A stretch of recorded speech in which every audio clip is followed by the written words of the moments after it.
Good morning and welcome to the Generation Equality Technology and Innovation Action Coalition. We apologize for the slightly late delay and the glitches that we've had. We're welcoming you to a technology and innovation activation, and we are hoping that through this activation, you will be able to know a little bit more about our action coalition. Slightly late delay and the glitches we are receiving some feedback. If I was going to ask my team to just move out the room, and I see that our facilitators are on. You know a little bit more about our action coalition. Slightly late delay and we are receiving some feedback. If I was going to ask my team to just move out the room, and I see that Ati, I see you're available. May I please ask you to take it away? Action coalition.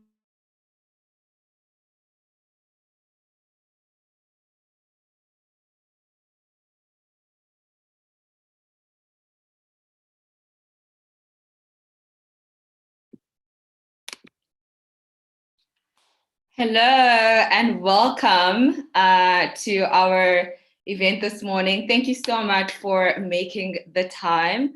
I'd like to welcome all the people joining us from all over the world, and welcome to this amazing award ceremony.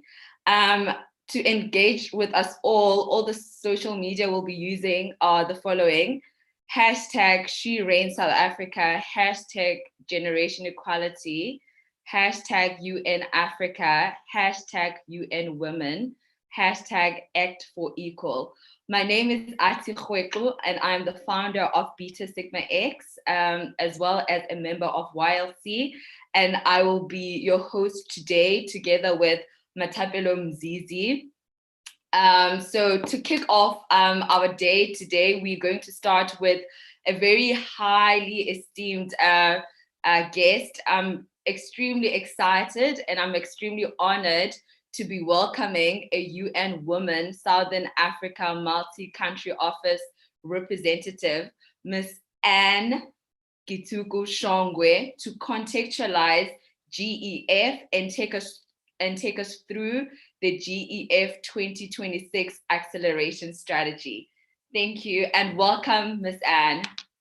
Thank you so much, Ati. Thank you. I'm so excited about this event today. I'm really excited that we're here. As you may know, Ati, I actually used to run a technology company. So this is my space. And I'm excited to see the innovators, the winners, but also those who haven't won, to know that, just keep pushing it. Winning will come. But to just talk about why we have this generation equality and where this technology and innovation fits. So I think the first thing to say is that this, after 25 years of the Beijing Blueprint for Gender Equality, we took stock of where the world is in terms of progress towards gender equality. And what became very clear to us is that unless we do something radical and create some really radical change, it's not going to change, and that we are easily between 135 years to 700 years, depending on the sector. In technology, I think we're about 300 years away from gender equality. And Ati, you know from your work in this sector how far and how discriminatory technology is. I used to build games, and one of the things that we found in this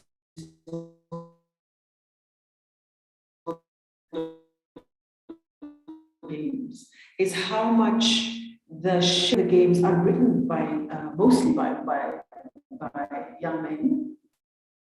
Yeah. Silicon Valley or Silicon Savannah, it's young, rough and tough and dudes who are sitting there, and whatever their norms and beliefs are what has shaped the kind of technology that we used. And so whether the discrimination happens in the content itself, or it happens in the way the technology itself is designed, or it happens in terms of access to the technology, I've seen massive discrimination in this space. And in general, across Africa, if you look at the statistics from the World Wide Web Foundation, there is data that is showing in general in most African countries, women are barely accessing more than 40% of women are accessing technology. South Africa is much higher, and I think we're closer to about 80% in terms of access to technology. But you know, COVID-19 showed up how important access to technology is for women who are running businesses that require access to the market, and they couldn't do it physically and therefore had to turn their attention to trying to do markets online on their phones, to children who are trying to go to school online. And so the discrimination was even further perpetuated. And so as part of the Generation Equality, you know, as part of, you know, our work as we reflected back on Beijing Plus 25 and 25 years after Beijing and now 26 years after Beijing, what we found is that there were areas that were still really untapped that needed to be conquered, really, that we needed to transform. Otherwise, we're not going to see this change. And so we identified across the Generation Equality Forum, which is a forum that we held in Mexico and in France in March and July, where we gathered the world and multi-stakeholders from across the world, governments, private sector, entrepreneurs, you know, women, civil societies, organizations from all over, young people in particular. And, you know, we developed a plan, an acceleration plan for what it will take for us to achieve gender equality by 2030. 2030 is the time that we expect to have gender equality expire. That's the time that the world signed that we are all going to be in a gender equal world. And so the Generation Equality Forum is designed to accelerate across 6 key areas. And you know, gender-based violence, economic justice and rights, climate justice, feminist movements and leadership, bodily autonomy and sexual and reproductive health and rights, and technology and innovation for gender equality. So what is our vision for this technology and innovation for gender equality? The vision for success is that from the Generation Equality Forum, by 2026, in the next 5 years, so we want to fast track and accelerate. We can do it. It's breaking it up in 5 years. So we've got a 5-year acceleration plan. And so the vision for this acceleration plan is that by 2026, women and girls in all their diversity have equal opportunities to safely and meaningfully access, use, lead, and design technology and innovation with freedom of expression, with joy and boundless potential. Because, you know, this is an area that is so untapped. There is so much further to go. And we call for collective responsibility, especially from governments and corporations, to develop bold gender transformative actions to widen innovation ecosystems, to embed transparency and accountability to digital technology, and expand inclusive digital economies. So this is the vision, and I know it's a lot of many words, but I think it's important that we know, and we can put the acceleration plan in the chat, or we can somehow share this vision so that everybody has a chance to look at it. But there is huge potential, there's huge opportunity.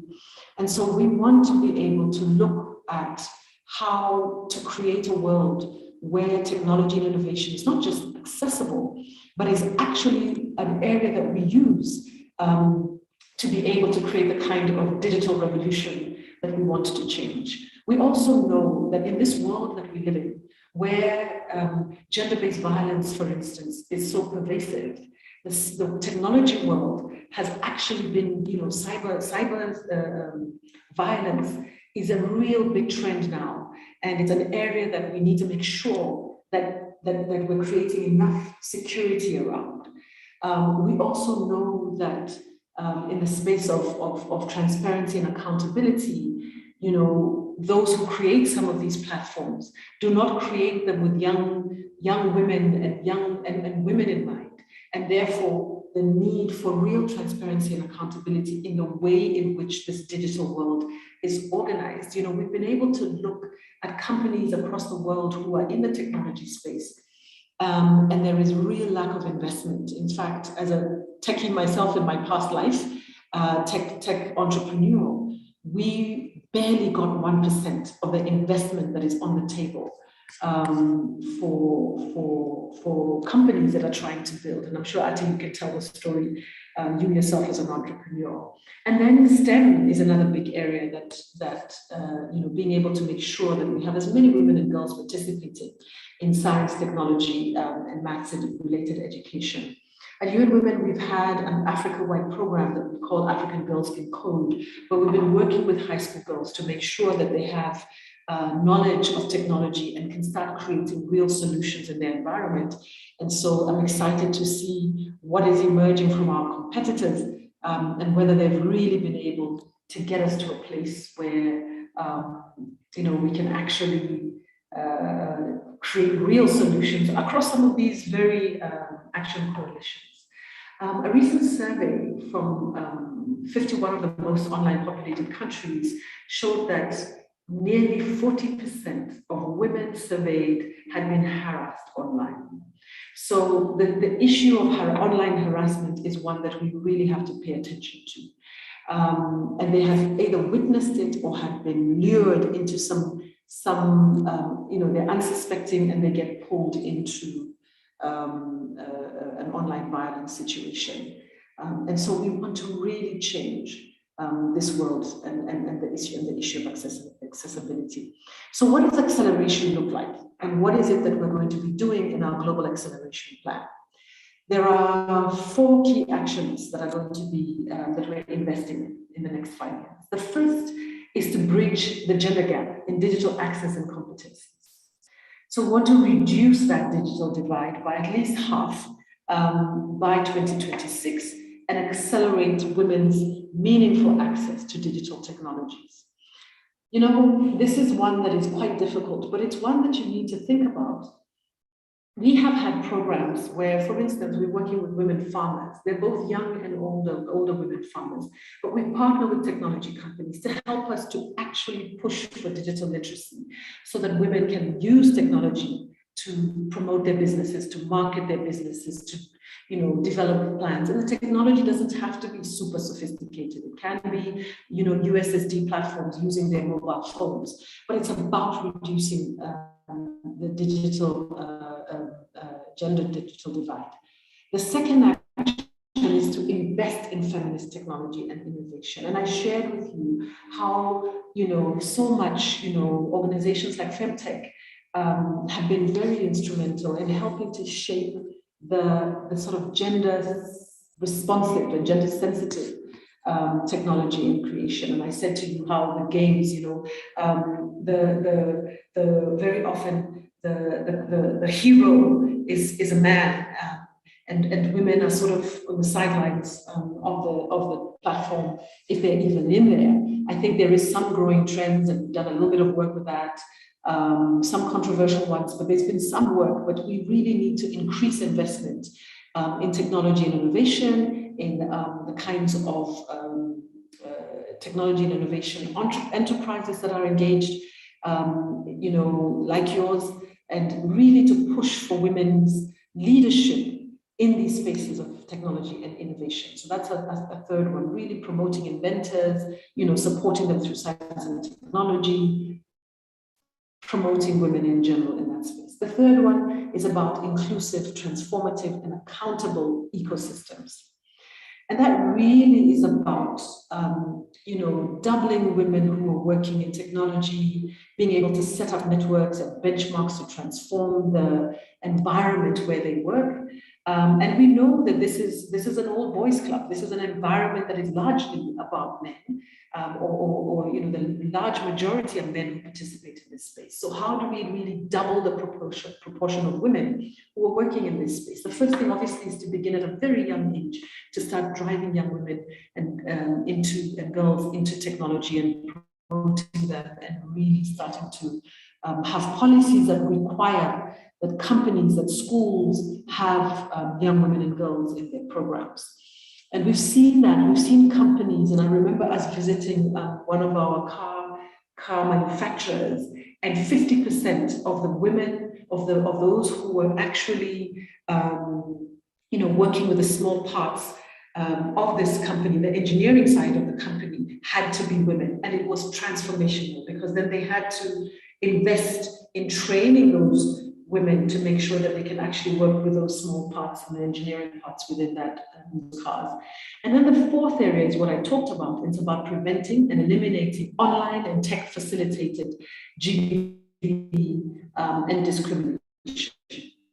And this is really aligning with our tech companies are accountable, they're implementing violence and harassment policies and solutions, and that we are educating ourselves and educating young people to understand what what are the triggers, what are the drawbacks, how is it that you kind of get lured into these online spaces. And we've seen this in some of our own Zoom platforms to be able to change that. So in terms of acceleration, these are the building coalitions amongst technology companies. And here in South Africa, one of the things that we really have been saying is that even in response, if you look at the GBV response, we've been working with several technology companies who provide support for call centers, for instance. And then another company's got another kind of phone-based system, a mobile-based system.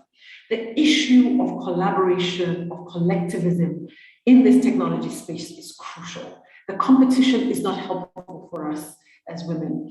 We need to push that as many companies as possible, and I don't know if we have our technology companies participating in this webinar, but we really need them to really take ownership and collaborate to drive technology solutions in ways that are equalizing for women, that are ensuring accessibility, that are making it available, that are simplifying, and that they are recognizing that there is innate discrimination in the way that this world works and lives.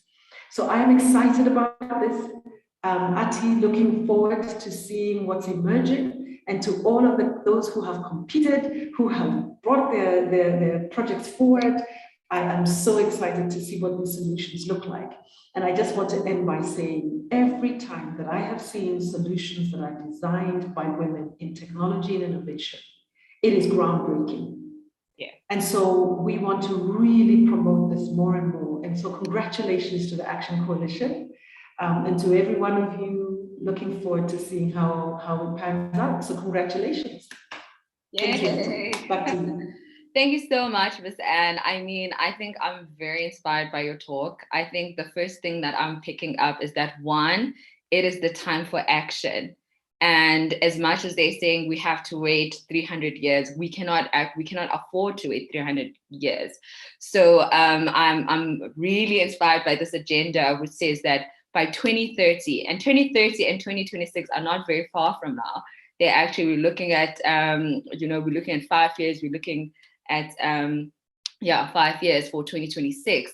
So I think my takeaway from this is that, honestly, it is the time is now to empower young women to get into STEM, to get into tech, and to also fund women-owned businesses, like yourselves, and get a lot of unicorns that are coming out, and they're actually driven by women. So, and I know that the journey is going to be long, and I like the fact that there's such a multi-stakeholder, engagement and sort of holding hands towards this goal. So I have no doubt that, with the type of contestants that we actually received in this competition, that we will definitely be changing the game. And I think lastly, one of the points that really hit home that you said is about, when women are not at the table, technologies emerge, and those technologies can be quite discriminatory, and or they can have certain biases because that voice, or that perspective was not actually provided. So, uplifting women, holding their hands, and really enticing them to be part of STEM and to be part of this tech innovation for our culture that has emerged, or that has been brought by the fourth industrial revolution, indeed is going to change the game. So I'm really, really inspired by UN Women and the bold action, because right now it's the bold action that is being taken for the Agenda 2026 and the Agenda 2030. So thank you so much, Ms. Anne, for making the time and being with us today. Okay, so now moving on, for the next few minutes, I will be talking about, the Technology and Innovation for Gender Equality Action Coalition, and I will give some perspective about the She Reigns competition, which is actually the reason why we're all here today. I think let me actually just stemming from what Ms. Anne has said, is that this year, in February this year, the Harvard Business Review released, an article saying that in 2020, there was a substantial drop in venture capital funding for women-led startups. And so by drop in 2019, that funding was 2.8%. However, in 2020, that funding dropped to 2.3%. So women-owned businesses are generally viewed as more risky. And a lot of the times they are not part of the widely known boys club. So, and what this highlighted is that the lack of gender equality in funding startups leads to further problems. It actually affects the overall job picture for women exponentially, as we know that, typically when women are either are in charge of VCs or they themselves are leading startups, they actually tend to hire more women. So when women businesses are not overall funded, then it actually affects the overall employability or job picture for women exponentially. So today, as Ms. Anne has said, the Action Coalition seeks that by 2026, women and girls in all their diversity should have equal opportunities to safely and meaningfully access technology. So access to smartphones, access to ICT infrastructure, connectivity, and also they should be able to use and design technology and innovation with a freedom of expression. So the actions are, the first action is that by 2026, reduce the gender divide, digital divide by 50% across generations by accelerating meaningful access to digital technology and universal digital literacy. And I think the second action is that by 2026, there needs to be an increase in investments towards feminist technology and innovation by 50% to support women's leadership as innovators and better to respond to women and girls' most pressing needs. So as part of all these actions that have been strategically adopted, the She Reigns competition was actually emerged as part of those Paris agreements. The competition actually seeks to highlight strategically, but to also get the conversation going and to showcase women-owned businesses as, one, the fact that it is okay to invest in women ideas. It is okay to take risk and invest in women and entrepreneurs. Traditionally, as we've seen before, they're typically viewed as more risky. However, with the She Reigns competition, we are seeking to raise awareness that, and give an opportunity to some of these businesses to show that they're actually as equally risky as other ventures that typical investors will invest in. So there've been two categories in the She Reigns competition. One is the Let Her Start category, and then the other is the Let Her Grow category. So the Let Her Start category is for businesses or women that generally are at conceptual stage. So they're still thinking, they have groundbreaking ideas, or they are pretty much at ideation phase.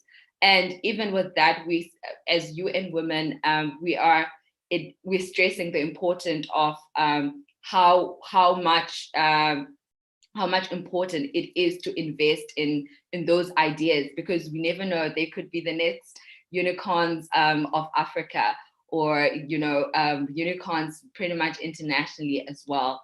And then the second part is the Let Her Grow.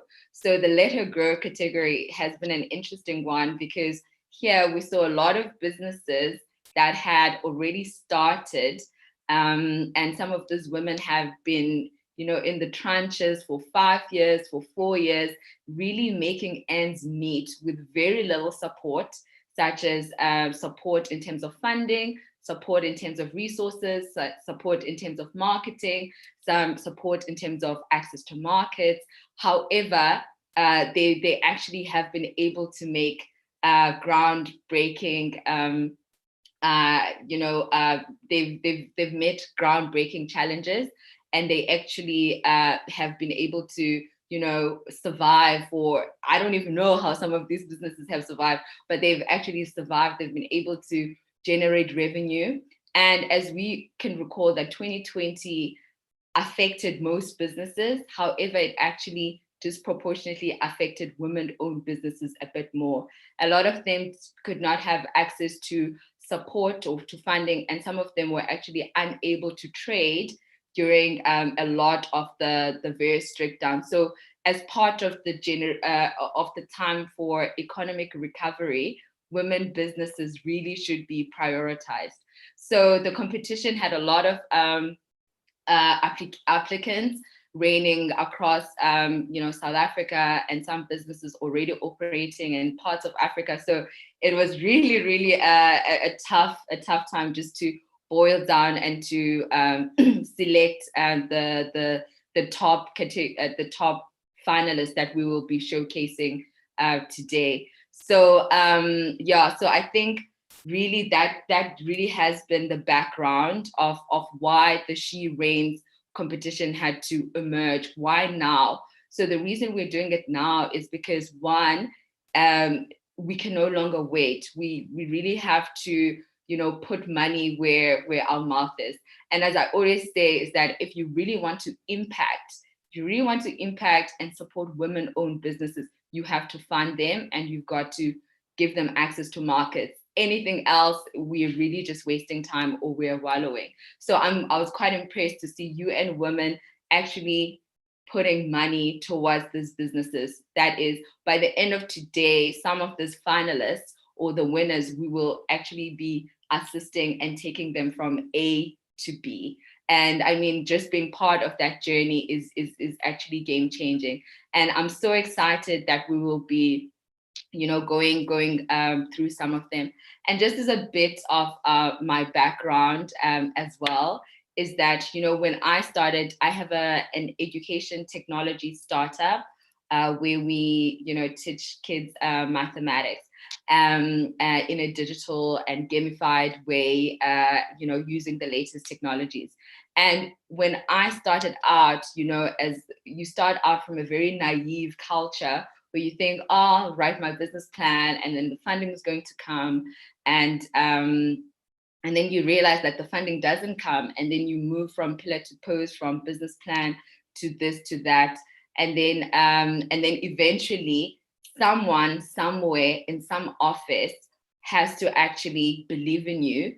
You might not have a lot of experience, because one, this is especially because if it's tech, it's usually a new idea. So there isn't a lot of historic data to actually back you up. So you really need that one person to actually, invest in your idea or believe in what you're doing.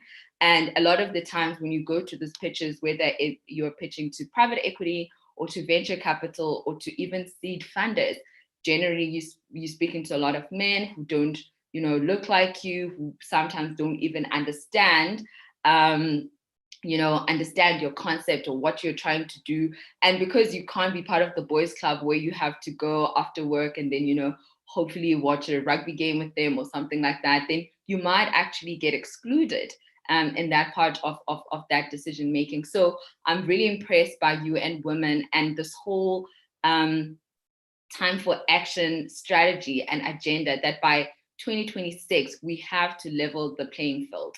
So whether it comes to creating spaces for women amongst the VC companies themselves so that they are part of that decision making when it comes to investing, or when it comes to, funding their ventures.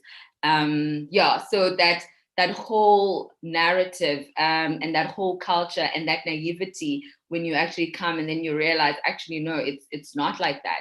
And even when you're looking for mentors, it can be the same, that, there aren't a lot of ladies who have been running highly successful technology companies, mainly because the risk and that is taken on them usually is quite very significantly lower than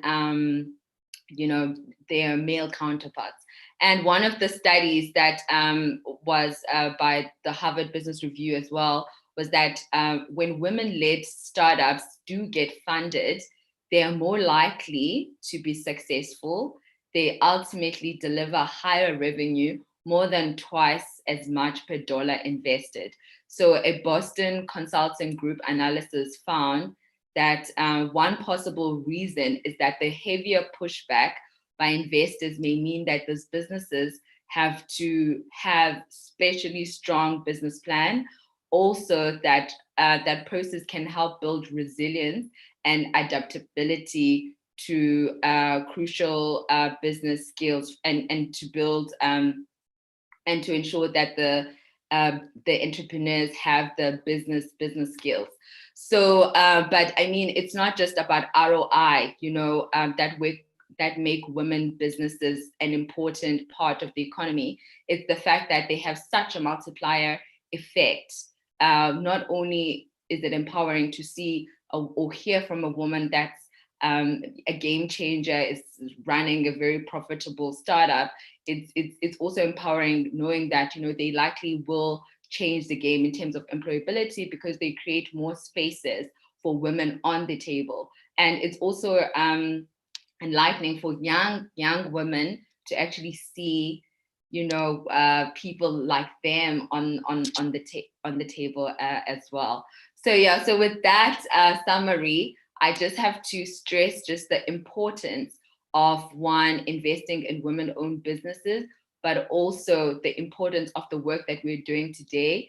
I know it's not a lot in the greater scheme of things, but it is a journey to somewhere. So finally, as UN Women, they're putting money where their mouth is.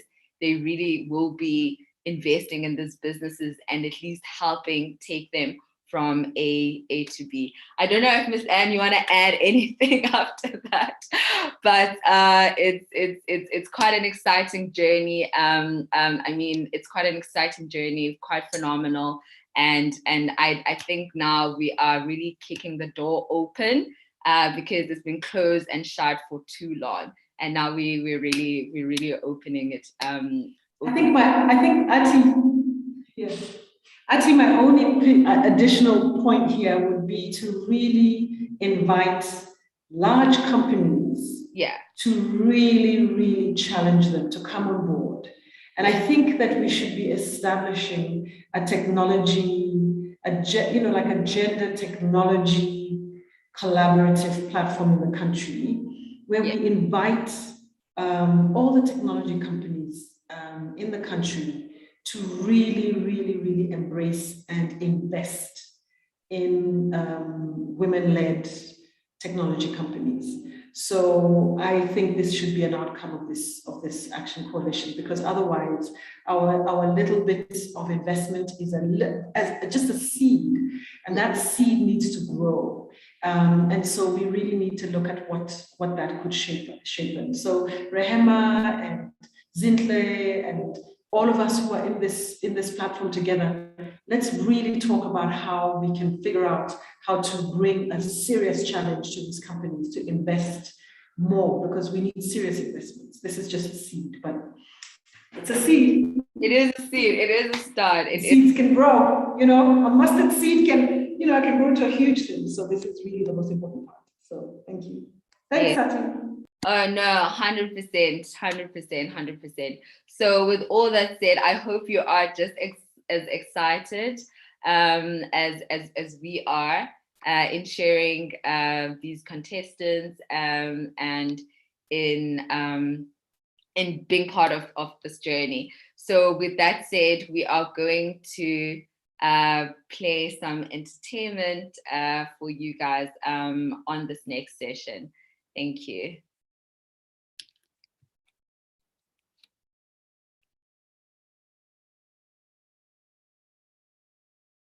Okay.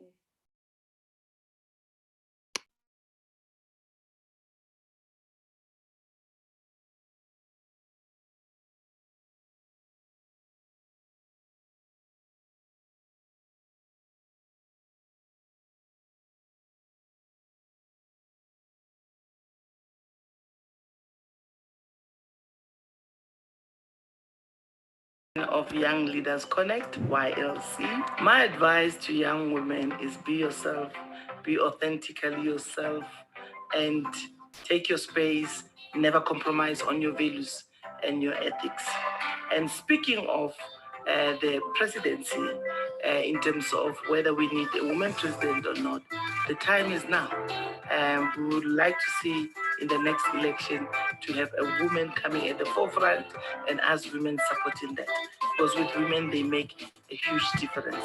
I am Generation Equality, and YLC has committed to UN Generation Equality Action Coalition campaign of tech innovation. And with that, we would like to see this country moving forward into the fourth industrial revolution with YLC at the forefront. Thank you. Hi, my name is Charmaine Houvet, and I am an IWFSA member as well as the Deputy Chair for Young Leaders Connect. So I think it's commendable how an association like the International Women's Forum of South Africa has actually birthed the Young Leaders Connect, because it's so important for leaders to pay it forward and actually contribute a significant amount of time, mentorship, coaching and sponsorship in terms of developing the next generation of leaders. I think it's also commendable that these young leaders are also being given the different platforms to also co-create together with IWFSA, and also I think bring on a new spin in terms of the younger generation. I think one of the things that they are driving as esteemed Young Leaders Connect is generation equality, which I think we often forget as the older generation. We have to learn and continue to pay it forward. So it's important that all of the conversations they're having, these joint connections, actually begin to pay it forward. And I think most important is also bridging the divide through the use of technology. So it's fascinating to see how this has indeed, I think, given us a whole new generation of how we connect whilst being miles apart, and yet it feels as though we're constantly in the same space. So I think maybe just a quote from me is that both YLC and IWFSA are continuing to pay it forward, but only because somebody else has filled their cups. And I think the only way that they ensure that they can give it and pay it forward is because they are actually pouring from full cups. Hi, my name is Zukisi Otula, and I'm an IWFSA member. Within the organization, I'm part of the leadership committee, and I head up the board program within the Young Leaders Connect. The Young Leaders Connect program is a crucial program for IWFSA because it ensures that we develop the next generation of leaders. The reason why the board program is quite important is because we need to ensure that women are not only appointed on boards, but that they develop the necessary skill set to be effective. Hi, my name is Buhle Arnese. I head up the Ideal Board Leadership. We run programs with our partners, one of them being IOD, where we support the young generation to become effective women leaders. And the second one is the Bain Academy program, where we support experienced board members. And the last one is with Mackenzie. Also that one, we support our experienced board members. Courage is the most important of all virtues by Maya Angelou. I leave this with all those aspiring board members who want to join our program to come through and become one of our members. Thank you. My name is Pumla Molope. I head up the YLC Ideal Mentorship Program along with Zimkita Zatu.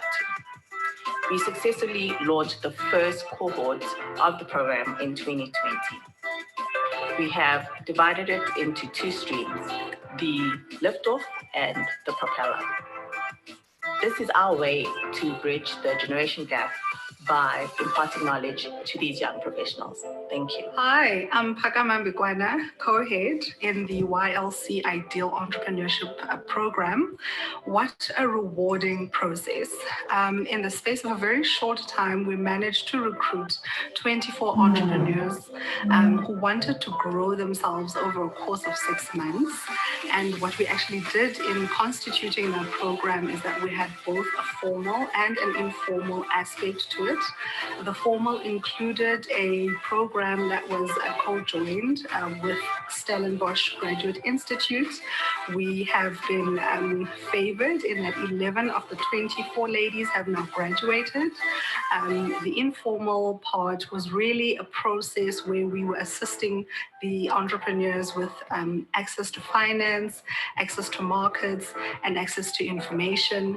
And by way of example, one of those programs was a collaboration with Transnet, which to date has ensured that a couple of the entrepreneurs are now starting conversations under the Enterprise Development Program. So all in all, what we can say is that it's been a rewarding 6 months. We look forward to the next 6 months. And hi, my name is Rafida Duhwamaje, and I am a YLC mentee, mentored by the incredible Trifosa Romano. I'm also part of the first entrepreneurship cohort to join the SGI Stellenbosch Graduate Institution, which has really helped me in my business and refining my business model. I think a big part of my learning as a mentee on YLC has been through hands-on work that my mentor has provided for me by including me in several projects, including the upcoming Leadership Summit with Absent Women in Focus, focusing on generational equality, passing on the baton to the next generation of women leaders, the same way that IWFSA is doing with the Young Leaders Connect. I'm really honored to be a part of this journey and taking part and contributing to society in this way. Thank you. My name is Boniswa Matikizela, and I'm the co-head of the pillar for conversation. Conversations is an important pillar. And why is that?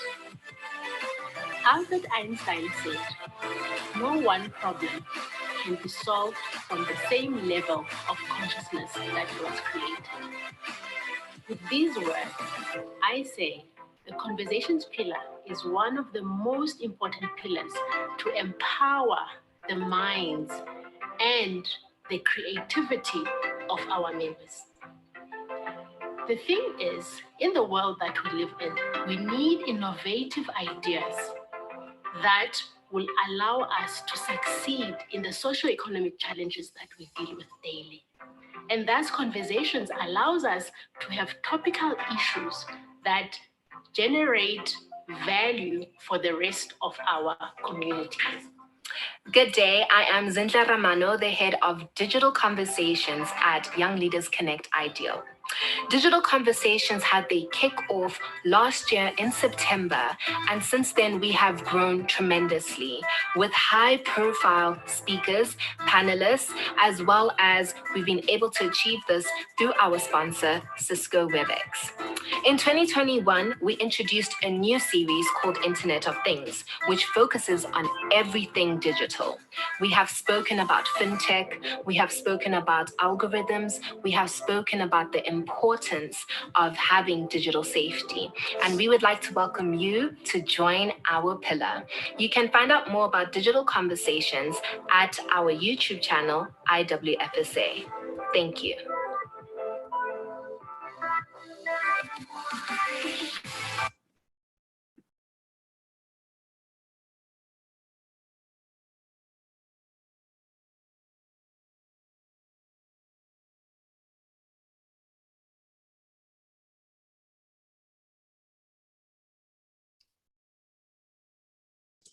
Matapelo, you're on mute.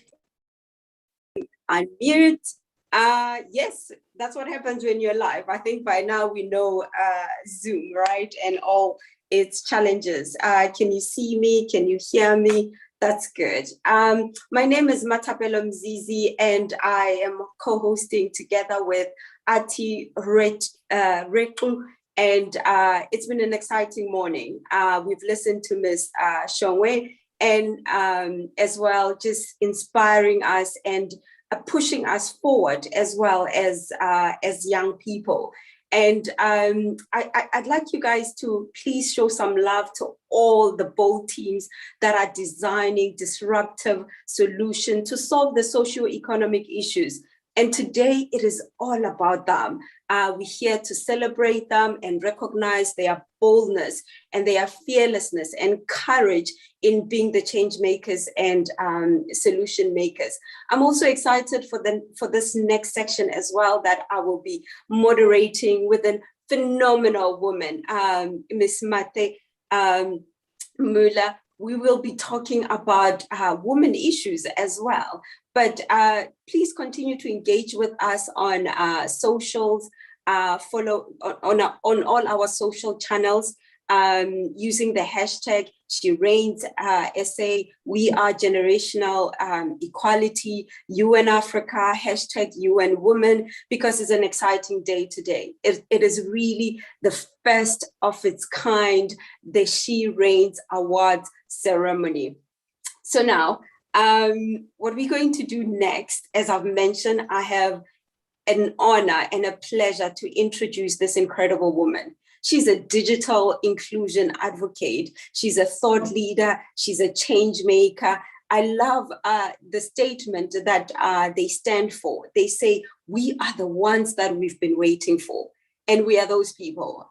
You and I, we are the ones that we've been waiting for. So we're going to be talking, having a conversation around multiple issues. One of them being a tool or a scorecard that they have worked on under the South African Women in Dialogue. And please, Ms. Mate Muller, welcome. Thank you so much, Matapelo. I just wanted to clarify, I've just been listening to all these wonderful women speaking before I spoke, and I loved the mentorship that they referred to, because I'm only here today because I don't represent South African women. I have been working in a back room for South African Women in Dialogue since 2003, and I've been mentored by women like Mrs. Zanele Mbeki, Dr. Brigalia Bam, our late trustee, Dr. Vuyo Mashlati. And the reason I am here today is just to speak to that dream that these women started off with in 2003 in responding to women's challenge of saying that train called democracy hasn't come to our village yet because we are still too poor. And so that is what I think the contribution I'd like to bring is that history of how women have tried to use technology to deal with poverty and address women's issues. No, absolutely. I think let's dive into that, especially exploring that the decline in women economic empowerment could be significant long term, right? Also looking at the current issues that as women we're going through like literally the list can be endless. But let's deep dive into the one piece, the income earning, which is now, it is above the poverty line. What are your thoughts around that? And what are you seeing, and what are the studies that as women, South African Women in Dialogue have been exploring? Thank you. And again, I just want to explain, maybe this is my best insight. I've been listening to these women for 18 years. My understanding is that the main work of the world, which is the reproduction of the human race, is unpaid. And so what happens, the reason women remain so poor is because we take care of the young, the sick, the needy, all those in our families that don't make it fall back on mothers, on grandmothers. And because apartheid has created such incredible inequality and has broken down the family, I think the major impact of apartheid has been this burden of broken families, because men were pulled away to the mines, pulled away from mothers were pulled away from their children as they worked away from them. And in 2011, Stats SA pointed out that 69% of children under 5 were growing up in homes where biological fathers were absent. And so this link between poverty and the absence of men as caretakers and providers in family directly linked to apartheid and the fact that men were not able to be providers. I mean, there's nothing more painful than seeing men sitting on the street waiting to be picked up, to be given work. And a man that does not have a job, and I know at the moment our indicators of unemployment is the highest in the world. There is no way that men can be present in families when there's no finances to, I mean, obviously many men are, but it's very, very difficult for men to be present in families. So Saweet's model, which is so beautiful, and please stop me if our time is getting short, but Saweet's model was in 2003 when African women said, you come to talk to us about democracy, it doesn't stop at my village. Our founders, who are both social workers, went to look at other models in the world, and Chile and Tunisia were the only countries in the world who'd managed to halve poverty. We then looked at a model that starts at the level of the family. Chile in 1990 had 45% poverty. They took young people, trained them as social workers, and allocated them to individual families to make sure that in 3 to 5 years, families would be taken out of poverty. And so these social workers would visit every member of every family every week to see what their challenges were. And they would pull government tight through the needs of the family. And I think maybe that is the important thing. And to those tech advocates out there who believe that another world is not possible, and that, as Sis Anne spoke about, the norms and values of those who created the tech tools that we are using are not the ones that African women are indicating need to be used. So what I've seen in all these 18 years is African women are saying the family is the central unit of development. If your tools are not allowing you to pull government tight through the needs of every member of every family, your tools are not working. And I think that is the major, it's almost a revolutionary thing, because we talk about inclusivity, about intersectionality. And here you have a white Afrikaner woman talking to you about this. But my understanding is that African women are coming up with an incredibly compassionate, caring, beautiful model of saying, unless the money comes all the way to the needs of every member of every family, there is no democracy, because democracy does not eradicate poverty. And so the tool that we worked on this for many years unsuccessfully, we really were not able to convince people until somebody said there's a tool called the Poverty Stoplight that measures individual family well-being through a self-diagnostic tool along 50 indicators, which says income above poverty level, do you have 2 grown-ups for a child? Because it can be a grandmother and an aunt. But if there's only one mother for a child, you are in poverty in terms of parenting, because if something happens to you, your children will immediately be in poverty. So it's a really interesting tool. It has been used in South Africa. Civil society all around South Africa are using it. It has been piloted by Zenzele, the Women's Development Bank, which was also started by our founder, Mrs. Mbeki. And it uses young men and women who are trained to do the unpaid work of women in families. And so it's a technological tool, but it allows families to self-diagnose their level of well-being, and it allows young men and women who are trained as family development workers to deal with 50 families at a time. And it allows you to map geographically in every area who has an income above poverty level, who has issues with parenting. So it also almost allows you to pull civil society and NGOs tight through that family.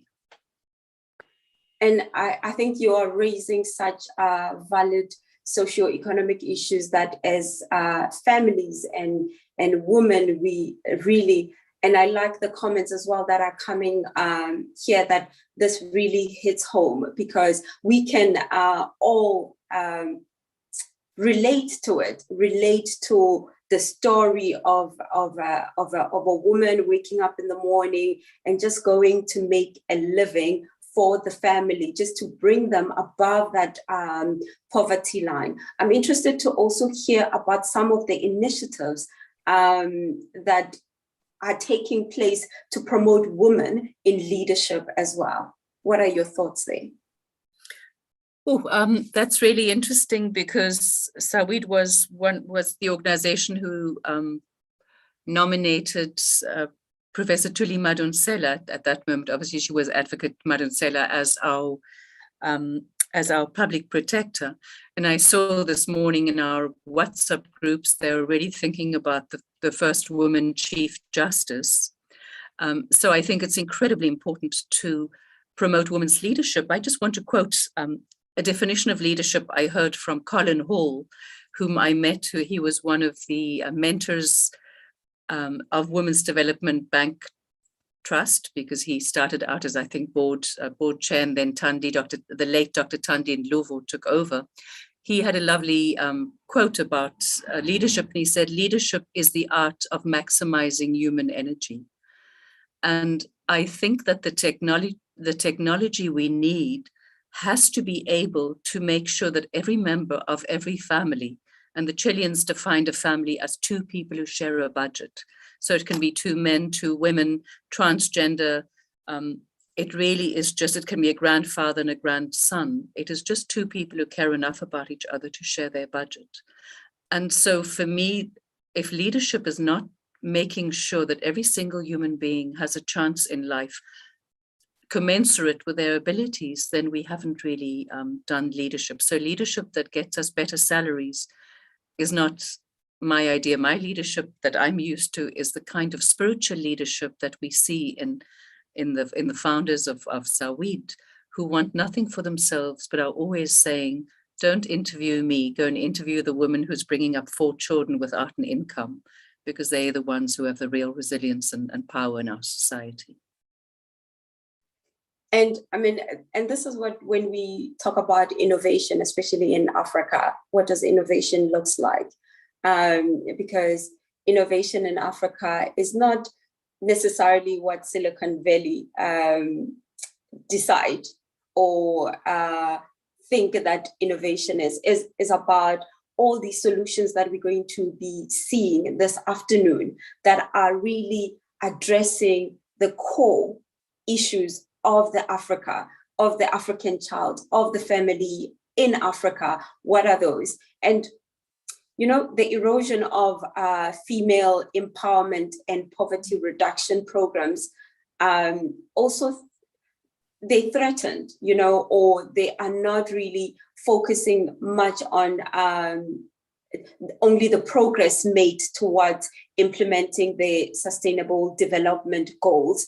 But how do we lift all these agenda, or how do we lift all these issues on a higher level agenda so that we can see progress, you know? And I also would like you to maybe talk about the development caravan initiative that you are working on. Thank you. I love what you said about how do we take it higher. And I believe what we need to do is actually turn government around so that we take it lower. And I think that's what the development caravan was. And again, I stress that this came from a social work approach that we first saw in Chile, which was one of only 2 countries who had managed to halve poverty. And we know we have not halved poverty, which we set out to do in the National Development Plan, but it's actually increased even before COVID.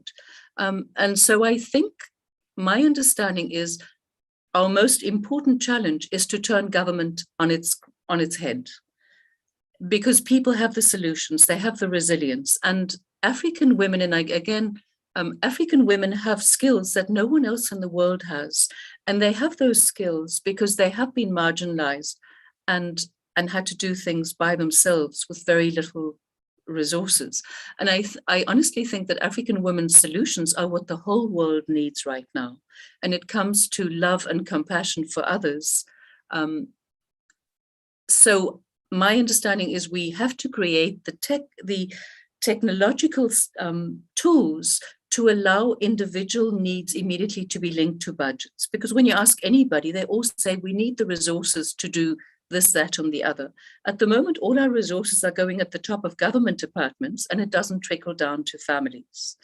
And so you really need the kind of technological tools that immediately link families to the solutions that come from their own minds, and through co-creation, which we are seeing happening in this generation equality. There's a beautiful world-famous technological tool in Wales called Digital Democracy and Participative Budgeting that crowdsources ideas, rates them, immediately links the most highly rated ideas to budgets in wards, and then the communities themselves decide how to use those monies. So whether it's a skateboard park for children, a place to watch films, there's a beautiful new technological advance in South Africa that Zagiti Buthelezi is linked to, that takes a suitcase of movie making equipment to small villages using solar energy.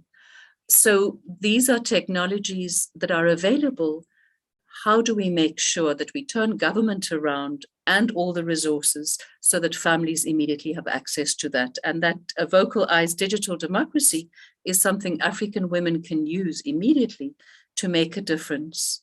I once asked somebody who was representing Barack Obama's administration in the IT place, and I asked her about South African solutions, and she said, we don't recreate anything. We use WhatsApp, we use Facebook. So African women have to also use some of the best practices out there and add to that skills and technological expertise that's here and that's nowhere else in the world. I mean, yeah, no, you're nailing. And I like that fact as well of turning the government upside down instead, I think that's a very interesting point. What are you imagining the world in 2030 when it comes to women issues? Okay, and here I speak only for myself. I speak only for myself anyway, and that's one of the beautiful things about Saweet. Nobody speaks for anybody else. Every woman speaks for herself. I believe that we have entered almost a kind of civilizational collapse. There's some things we can't stop because they were not sustainable to start with. African women often talk about this beautiful ecosystem that they dream of. I think there's a new ecosystem happening, but a lot is going to fall apart. So my passion, and it comes from what I've seen, these beautiful spiritual women that we've been led by, is almost a governance for the growth of souls, of saying, there's something inside each of us that has to develop.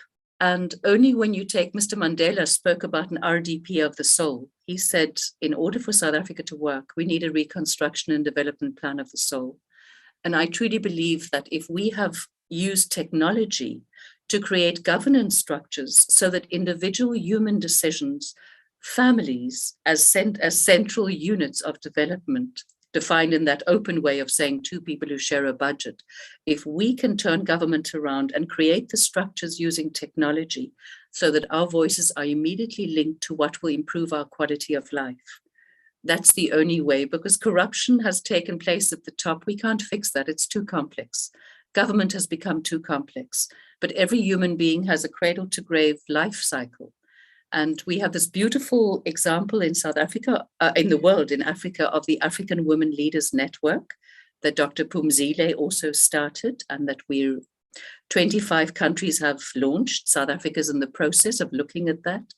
How can we create a structure using technology between the family and African Women Leadership Network to have African women leaders take over the world and show them how to do things in a more compassionate and caring way? What are you seeing from, in terms of the trends when it comes to solving poverty in different countries as well? my own experience teaches me that just by getting men involved, for instance, we've just heard about this incredible issue of teenage pregnancy in South Africa, which is a problem of men sleeping with children, as I've heard it described. If we made people responsible just for taking care of the families they engender, a lot of the poverty that women suffer would not be there. And I think all throughout history, hundreds of thousands of years, getting men to be responsible for children has been a part of our kind of social setup. So I think for me, that is the primary part. The second part is that we have to get to a point where all the work in the world that's necessary for the world to continue taking care of children must be measured, remunerated, and paid for. And so I think the Saweet model of saying we pay young men and women to take care of the needs of families is the best way forward, because immediately we talk about 25 million poor people in South Africa, for instance, almost half. If you divide that by 4 people, which is the average size of a household, you already have only 6,250,000. And if you allocate one young person to each 50 families, it's about 125,000 young people who would need to be employed to make sure that government is pulled tight through the family. So my understanding is it's pure math. It really is, how do you take a big problem, as somebody mentioned earlier, that cannot be solved at the same problem in which it was created, by apartheid, by bad thinking, by unsustainable values. Let's look at the mate, and there's a brilliant solution that says there are only 7 values that are the sustainable values: life, quality of life, growth, and equality, with love, compassion, and empathy. If you make all your decisions using those values, starting at the level of the family, you can't make mistakes. Can you take us through the study that was done looking into the vulnerability and civil society contribution and response to COVID-19, and what are the assessment that has been done specifically for South Africa? Thank you very much. And again, I would just like to say there are better people than I who can do this. Professor Padi Lehola, who was our statistician general, was one of the 3 editors of the study. Professor Lulama Makobela, who is also in the feminist movement and leadership, and Dr. Maureen Tong. So these are the 3 editors of the study. They came out with 17 structural recommendations. So, and they also highlighted the model under the delivery. The 5th chapter dealt with delivery systems in government. And we had Dr. Anne Letseba, who was both the cabinet secretary and head of the first Black Social Workers Association, was one of the drafters of that. So I think it really is important that people look at the research study. It's a 6-month research study that was started by the late Dr. One of our trustees, Dr. Vuyo Mashlati. And after she passed away very suddenly and unexpectedly in October 2020, it was continued by 17 other researchers, ones that she'd worked with. So it's a very complex study. But as I said, it came out with 17 recommendations. And we have been taking those recommendations to the African peer review mechanism, to NEDLAC. So there has been presentations to those 2 structures. And I think it's much better that anybody who wants the research study, we will send it to them after this discussion so that they can access it and read it. That's good. And I think it's a very well put together study. Do you want to talk to us about one of the recommendations that you think there's a little bit of sense of urgency that we need to solve this specific one? Thank you. I think as I said, the development caravan model of dealing with individual families came from our exposure to the Chile-Tunisia model, which at that point was the only 2 countries in the world who had managed to halve poverty. When Saweet had worked with it from 2009 to 2015, WDB, Women's Development Banking Trust, took over and trained it used it as part of their Zenzele program, which is part of a microfinance focus. And so Zenzele has taken the development caravan further, and it uses the poverty stoplight, which we did not have access to when we were busy measuring. We could never measure the results because we didn't have a tool to measure the results. The poverty stoplight allowed us to measure those results, and it allows you to graduate, to measure how people can be graduated from poverty. And so I would say that the recommendation that I'm most interested in is this one of the Zenzele model, because it allows you to say, if you want to solve poverty, you must pay for it. You must pay for it by training young men and women as family development workers and making sure that they address every issue of every family member. And I think it really is, it's almost the professionalization and remuneration of women's unpaid work that we know is one of the major struggles in creating a more equal world and ecosystem for women and for children. And maybe the last thing is that Dr. Vuyo always said, women don't work for women work for the whole of society. When women solve problems, it's not just for themselves. And our founder, Mrs. Mbeki, said, women can't solve poverty for themselves because they will still have poor husbands and poor children. Sure, that is powerful. I was just like allowing that to really sink in, that women solve the issues for society.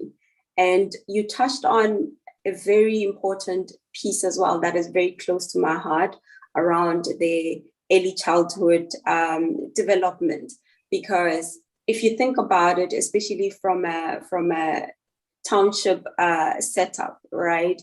You get a woman waking up in the morning, maybe she's a domestic worker, she works in the suburbs, right? Or works in Fourways, and she probably has like two children, maybe below the age of 7, right?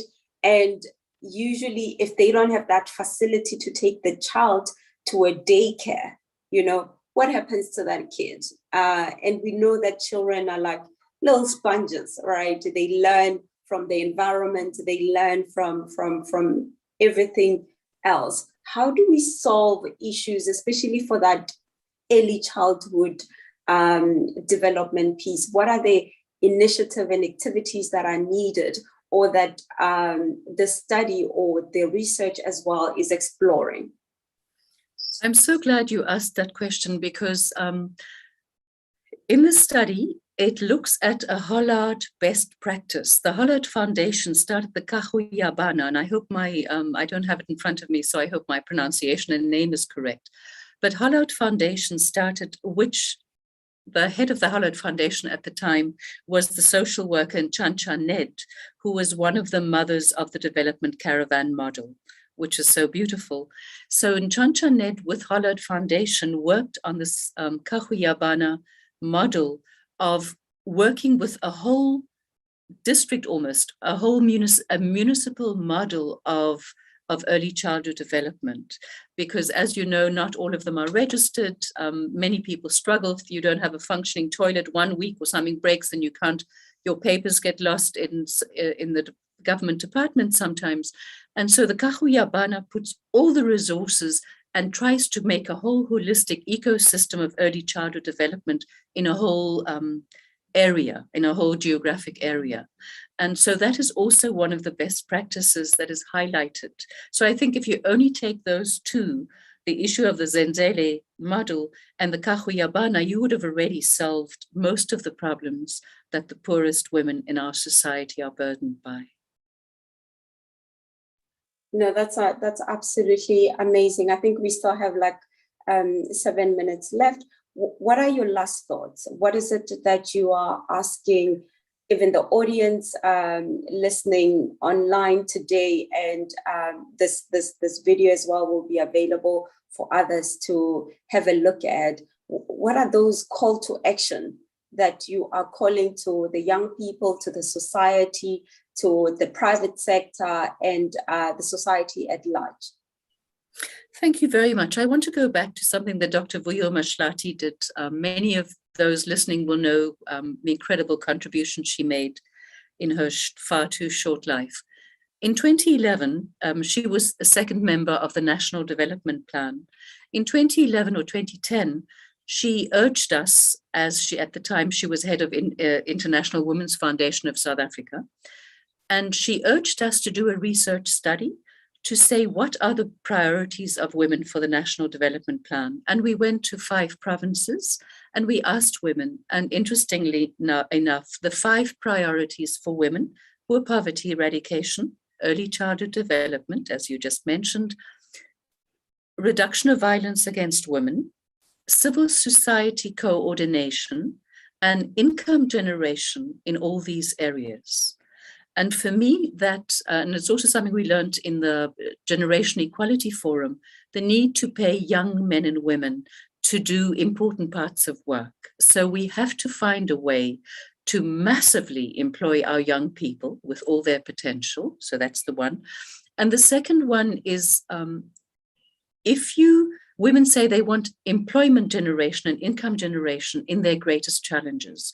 So if reduction of violence against women and children is a problem, pay young men and women to be employed to solve these problems.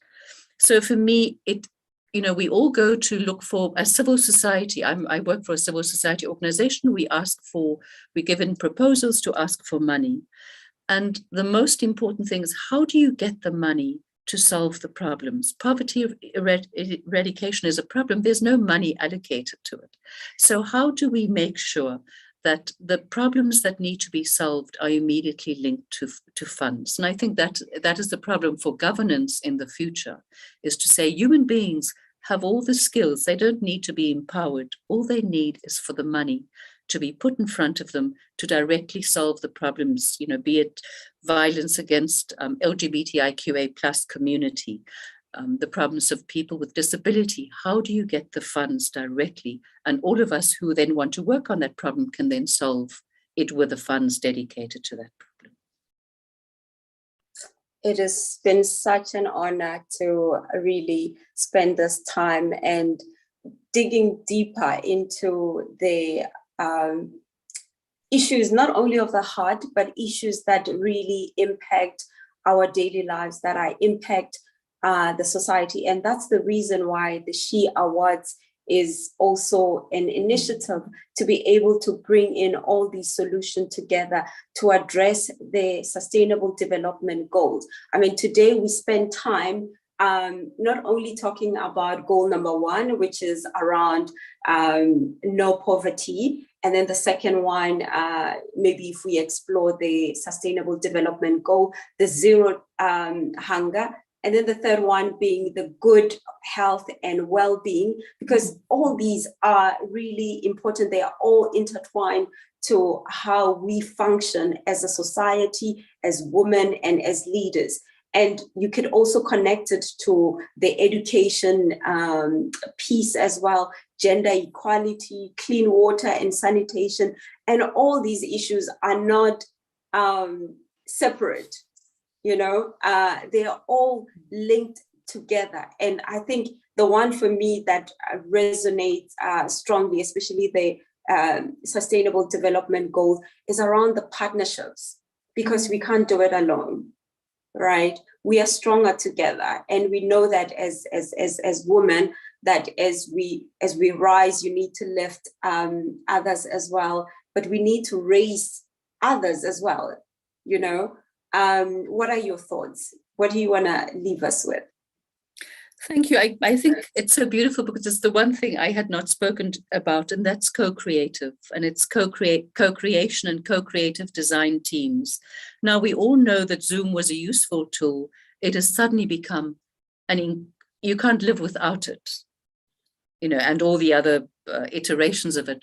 But so the need, I think that the only way, as a part of the world collapses, the part that wasn't sustainable, the part that Anne spoke to, that was based on the values and norms of mostly in the history white males in the past, how do we create partnerships through co-creative design teams that allow us to put our minds together and recreate every little structure that is now falling apart. As the economy will continue falling apart, as some medical systems are falling apart, some educational systems are falling apart, some family systems are falling apart when you look at the teenage pregnancy rates. How do we recreate the family, the African family, the family broken down by apartheid? How do we recreate our own sense of self? So there's just so many things that need to be recreated co-creatively by people sitting in small groups and rethinking how the world should work and how the universe should look. We truly appreciate your time, appreciate the wise words, and really instilling in us that call to action, that sense of urgency to be able to solve all these issues using technology, co-creating together, innovating together, partnering, and moving the needle for a better society, because we are women, and as women, as you've mentioned, we design solutions for society. With that, I'd like to say thank you, Ms. Mathemula. Thank you so much. What a pleasure. Absolutely. It's literally, I've been looking at the comments. Everyone is just inspired. They feel like this topic has really hit home, all the issues that you have raised as well. Thank you one more time. Thank you so much. Take care. Next up, we've got an amazing panel as well. Before that, I think there's a video.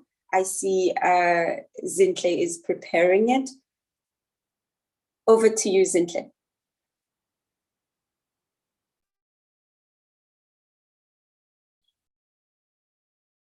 But so yeah, Zlondo.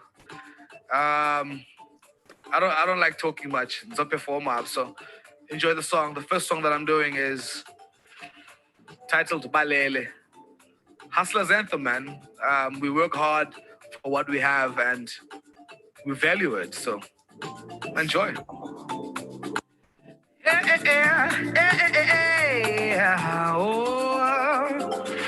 Oh, me ba, oh, me ba. Bunzima, bunzima, bunzima. Indlela yami, indlela yami. Inambeva, iyahlaba inyawo zami. Ihlaba inyawo zami. Ndivuka abantu belele. Ndilale abantu belele.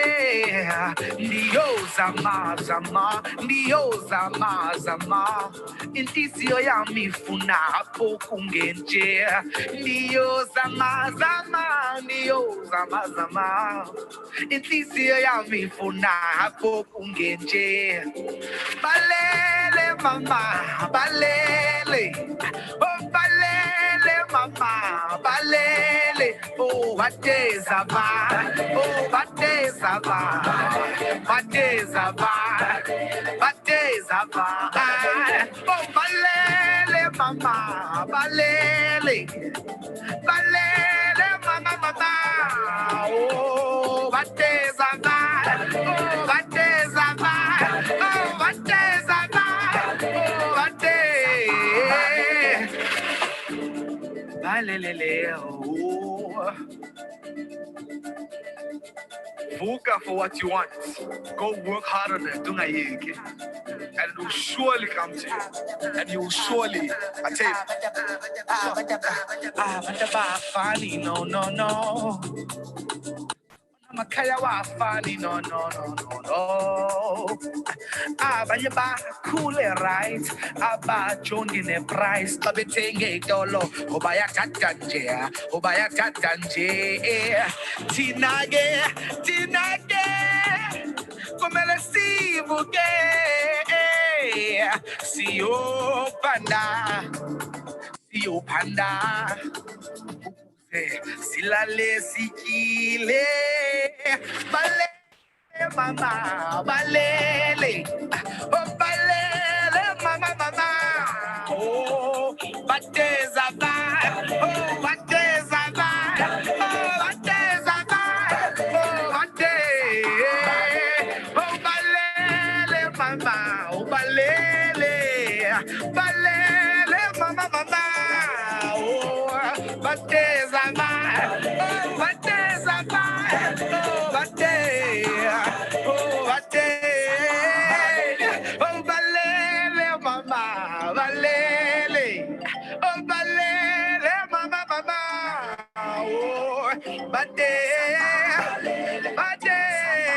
oh, bate, savai, bate, savai. Oh, balele, mama, balele, balele, mama, balele. Oh, bate, savai, bate, savai, bate, savai, balele. Woo. Next song, Iana. And this song is about hope that is in Zochika and rain, basically, imvula. So enjoy the song.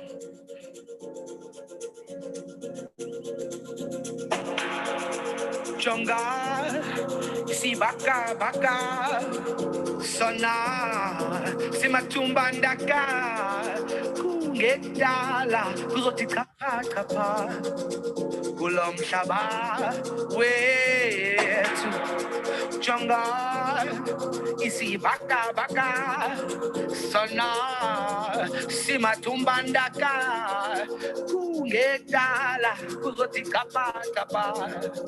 Kulong shaba wetu Jonga isi baka baka sona si matumba daga kungedala kuzoti kapa kapa au kulong shaba wetu au Jonga isi baka baka au sona si matumba daga kungedala kuzoti kapa kapa oh kulom shaba wetu Iana oh kapa kapa oh kapa kapa how kapa kapa kulom shaba wetu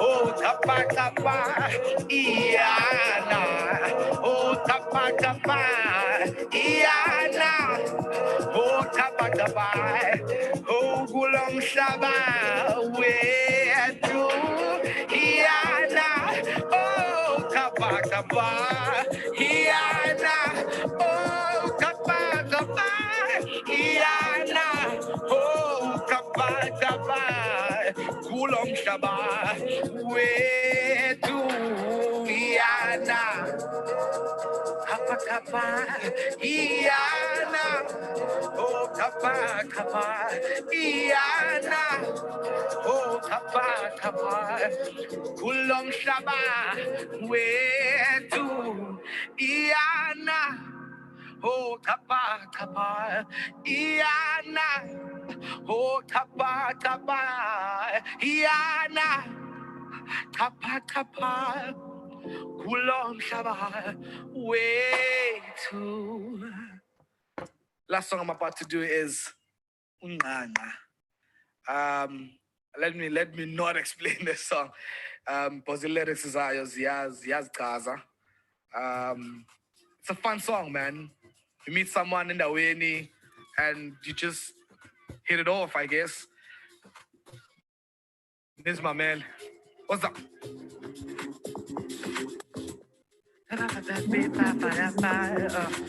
Yeah, I gonna need to tete, baby. Wanna ngale way, oh, jonge ngakona, kala mekase kamereni. Andizuzala nam, amadinga wichala. andizuzala nam. So mamela, mamela, mamela, mamela, mamela, mamela, baby.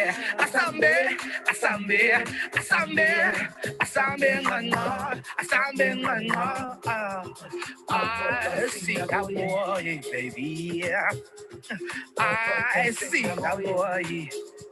Baby, baby, baby. Oh, asambe, asambe, asambe, asambe nganga, asambe nganga. Sing a boy, baby. Sing a boy, sing a boy. Asambe, asambe, asambe, asambe nganga, asambe nganga. Sizobuyela Ntoni, sizobuyela Ntoni. Asambe, asambe, asambe nganga, asambe nganga.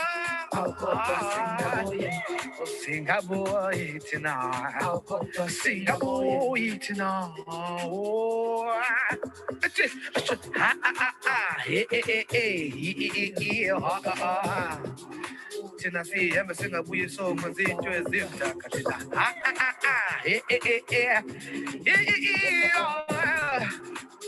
Hey, I say, have a sing a weird tonight song where it's a zip. Yeah, oh, we ain't calling the monster now, but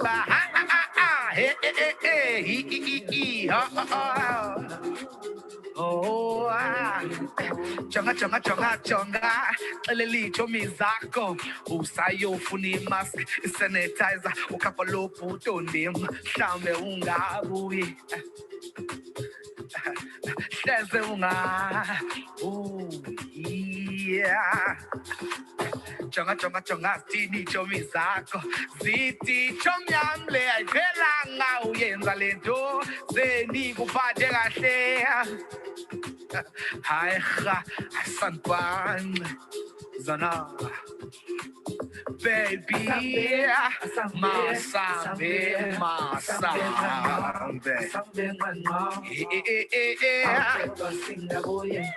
Sizo Buyela Doni, Hasizo Boya. So, Asambe, Asambe, Asambe, Asambe, Mama, Asambe, Mama. I'll sing a boy, baby. I'll sing a boy. Show, Asambe, Asambe, Asambe, Asambe, Mama, Asambe, Mama.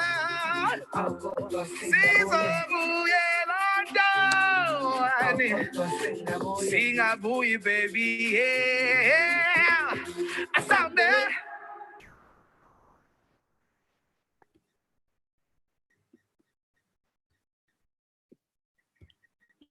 Oh, thank you to Zane for that lovely, lovely, lovely, lovely performance. I think the energy is just so vibrant this morning. So hashtag generation equality. So I'd like to invite everyone to please engage with us on our social media. Our handle is hashtag #SheReignsTech. So whether it's on Twitter or on Instagram, that's where you can actually engage with us. So right now we're going to move to a panel discussion, and Rahima is going to be leading that panel discussion, and we will be discussing the presentation of women in technology, actually. So to introduce Ms. Rahima, she is a seasoned business strategist, executive development coach, and impact entrepreneur. She is the co-founder of Oya, a boutique strategy advisory firm designing and developing scale-up solutions for enterprises. Oya Foods, an agribusiness agribusiness aggregator and food processing enterprise, producing foods and linking women in the agribusiness sector to markets. And she's also the founder of Womanomics Africa, charting economic highways with traverse geopolitical boundaries, connecting women in Africa to entrepreneur ecosystems, development partners, and business opportunities, facilitating intra-Africa trade. She's also a faculty member at the University of Wits Business School, Duke Corporate Education, and Johannesburg Business School as a lecturer, leadership coach, and learning facilitator. She's also a licensed TEDx woman, responsible in identifying, curating, advancing, producing, and showcasing TED Talks by African women. She really is a champion for Africa and women that are based in Africa. So she will then introduce her panelists, and she's going to take it away. Ms. Rahima, very, very excited to be engaging with you this morning. Over to you. Thank you so much for that amazing, amazing welcome, Ati, and to the whole team for curating such an impactful, powerful engagement that we're having this morning. I think I have an amazing task ahead of me, and a bit daunting always when you've got phenomenal women on the platform with you. But the tone has been set, and I think what becomes very clear to me, we've been part of this journey for the last 6 or so months as the Technology and Innovation Action Coalition. And you know, in as much as people are interacting with the event, that the awards ceremony now, the reality is that this journey has also highlighted some of the challenges in the tech and innovation space. And right up front was a debate within our team.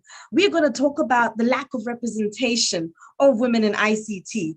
And we had this huge debate as to what is the real conversation we want to have.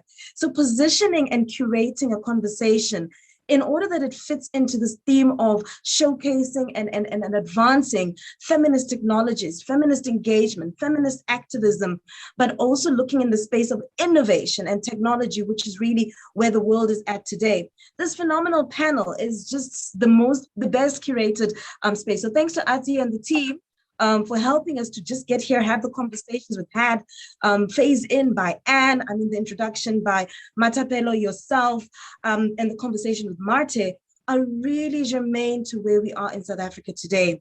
Thank you for your introduction, and I'm going to take it away with the team that I have for this conversation, and I'm excited, and I'm going to tell you why I'm excited. I don't do introductions in the traditional way. I'm going to read your bios. I'm going to do introductions by how I came across you. Because there's power in the stories of African women. There's power in the points of intersection and engagement. And we're all connecting at this point in time. But the reality is that these women represent a whole history behind them. And I always talk about the receipts that women come to the table with. When we put women on the table, it's not because they just want to talk about something. It's because I always say we have an arm's length of receipts that represent the knowledge, the skill, the acumen, and the insights that we bring to the table. Sis Phumza, I had the delight of sitting on a panel with her a few weeks ago at the Professional Blacks in ICT Forum. And it was, again, a discussion on ICT. And I remember sitting back and saying to Zine, I need to speak to that woman. And I'll tell you why I thought we needed to speak to this woman. We need to speak to this woman for the simple realities that she was not afraid to put the questions on the table. So we also had an interchange around corporate responsibility and around entrepreneur responsibility. So looking at the intersect between where responsibility lies in terms of the journey of entrepreneurship and the journey for tech participation. So the context that I bring for Ms. Phumza, over and above the role that she holds at Broadband Infraco, and I'm using two mouths, as Chief Marketing and Sales Officer, is this reality that she engages us in this conversation on a continuous basis. She writes articles on this conversation, and she's got a sense of not just what's happening on the African continent in South Africa, but really this conversation we need to be having about ICT, where it intersects with our lives on a very realistic basis. And that's why we have on the table. So welcome, Sis Phumza, to this conversation. So I'm so glad to be at this facilitator side and not a co-participant with you in a discussion. Thank you very much, Rehema, and it's such an honor to be part of your panel. Thank you so much. And I'll give you an opportunity later just to also speak about, from your context, where you meet this conversation. I had the delight of seeing Baratang's nomination to be on this particular panel. And I remember when I was confirming her, I gave her a call a couple of days ago, and I said, Baratang, when I put your name into my email address, so into my Outlook to contact you, your name popped up. And I was wondering, I've never interacted with you before. Why did your name pop up? And this is the thing about intersections and the fact that we don't just meet once in a lifetime, that we have points of intersection. The first time I knew about Baratang is when she applied for a TEDx talk in 2019. And when I actually went back and looked at your application, because I was like, oh, we missed that. And I know that you were not available to give it at that point in time. So I hope we get to take another opportunity for that. But what I liked about Ms. Baratang is what she was talking about, the humanity of technology, the fact that 4IR is going to be prevailing with us for a long time, but looking at the fact that there's a human intersection of technology and people, and how do we make sure that that divide doesn't forget women along that journey. So Baratang, you've also been on my radar as a woman that I definitely want to have a conversation with. So this conversation is absolutely ideal. Baratang is a founder and CEO of Girl Hype, which teaches young girls to code. Definitely a most germane conversation in South Africa, on the continent, in the world today, in terms of technology, skills, and development. Finally, I have on the panel Ms. Zine Ngugwana, and anybody who knows Zine knows that she's not quiet, knows that she's outspoken, but importantly is the context that in the last few years she's come to share with the world, and particularly what I would call less advantaged African youth, particularly in participating in the ICT sector. She is the deputy president in the Professional Blacks in ICT, and I think that's germane. Again, once again, given the context of where we are as a country and the reality that participation in a sector has got racial tones, has also got participation tones in terms of access to facilities, infrastructure, resources, and knowledge. So ladies, that is the context of why you are here, why you, and not necessarily because of your CVs, but because of the spaces that you occupy, the conversations that you curate and hold and host. And that's the context that we were looking at when we were putting this panel together. And I think Ati said it quite nicely, that our discussion is not just about one item, which is a lack of women in ICT, but it really is to paint a picture. And part of my introduction was saying, I know you from this context, but I would like each of you to share with the audience. And I've got 4 questions that we're going to be going through that I'm hoping that we get your insights on. And those questions should shed light in a conversational way about your perspectives of the sector and the opportunities. And quite simply, my first question is, given the tech landscape in South Africa, from your point of view, from the seat that you hold on a daily basis, from the ecosystem that you're interacting with, what is your experience and point of view of what this landscape looks like? How does it shape? Because I think that when we are all looking at the conversation of ICT, we come with this narrow perspective, which is really myopic and based on our circumstances. And the breadth and broadness of your representation can help us frame a landscape so we can understand this conversation better. I'm going to start with you, Sis Phumza. The question being, what is your interpretation of the tech and innovation landscape? And also just filter for us the perspective that you're coming in from, the context that you interface with on a daily basis. Thank you very much, Rahima. So my lens comes from being in the wholesale side of the business. So we are the providers of infrastructure to the mobile network operators. So the Vodacoms, the MTNs, they buy infrastructure and we build on their behalf. So it's the hardcore foundational aspects of telecoms. Where we're standing at the moment, and it almost brings me to tears every year, that we have to report the same kind of scenario, that we're still struggling with seeing more and more women entering the industry. It's unfortunately still predominantly male. And, you know, we do find, women who are exceptional, who come into the industry, they're exceptional. But because of other issues, it's a capital intensive environment. It requires a lot. The turnaround times for closing the sales cycle are so long. So if you're coming in as a woman and you are not of a big size, it can be really challenging to stay on point until you look at other various models that can supplement that side of the business. We're starting to see more and more independent women coming on board. In the past, they would form part of consortiums. So when we're bidding for business, they would be part of the male. You'd have the representation then of a female being part of a consortium. We're starting to see them coming up and taking charge and approaching us individually. And those that are showing up, we take an intentional effort of firstly retaining them in the industry. But beyond that, not only just training them, which is the norm. When you talk about enterprise development, everyone talks about training, but we handhold them and make them part of the value chain.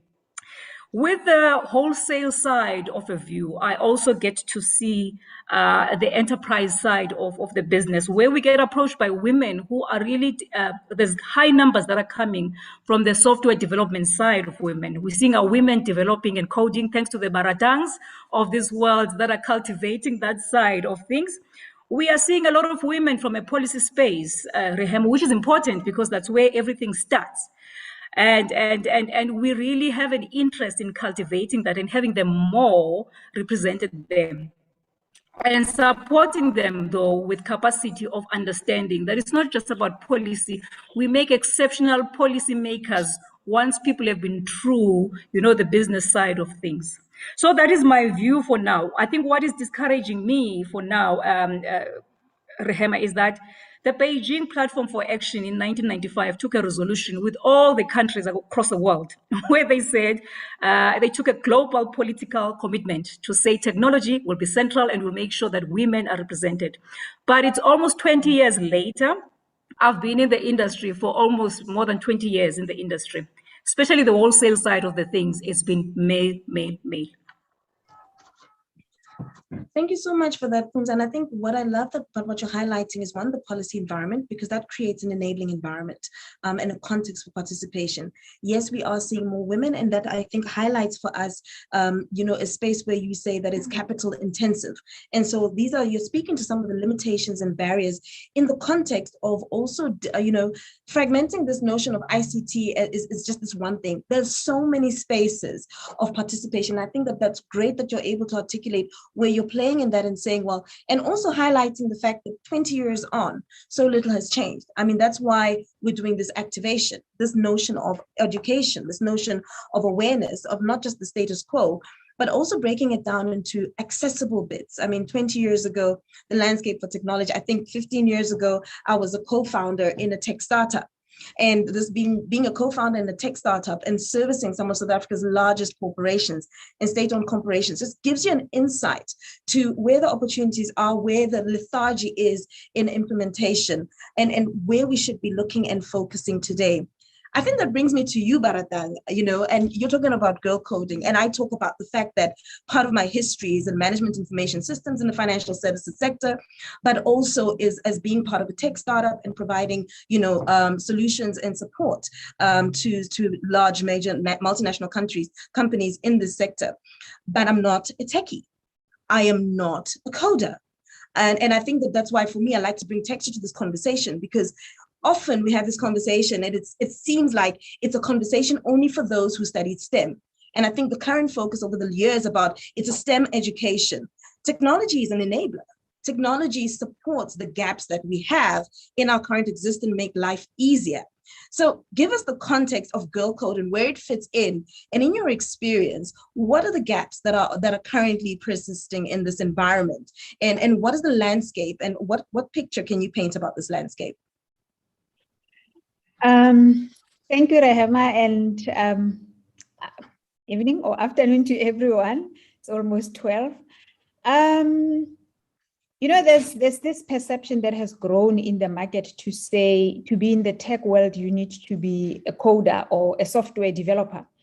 And it was perpetuated, especially by the industry itself, driven by the issue that where it developed in Silicon Valley, and it went into an era where, because the founding members of most of the successful companies were white males, it perpetuated the culture of white males, because people employ those who look like them, relate to those who look like them, and that created that environment. At the moment, PwC released the stats last year to say that women currently holds only 19% of the tech-related jobs in the top 10 global companies. And that leaves men to 81%, and women makes up to 28% of positions in leadership. That leaves 72% of decision-making in the tech world being made by men. Let's forget about coding. I'm just talking about decision-making. Decision-making is the biggest of it all, and it is the mother of where leadership is failing us. Because if decision makers are still white males, they are holding one of the biases that is so dangerous to Black females. Because we come from, when we can't deny it, we come from a history of Black females, right from slavery, being the bottom pit of the chain of any employment, schooling. And it went into our homes where our mothers are domestic workers. They're seen as the low strata of the society. So how do you expect someone who grew up in a family seeing someone being a cleaner in their home to respecting someone being a decision maker in the boardroom? The two doesn't relate, and those biases are driving what we're seeing in the industry till this day. And in South African proportion of females and male graduating in STEM industry, because I work in the field, I teach girls how to code.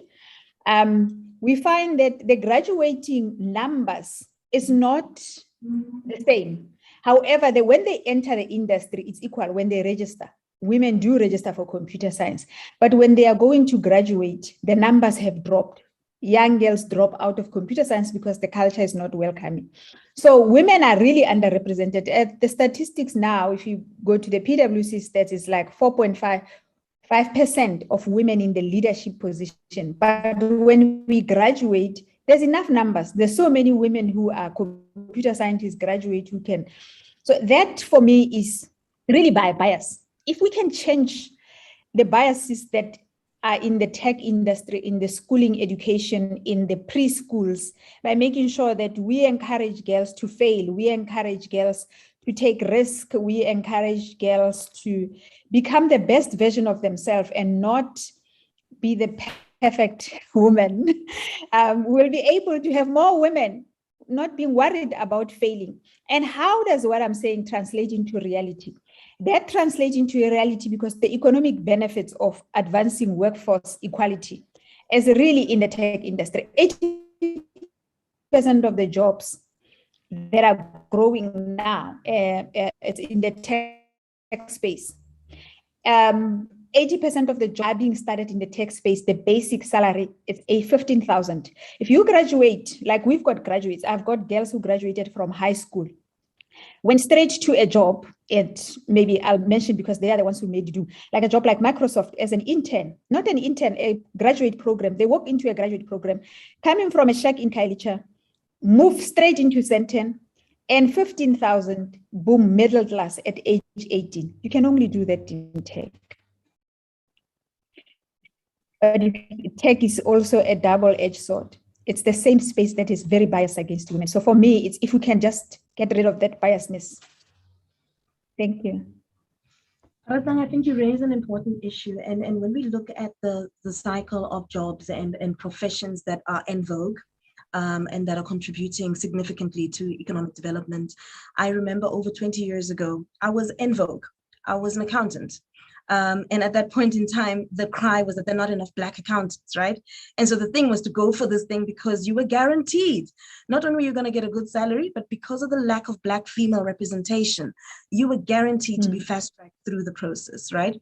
And so I always smile at this thing about what is in vogue now, or, you know, where's the investment, where's the money, and where's the attention going?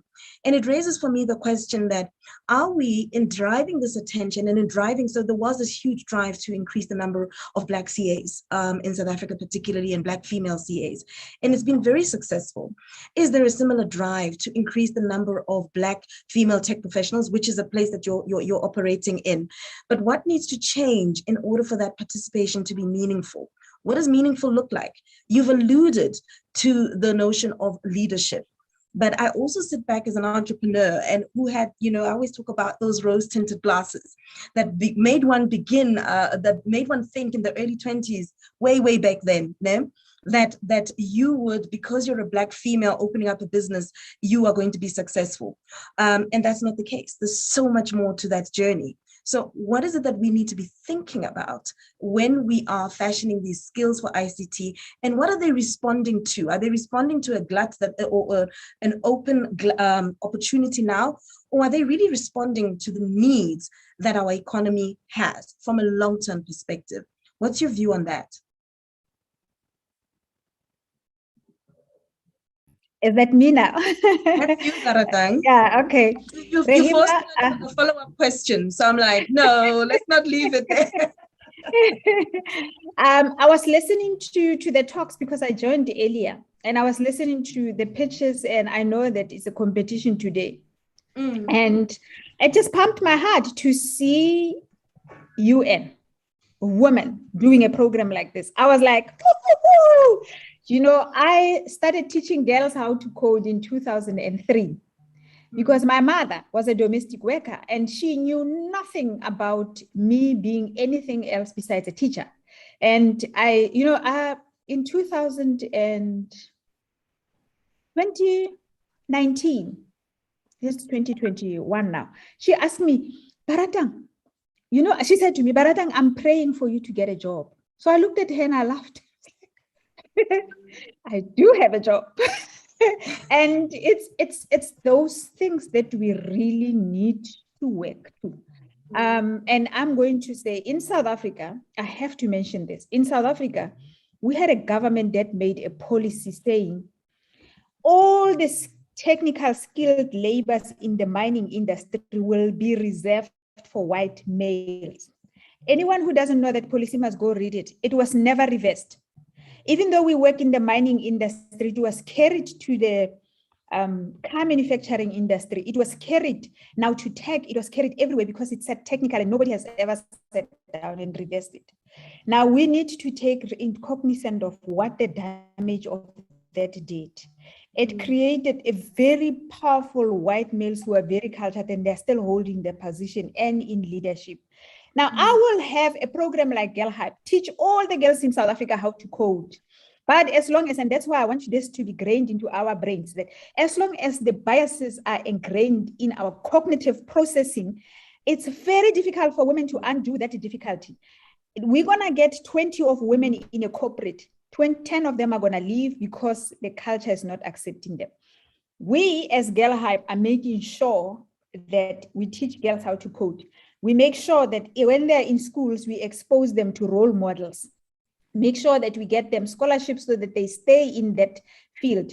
We make sure that in the end, when they get to the corporate, they have someone who becomes a sponsor in the corporate. We trying to make sure that the network of women are around women. As I understand that women have this tendency of being competitive towards each other. Now we're saying, don't be competitive towards each other. There's so many resources. There's so many opportunities. Let's share. And how do you make sure that you move? Because if you are in this chair of yourself for too long, it means somebody doesn't get a seat. So make sure that you move. Even if it means you change jobs, somebody must come and sit on that. And we have so many. So in South Africa, I'll tell you, we have Girl Code, we have Girl Hype, we have Code for Cape Town. We have so many programs. I can count them over and over. And governments is doing so much with techno girls, where they put girls into corporates. So much is done. So much is done for girls and the corporate in the university level. Universities are doing so much. The workspace is doing so much. I mean, this is, I could sit here and I'm like, what you're highlighting is the level of investment, the level of engagement. I mean, what Phumza had related to was a policy environment. And what we've just touched on a very little bit was an enabling environment. And it needs more than just policy. It needs the different partners working towards creating this new reality, right? And can I just finish? When UN gets involved, it changed the ballgame. This program, what you are doing now, validates what Baratang is doing, validates the need, and all of a sudden, policy level at a bigger level than I could ever reach, is starting to see the need. I'm so glad that you've raised that. And I think that that's part of the conversation that I'm going towards, right? The reason, I started off with the reason why here and the reason you are here. The reason you are here is that whilst we've, and Phumza, you also alluded to this, and I'm also going to get to you, Zine, you're coming into this conversation. The reason that you are here is part of Generation Equality's success model. The part of the success that we didn't have before was that there is a lot of effort. Let's not discount the strides that we've been making. But how do we accommodate multi-stakeholders in this conversation? How do we make it a conversation that is not just UN Women, that is not just DIRCO, that is not just Department of Women, that also includes the women entrepreneurs, the affected parties? And I think that when Marta was giving her talk earlier on in terms of the poverty conversation that Sawid is having, I think there's a great appreciation that you need to have multi-party stakeholders. You need to solve the issues where they are. And I mean, I'm excited to be part of this particular initiative, but we also still need to be in a space where we are honest about framing the context. We still, unfortunately, where we are framing context with a view of designing programs for sustainable implementation. And in that sustainable implementation, you have alluded to two key things: decision-making opportunity. So it's one thing to come in and have great ideas around things. If you're not factoring in the ability to not just make decisions, but to implement those decisions. And another key element that you raised was around representation, that representation matters. And I think on the note of representation, that's where I would like to bring Zine in. A few years ago, I think I was having conversations with Zine, and Zine was in her work with Linda Mahla, which she's the CEO of. She was working particularly with young kids in rural areas, just to teach them basic skills and computer literacy skills. Zine, in this work that you do, which is a lot more than that, because I know you to be a strategist and HR specialist, and to have worked in corporate, and you're a prolific speaker in the area of ICT and facilitating access for marginalized groups. What is your context? Where are you coming from in this conversation about the landscape of technology and innovation? And so that we can even go into, so what's the bold conversation we need to have? And that's the conversation I'd like to have next. Zina, what's your context of this space that we should start bearing in mind so that we're not having a one-sided conversation, we're having a balanced view? What's your take? Thank you so much, Rehema. Thank you for having me. I've just been listening to both Phumza and Baratang, and because I know both of them, and I was thinking, will I ever get a chance to speak here? Because these two, I've been with them for many years now, and I know that they will talk. And coupled with you, then I thought, okay, hopefully they will remember me. Thank you so much, Rehema. Look, for me, when I look at what is happening out there, I will just come back a little bit to what we have been doing as Linda Mahla, but I think I need to focus mostly on what's women's participation in the digital economy. Where are we as South Africa in the fourth industrial revolution? Because that's the latest buzzword. I look back and I see 27 years into democracy, but South Africa still remains the most unequal country in the world, according, I think, World Bank as well as the Times Magazine in 2019. Everybody knows that now the newest buzzword in this country, we are all talking for the industrial revolution. What are we meaning by that? Where are the other people when we're talking about this? Which brings me to your question about the work that we did with the rural youth, where we had to teach them the basic computer literacy. There is a reality that we live in as far as the fourth industrial revolution is concerned, but many people, especially in the rural and township areas, they're still struggling to come to grips with the issues of the third industrial revolution, let alone the basic computer literacy. Please get out of Gauteng, get out of Cape Town, get out of anywhere you are in the big cities. Just take a walk, take a drive, take a taxi, to your nearest township, to your nearest rural area, you will see what I'm talking about. And this is further intensified by the gender divide, where women are at the bottom of the chain. As much as we are the biggest buyers out there, we hold the economy as far as the buying capacity is concerned, but we're still at the bottom of the chain. A lot of people have been talking about this. So for me, for women really to be truly empowered, policies, everybody seems to be talking exactly the same thing. That's why I was worried that Maratang is taking my points. Phumza is also taking my points, because I'm also there at policy level. Policies, they have to tackle socio-cultural attitudes, negative perceptions, as well as other determining factors such as inequality in access to health services. This point is very important. We are the ones who take our kids, who take everybody, including your husbands and your partners when they're sick. We are the ones who are seeking health care. That's what we do as women. Violence against women, people are talking about this, and lack of political representation. Are we really having people who are having a political will in the true sense of the word? Or is it just a tick box like it always happens? So the country continues to wrestle with the wide income inequalities as it possesses characteristics of both an advanced and a developing economy. That's who we are. That's why we are said to be very unequal, as the most unequal country in the world. While it also, looking at the institutions where Phumza and them are working, progressive policies, the strong private sector, but there's a lot of delay in tangible indicators for access to information and communication technologies, as well as digital platform. These things are still lacking. It is all a talk. When it comes down to us, you see a lot of policies. South Africa is very good at writing these policies. But when you're talking the actual implementation, we lack a lot. South Africa lacks. We collect all these things, but there really is nothing that's there that's tangible for us to say now it can be implemented in the townships, in the rural areas. Poverty is a foremost inhibition to digital inclusion and participation in South Africa. While race historically has been the driver of economic disparities, traditional socio-cultural prejudice has been a barrier to women's labor market, financial and digital inclusion. I cannot stress this enough because I see it in the work that I'm doing on a daily basis. So far, that's where I want to end it, Rahima, but just give 5 points, just 5 points that I would, actually 4 points that I want us to be looking at going forward. The gender stereotyping and society mindsets that need to shift. Family responsibilities that we as women are always being given, or as you are born and you are socialized into the community or into the society. That is your responsibility. You grow up knowing that this is what you're supposed to be doing. Maybe we haven't changed even in 2021.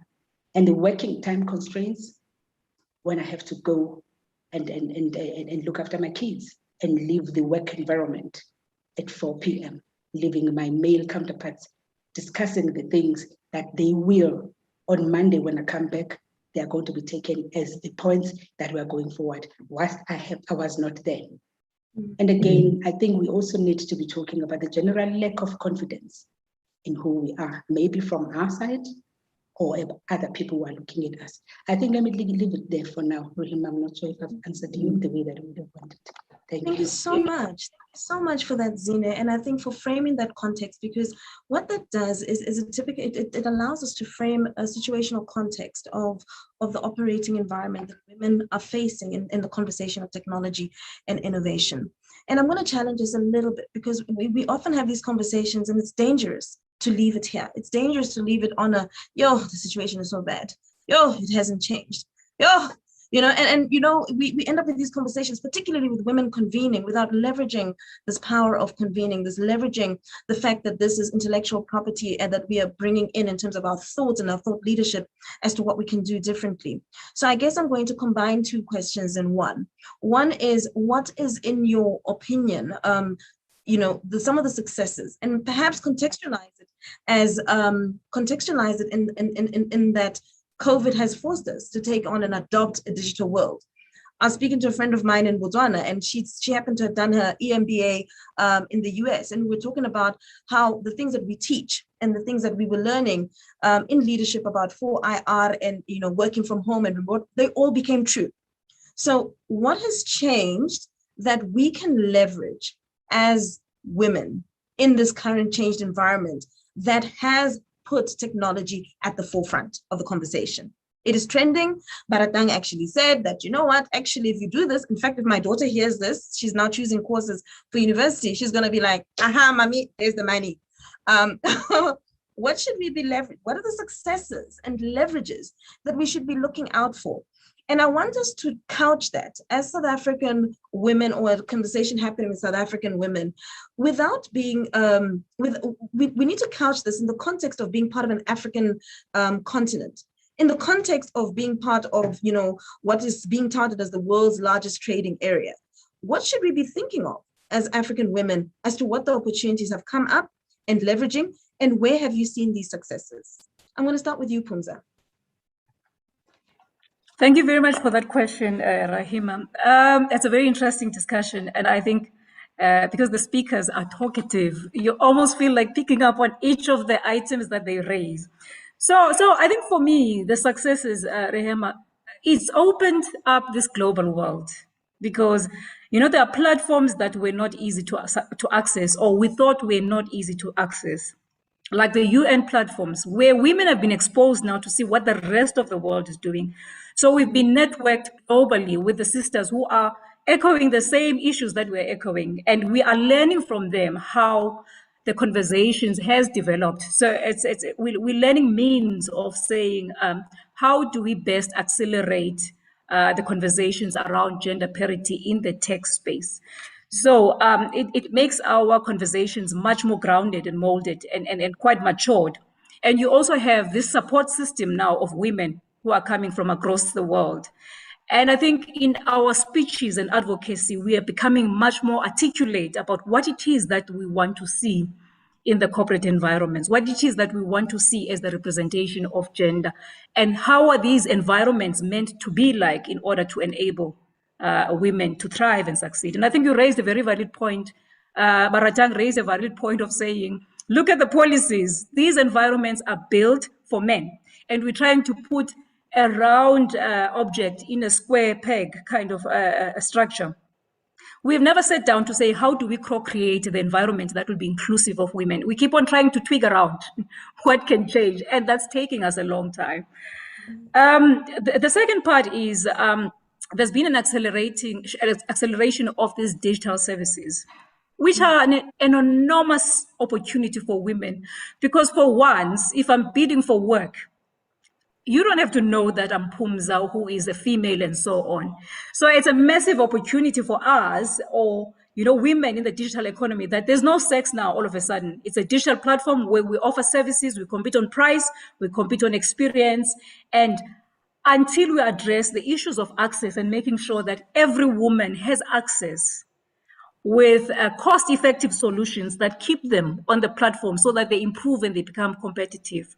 So those are some of the good things. I think Baratang also mentioned an issue around the UN. We've all become so exposed now to understanding what are these KPIs that the UN has set for countries. And there's amazing work that is coming up as well, and saying, let's take it to corporate. What are the corporate guidebooks? Because corporates throw money in these things. They say we're doing CSI, we're building schools. There's no coordination. We're all doing something. But there are guidelines that are coming up now, even for corporates, to say you need to be responsible to your community. You need to be responsible. And inclusion in a corporate context will mean these things. So we have a standard now that's going to be like across the world, and there's no more hiding around BEE. We've grown because the target was 10%. Now we have overreached, it's 20%. And those things don't mean a thing, but we've learned to cover that we're including women, whilst in reality, it's still not the case. So I think those are the beautiful things that are coming up from me within the world of COVID. Oh, thank you so much for that, Phumza. And you're right. I can take each one of these conversations and I'm going to challenge myself and our team in this multi-stakeholder forum and platform to take each of these conversations further. It cannot stop here. And this is just context setting. This is awareness. This is fantastic. And so I'm going to go to Zina next. So that she doesn't feel left out of this conversation. Zina, the same question. What are the opportunities that are coming up? How do we as South Africans see ourselves? And Phumza spoke about the global village. I started with the African village, but I think that the reality is that it's opened up, perhaps positively and negatively. You don't need a passport or a work permit to work anywhere, which means from a skills perspective, this also means that you're competing globally. As much as you are able to participate globally, given the context of access that you were speaking of before, what are some of the successes? What are some of the opportunities that you are seeing in your line of work? Thank you so much. Thank you for not leaving me out this time. Yes, Rima, there are some successes. You know, we can't always be crying and saying that things are bad. I suppose really I'm going to echo what Phumza have said, as well as Baradang has said earlier on, in as far as we find ourselves now here talking the platform of UN. It used to be something that was quite far, if you know what I mean. But here we are, and we can see that we can participate and make contributions within the space of UN Women. But for me, because I represent a large number of SMMEs, particularly women SMMEs within the ICT space, I get such joy whenever I am to meet some of them, or whenever I have to, I have an opportunity of being in the same space with them. I'm seeing up the young ones, where I say we need to also be passing on the baton to them as the a little bit older generation. I'm hoping I'm not offending anyone there when I'm saying that we're a little bit older generation, because we've been here. I had both you and Phumza saying that you've been, in the space for over 20 years. So it means that we're a little bit older. I'm also have been in the same, the same number of years in the space. So we do need to also pass on the baton to the younger generation. I would like to see, the importance of creating FOIR awareness to alleviate the fear around the revolution. Because I work a lot with the rural communities as well as the township communities, there's a lot of fear around this fourth industrial revolution, because maybe it has been posed like this huge animal that has come to take people's jobs, take this and take that. So there's a fear around that. Maybe we need to really create the awareness around that. And I'm starting to see that people understand that it is actually here to assist rather than to take. And I do notice that there is an inclusion of women in the FOIR to equip them with essential skills, which is very important. I say a lot of women, young ones, there's one that I was inviting just now to come and join us. I mean, she's got a PhD degree around the artificial intelligence, smart drones, cloud computing, system integration. These are young Black, kids. Lack of a better word, I don't want to be using race as such, but we never used to have this, but I have those people now in my space, and I can see that, we are growing. There are some successes. As much as we have a lot of things that we still need to do, governments need to help us, but I see these things now, particularly coming up from the young ones. Yes, getting onto the global space is very nice. And I'm happy about that. We have that opportunity. But there's also Africa. We are part of Africa. And there's now the Africa Trade Agreement that has just been opened up. We need to see, how do we get in there? How do we then partake? Not make ourselves as South Africa that we are not part of Africa. There's this thing that when we're talking about the other African countries, we say it is in Africa. Whilst we are all in Africa, we're just in the bottom part of Africa. So how do we utilize then that Africa Trade Agreement and see how best do we communicate with the other people in as far as the fourth industrial revolution is concerned, in as far as innovation and technology is concerned? We may learn something or two from the countries that we think maybe they are not as good as us in South Africa. So I am seeing, and I'm happy about these agreements that have been signed off, and those are the positive things that I think we need to be taking forward. And really, as women, we need to champion these things. We really need to champion these things. Let us not wait for men to do these things for us, particularly that Africa Trade Agreement. And I think I would implore anyone who's here to really have a look at it, study it, and get to understand what it means, what it represents, and then how do we then form, coalitions with other countries, with other sisters out there, and get this innovation and technology thing not to be led by men, not anymore. Here we are. That agreement is here for us to use. Thank you. See, I'm getting so excited. I have a limited amount of time to have this amazing conversation. We were careful when we started this conversation to say we are curating an awareness, a starting point, a point of, I said we meet at a particular point, and we are meeting everybody at a particular point in this conversation. And we're going to use this as a launch pad.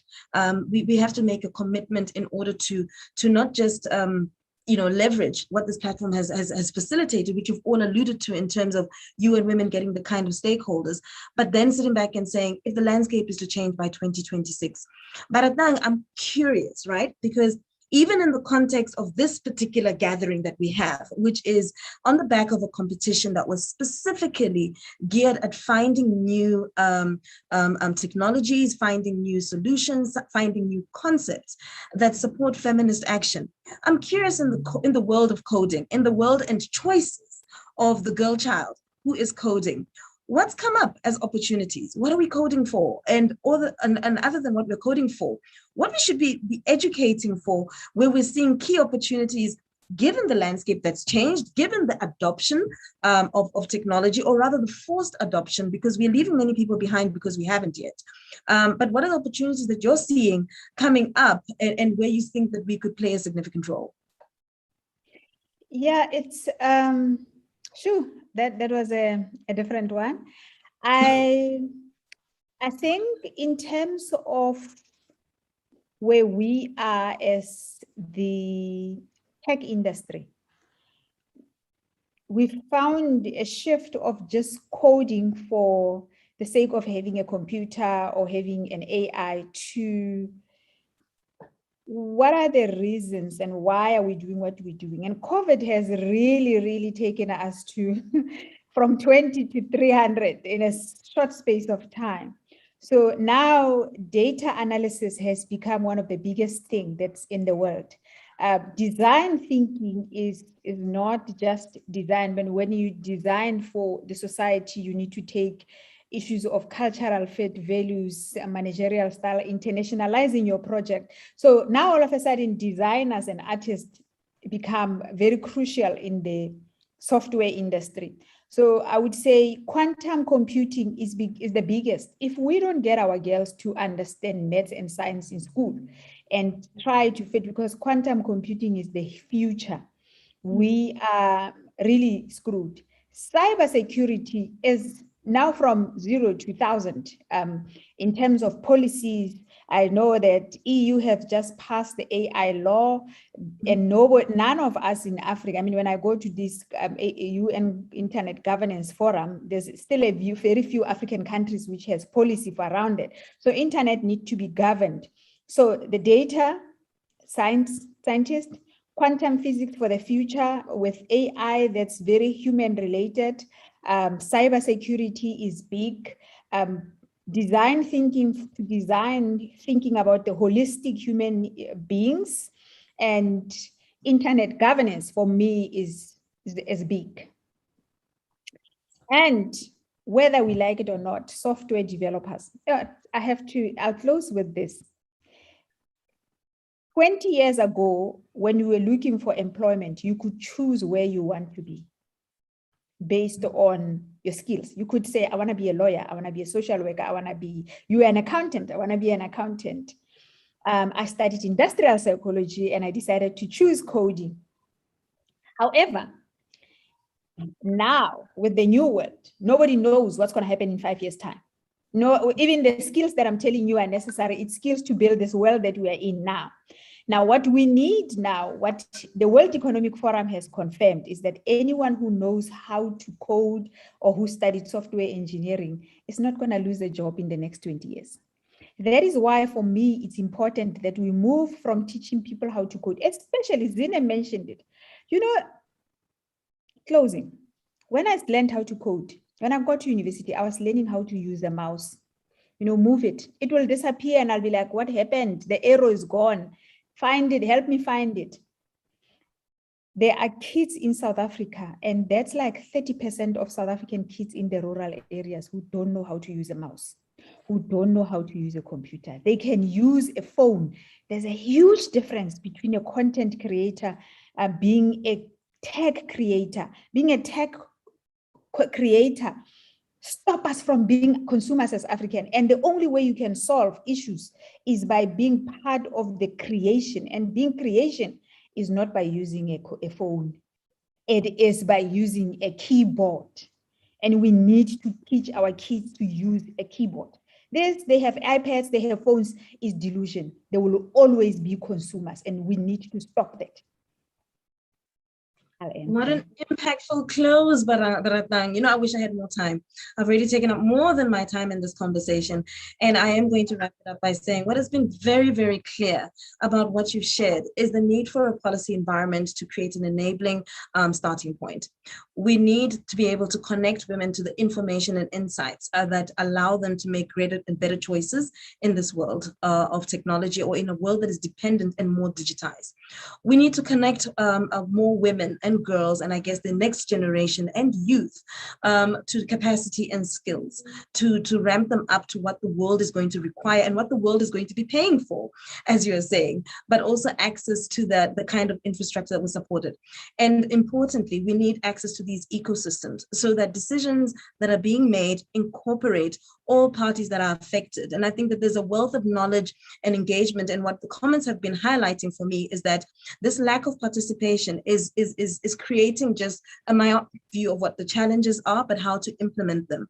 With my personal experience over the last few months with youth in the technology and innovation action coalition, is the speed with which youth are wanting to implement things, but also the realities that they're not necessarily at the heart of the design of the very solutions that are meant to incorporate them. So we take it on board, and I think that you've given a great battle, and all of you have mentioned what significance it has been that this is a platform that's been facilitated by you and women. And I go forward to say that this particular platform, the Generation Equality Forum and action coalitions and activations, are just a collective, is more of a multi-stakeholder partnership, which includes the South African government in the form of DERCO and the former Department of Women, as well as UN Women.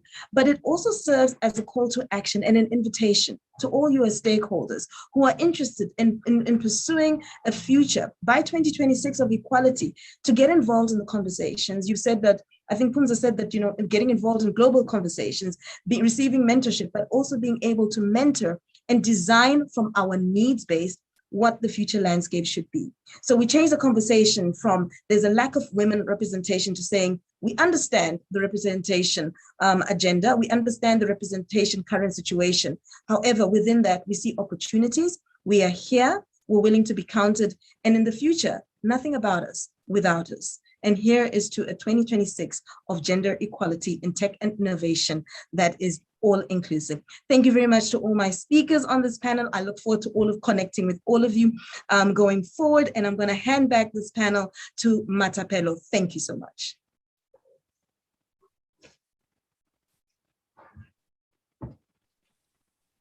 What an amazing panel. Like, absolutely. It has been such a joy listening to that. I'm totally inspired. Thank you, Rahima, for facilitating such a game-changing conversation. And I mean, the comments, brilliant panel, phenomenal panel. It's absolutely brilliant. Thank you for that. So in the next slot, we will be listening to Let Us Start elevator pitches. And then after the pitches, the judges are going to deliberate. And then what we'll do is we'll bring back the finalists for further Q&A if needed. But I want you to show some love to the teams as they pitch. They literally have 1 minute. We're going to play a video. And then after the video, I'm going to bring them up and then they will pitch for 1 minute. And then we go to the next one. So the list of the teams that will be coming up, we've got Advocate Thando Gumede, Khomotso Machele, Kwakhanya Mthethwa, Middling Team, Sibongile Mungadi, Tuli Hlongwane. So these are the team that are going to start, and let's let them start. I mean, it's absolutely phenomenal. Shall we play the videos of their pitches? Okay, I'm told they've got 5 minutes to pitch. So you have 5 minutes to pitch. Take us through your solution. We're excited, looking forward to listen to it. And we're ready whenever you are.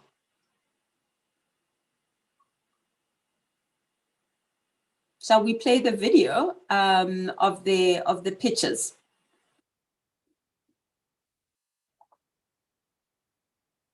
While they're getting the video ready, I also would like to introduce our esteemed judges. We've got Ms. Audrey Mutupi, Mr. Tven Yafta Zine Nkukwana, Mahadi Butelezi as well. They are our esteemed judges. They will be listening to these pitches and then bring in the teams one more time if they need a bit of clarity in terms of the question or their pitches, really.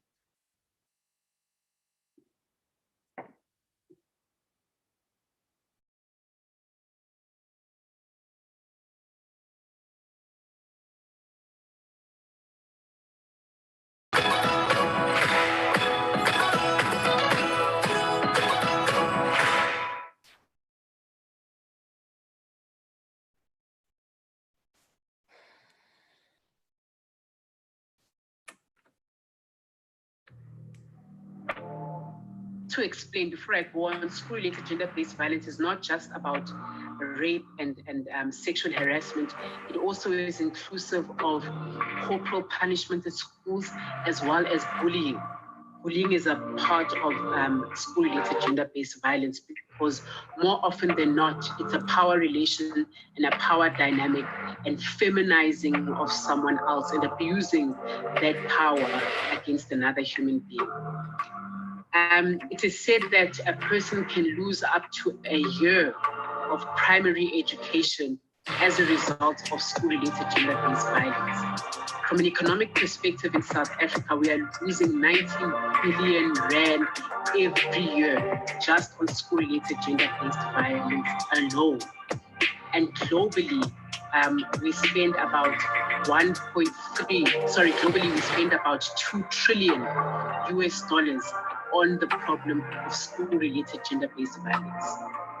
Of course, also unwanted pregnancies and backstreet abortions because of the lack of access to sexual and reproductive health services, which I'm about to present to you, called Mteto Search Engine.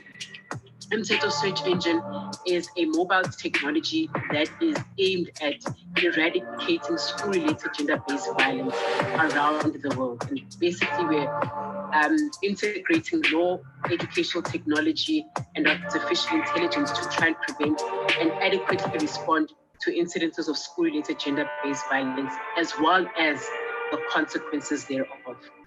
Mteto Search Engine is essentially targeted at children and youths between the ages of 5 and 19. So that's from grade 1 all the way up to a matric. And at a later stage, we'll be looking at targeting ECD and university students. And what Mteto Search Engine essentially does is that we are a search engine just like Google. It is the Google of gender-based violence, human rights, and more related issues that is easily accessible to children and young people. And the reason why our users would find this relevant for them is because the content on this search engine and platform is age appropriate, and it is tailored to this audience specifically. So we've broken them down into brackets, and we've made sure that the content speaks to each of the age brackets. What we found is that I have temporarily named Go Parenting, just to get that energy, Go Parenting. So basically, I am presently going through a divorce after 4 years of separation, and I'm a woman who's empty-handed after I gave all I had to a marriage that was not in communion of property. So I'm a mother also who has an empty nest, because after I was kicked out of the house without my young children, I had to leave the kids behind. So there are many women like me all over from all walks of life. And some women have the kids with them and they have to carry the biggest responsibilities of taking care of their kids. And sometimes they get no support, no financial support, no emotional support from the other partner. And because most of the time we cannot literally fight for ourselves. And sometimes we don't know how to. Most women's rights are violated and children are mostly used as weapons, during divorce or separation.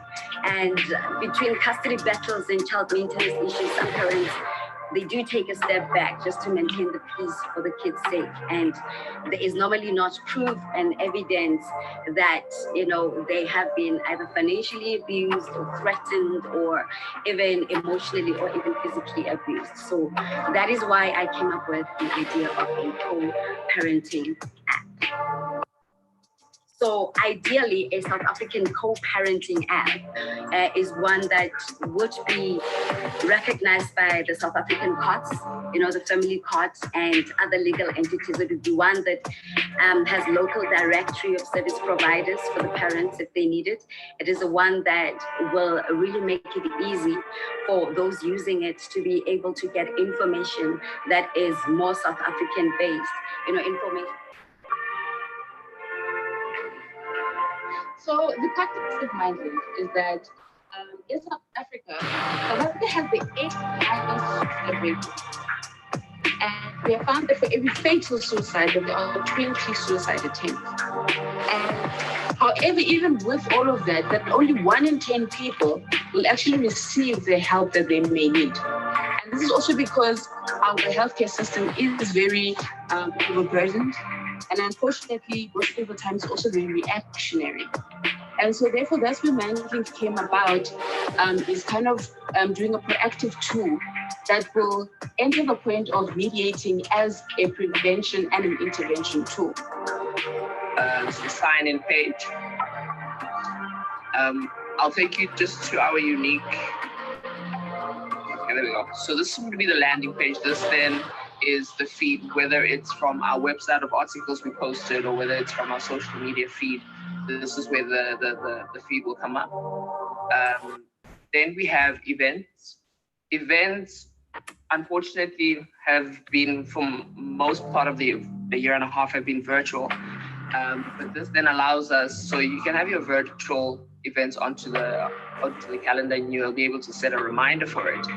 But we're hoping in the future when we have, on-campus group sessions or any other kind of event, for example, be able to automatically buy a ticket from the app if it's something you want to go to, and then obviously it'll set a reminder, but alone and we're not the first to try to do what we're trying to do.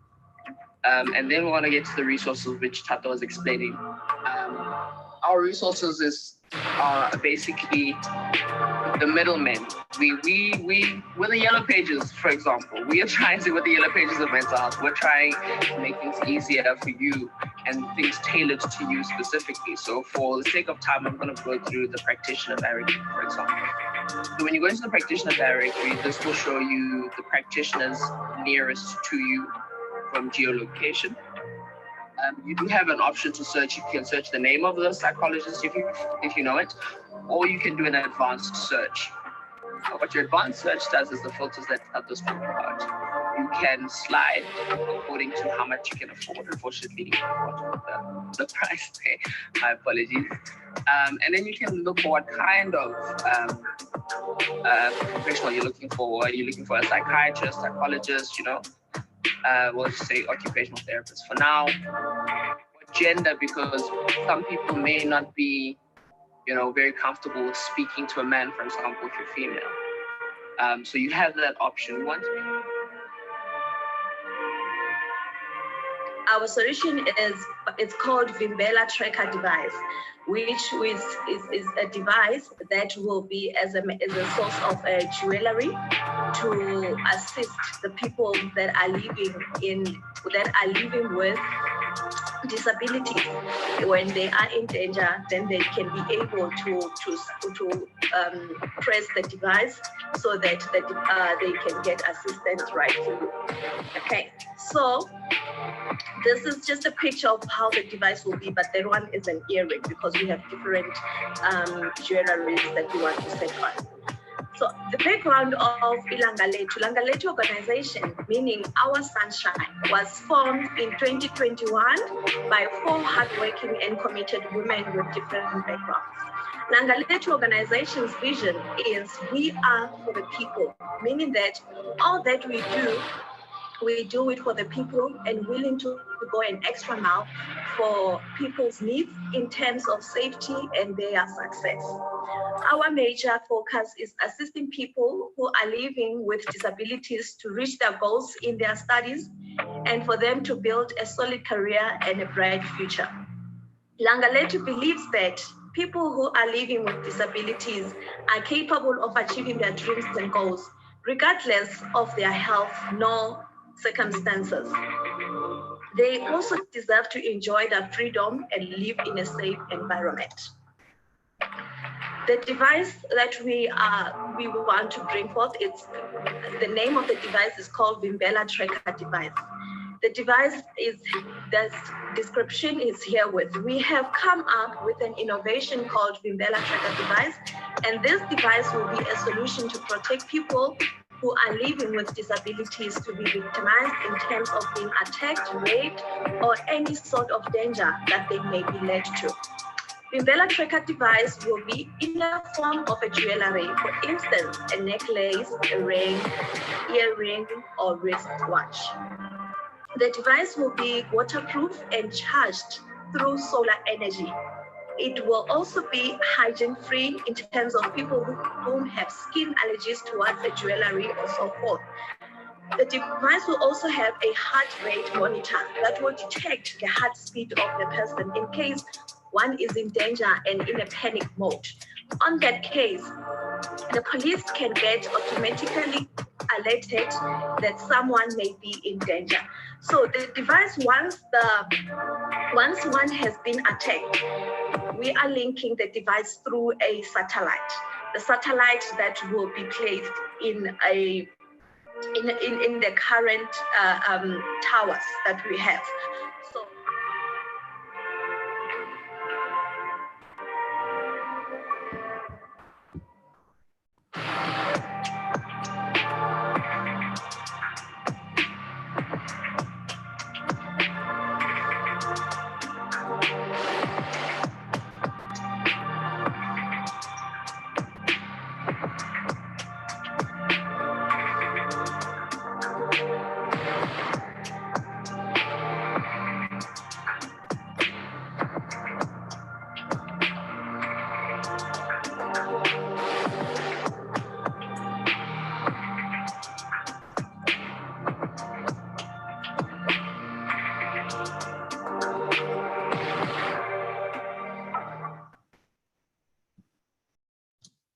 inspiring.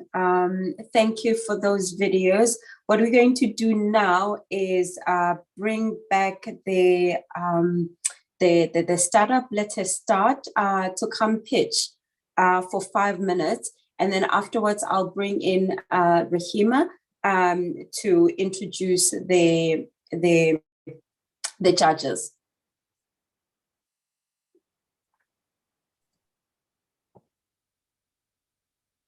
Over to you, team. Hi, may I introduce the judges before we go into the session, please? Yeah, we can do that. Let's do it right away.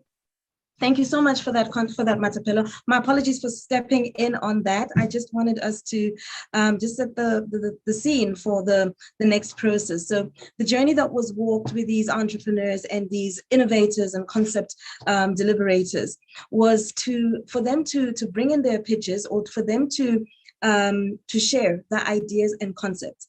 The process that they undertook is that they not only submitted their applications, they went through a shortlisting process, and the participants that you're seeing before us today are essentially have also been able to do a shortened pitch that they'll be providing. Now, everything that we've done in this process has been very deliberated. And part of the deliberation was also a selection of who is forming our judging panel. Nothing has been by mistake. We were very clear that part of what we wanted to achieve was this notion of showcasing and highlighting technologies or solutions that support a feminist agenda. But we also appreciate that the feminist agenda exists in a more holistic environment that includes, and when we say a feminist agenda on its own is an inclusive agenda. So what did we think about when we were thinking about our judges? We were thinking about judges who are looking at whose work exposes them to an environment that they're aware of some of the inequities that exist, that are aware of some of the programs that exist, but are also able to give an insight and an input to each of the panelists in terms of either where they can go, what they can do, but also ways of connecting in the future. Our 4 judges comprise the following particularly chosen participants. One is Zinenku Kwana, who you've had the pleasure of listening to on the panel earlier on, and you know her interest particularly in the rural areas and particularly looking at participants who have not had the pleasure of having opportunities. She is the Deputy President at PDICT in Gauteng, South Africa. She's an experienced Chief Executive Officer and has a demonstrated history of working in the management consulting industry. Her particular skills are in administration, management, in risk management, succession planning, and she's also a strong business development professional. Our next judge is the esteemed Audrey Mutupi. Again, this was particularly selected because she is an entrepreneur of note. She is the CEO of the Systemic Logic Group, a global financial innovation, data and technology disruptor. Now, we like that word disruptor, and we're saying this is precisely it. She came highly recommended by our team, as did all the judges, not just because of the work that she's done, but the journey she's walked as an entrepreneur and being able to appreciate the ideation as well as the execution, but working at small companies, but as well as very large corporate and global companies. We always say that ideas that we have should be able to live and breathe, you know, even though they start small, they could have global impact and reach. So wanting to have that perspective on the panel that is able to reflect on ideas, not just in the microcosm of the worlds that we occupy, but people who've got exposure to greater environments. She's got extensive market knowledge, and she champions Systemic Logic business model to deliver solutions tailored to the needs of clients. So she's really looking at what are clients looking for. And in any solution and innovation, at the heart of it, you need to be answering, what does the client want? Because while you have a good idea, if there's not somebody on the other side looking to buy that idea, it is just going to remain an idea for you and perhaps your family. Tavern Jafta was specifically selected because of the role that he plays at CEDA. And in the terms that he's a senior manager at CEDA. And part of what he does at CEDA is help entrepreneurs and startups to find business models, but also importantly, giving them advice on what to think about when they're going to start a business. The reality is a lot of ideas may start at ideation, but will end up in execution in a way that will require a business outlook. And so already being able to think about these ideas that are being shared with us, some of these are solution developments that have been put forward for us. How can we test this? How can we assess whether or not it's going to work? Because these are critical questions, sometimes not comfortable. And also to be able to say, well, what additional help can we have taking this forward? And so welcome to the judges that I've highlighted so far. And there was a critical judging element that we needed to infuse in this. And this is one that, you know, it was as part of the technology, as part of the action coalitions and the 7 action coalitions, we had to ask the question, how are we being cognizant? And I think the previous panel, I think it was Baratang, who mentioned that policy and environments are actually designed at the exclusion of the very people who should participate. How do we ensure that we're included in this conversation somebody who's completely au fait from an activism perspective of what the feminist agenda is, how it translates, And who best than the current leader of the Economic Justice and Rights Action Coalition convener, Mema Hadi Buthelezi, who we have some interesting conversations around what does economic justice look like and translate to. And beyond being a leader and a humanitarian communicator and family woman, she is also the group CEO for the RB Property Group and Fund and CEO of the Catholic Business Forum. So she is a member of the, as I said, GF Generation Equality Task Force, but she's also the convener of the Economics and Justice Rights Coalition, specifically looking at economic justice and rights, and a board member of the Moral Generation Movement and a member of the faith-based organization Action Against GBV's National Task Team. I have to mention those because I think you can see that the holistic nature of the feminist activism that's coming through and the lens that we need to make sure that we are not forgetting as we curate these spaces that look at what the global world looks like and says, but we can change this narrative. How do we, when we are adjudicating, consider these?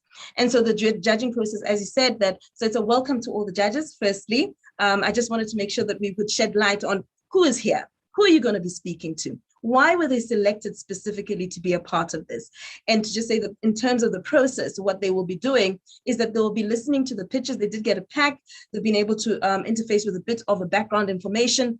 They'll be listening to the videos that were just shown, but each of the participants will be able to share in a 3-minute pitch, nothing more than that, what their concept is and where necessary. The judges will then be able to do a Q&A and will give them time later to deliberate privately before the awards. So Matapela, thank you. Sorry for stealing your time. I just wanted to land that in before the entrepreneurs and idea generations get a sense of who are we speaking to. Thank you very much. Absolutely spot on. Absolutely spot on. You did not miss the mark at all. I think it is important that we frame and we contextualize the judges so that they know what are they being judged on and who's judging them. So at least they have that comfort to know that these are the people that will also be looking at different levels of their business. And thank you for that, Rahima. So what we're going to do then is go back to the pitches. And as Rahima mentioned, you have 3 minutes. Please stick to that time. We don't want to be rude and cut you. Just time yourself. Make sure that you do that elevator pitch for 3 minutes, and then we move to the next. And then if the judges have got a question, they will come back and get more information or clarity on an area that they are concerned about or they need more information around. Without wasting any more time, please, let's invite back the pitching teams. And also let's show them some love, please, because this is a really bold steps, bringing in their idea forward. They've already reached this milestone, and which is absolutely amazing.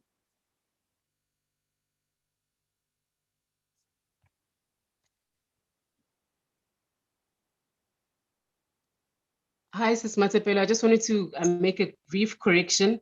It's a 5-minute pitch, just so no one is confused. Okay, so we're moving from 1 minute, 3 minutes. Okay, let's give them more time then. 5 minutes it is. 5 minutes, it's the time that you have.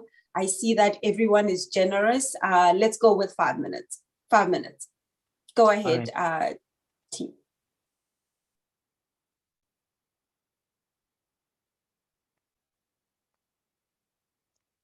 Okay, I will now begin.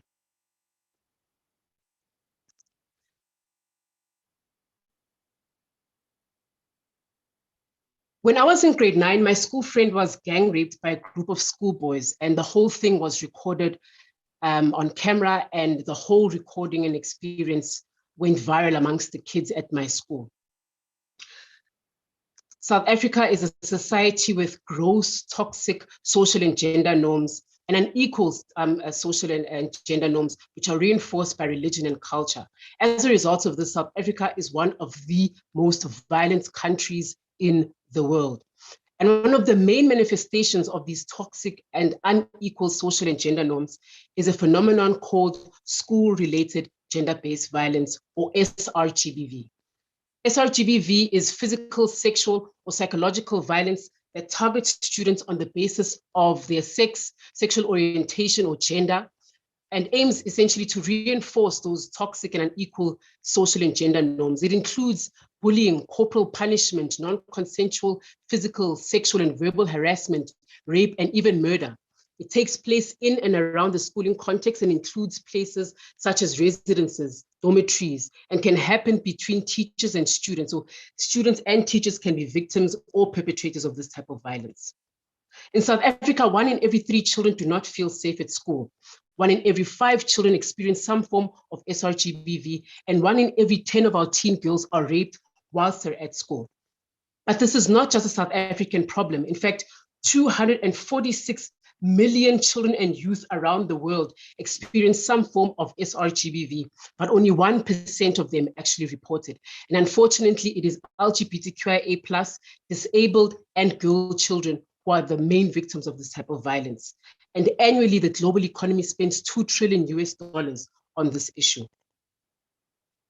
The other consequences of SRGBV are health, behavioral, and economic, such as suicide, unwanted pregnancy, HIV, mental health, perpetuating violence as adults, failing or dropping out of school. And in South Africa, we spend 19 billion rands annually on this issue. But the main reason why I'm here is because of the enablers of SRGBV, which is the lack of access for children and youths to the justice ecosystem, lack of governance, reporting, and accountability mechanisms, poor knowledge management, and the lack of disaggregated data. And so I present then to you Mteto Search Engine, which is a mobile educational technology that uses big data, machine learning, and gamification to prevent and adequately respond to incidences of SRGBV. As soon as our end users get onto the platform, we're able to aggregate this aggregated data that will enable us to profile them and their risk factors, understand attitudes, behaviors. Are they perpetrators? Are they victims? Where are they placed? And our stakeholders are able to implement relevant interventions in the relevant areas and in the most appropriate manner. So this is basically what the platform would look like at the end. It really does look like a search engine. You've got your basic search functionality. So for example, you want to know where you can get free sanitary pads, and you can filter the information, audio, videos, games, documents. Or you can go to Mteto University, where you can learn more about human rights as well as law and related issues. What is Black feminism, for example? And you can get all sorts of literature, books, courses, podcasts, and games that are related to that. We also have a market space where you can get access to things that would be difficult for people to have access to, such as sexual and reproductive health and rights, stuff. And then also safety devices such as personal trackers, personal safety devices, holistic health. So you can, for example, queer children can have access to dental dams that they previously wouldn't have had access to before. And then also we've got our helpers that include counselors, abortion service providers, therapists, police, NGOs. And we're able to provide live data about the condition of those service providers. So you can see here 3 stars, you know exactly who you are dealing with from that organization, and you know how much resources they have at the organization before you get there. So you don't waste your time going to a police station to get rape kits when they don't have rape kits. This is targeted at children between the ages of 5 and 19, but we're looking to expand to ECD and higher education. And of course, now children have got this bespoke information that can enable them to save their own lives. They know what to do, where to go to, and who to speak to.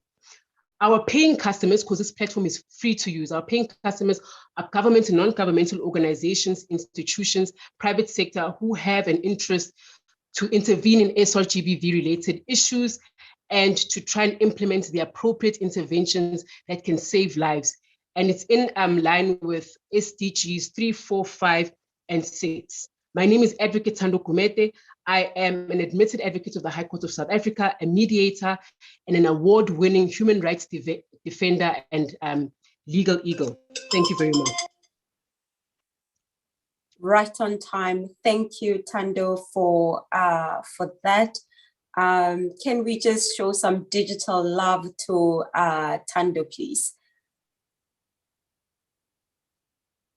Can we take the questions now, or let's move to the next Well done indeed, Tando. Absolutely well done. We can move to the next pitch, and then the judges will come and call you back to ask you questions. But for now, let's move to the next pitch, if that's okay.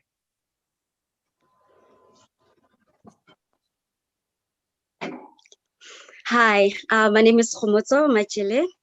I'm presenting to you Go Parenting. So Go Parenting is transforming overwhelmed, reluctant, and at-war co-parents into organized, enthusiastic, civil, and winning co-parents. So in South Africa, there is a gap for an app that optimizes effective communication between the different parties that are involved in raising a child/children, and by means of providing tools that can help those who are co-parenting to share, to agree, to plan, to execute, and to review obligations that are centered around raising of the child. So my story, as you have heard in the reel, is that I'm a woman who has gone through immense anxiety and panic attacks just to be in the same room with the father of my children, only just to discuss school holiday plans. And having experienced also like the hostility in communicating, whether that's face-to-face, whether that's through WhatsApp or calls that cannot be traced, you know, no evidence of things that have been said to me, of threats given to me, I need an intervention personally.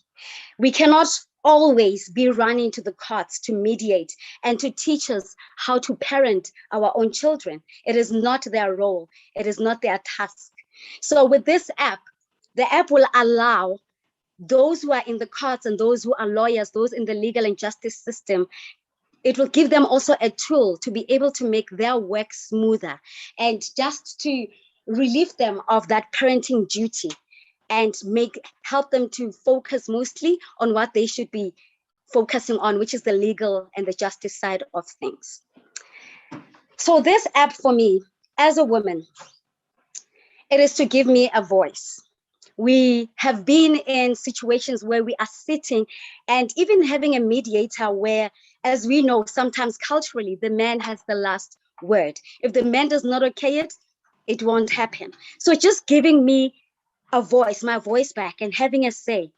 So much of us has been silenced, and this gives us permission, not only permission, but also the kinds of words to use to express that which is at the best interest of our children. This is also to claim back our control over our lives, you know, to avoid the disorganizations and the sabotages and the non-accountability that comes with hostile co-parenting. Also to end the debilitating norm of single parenting. Just because you're not married or no longer married does not mean that you have to parent your children as a single parent. You know, this is to get the male counterparts to come into the party to also be involved in raising of their own kids. Also, this for me, the biggest one is to avoid physical, emotional, or even psychological abuse that can come from a volatile situation where hostile co-parenting happens, where meetings happen and people can just lose control. So for me, this is a muscle. As a female, it gives me a muscle to be able to do what I need to do to protect myself and protect also my kids. So I'm appealing to you to fund me, because I believe that this tool and this app, with the support of South Africa's legal and justice system and other partners, will enable us to talk less and communicate more. It will enable us to just go past the emotional hurdles that just puts into gear the logical and practical side of focusing on what needs to be focused, which is child-centered communication. It also synchronizes the data effortlessly and gets everyone involved in building rather than tearing each other down. And also, it is cheaper than a lawyer. So it is also essay tailor-made, and it will enable anybody to also be able to be a mediator, a go-between for those who are technologically disenfranchised. So a lawyer, a social worker, or anybody else can basically use the app on behalf of those who are not familiar with the technology. So just to give a brief background of who I am, I'm Khomotso. I'm a mother. I'm a market researcher. I am a brave woman who decided, let me brave this, get into this ITC, this technology and innovative space, because I need a lifeline. I need a lifeline mostly from myself, and it does take a village. Thank you very much. Let's show some love. Let's show some love to Khomotso. That's absolutely inspiring. Thank you for bravely telling your story and turning your story into a solution. Co-parenting, indeed, I agree. Then thank you for that, Khomotso. So what we're going to do is we're going to go to the next pitch. And then at the end, as I've mentioned, the judges will come back and they will bring different startups to ask them different questions if they need. Shall we bring the next team? Thank you. Thank you, Khomotso.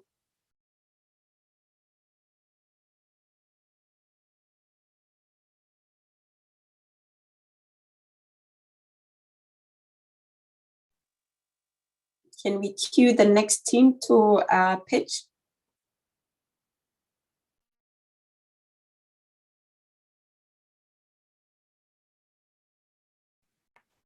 Good day, everyone. Go ahead, your 5 minutes starts now. Okay, thank you.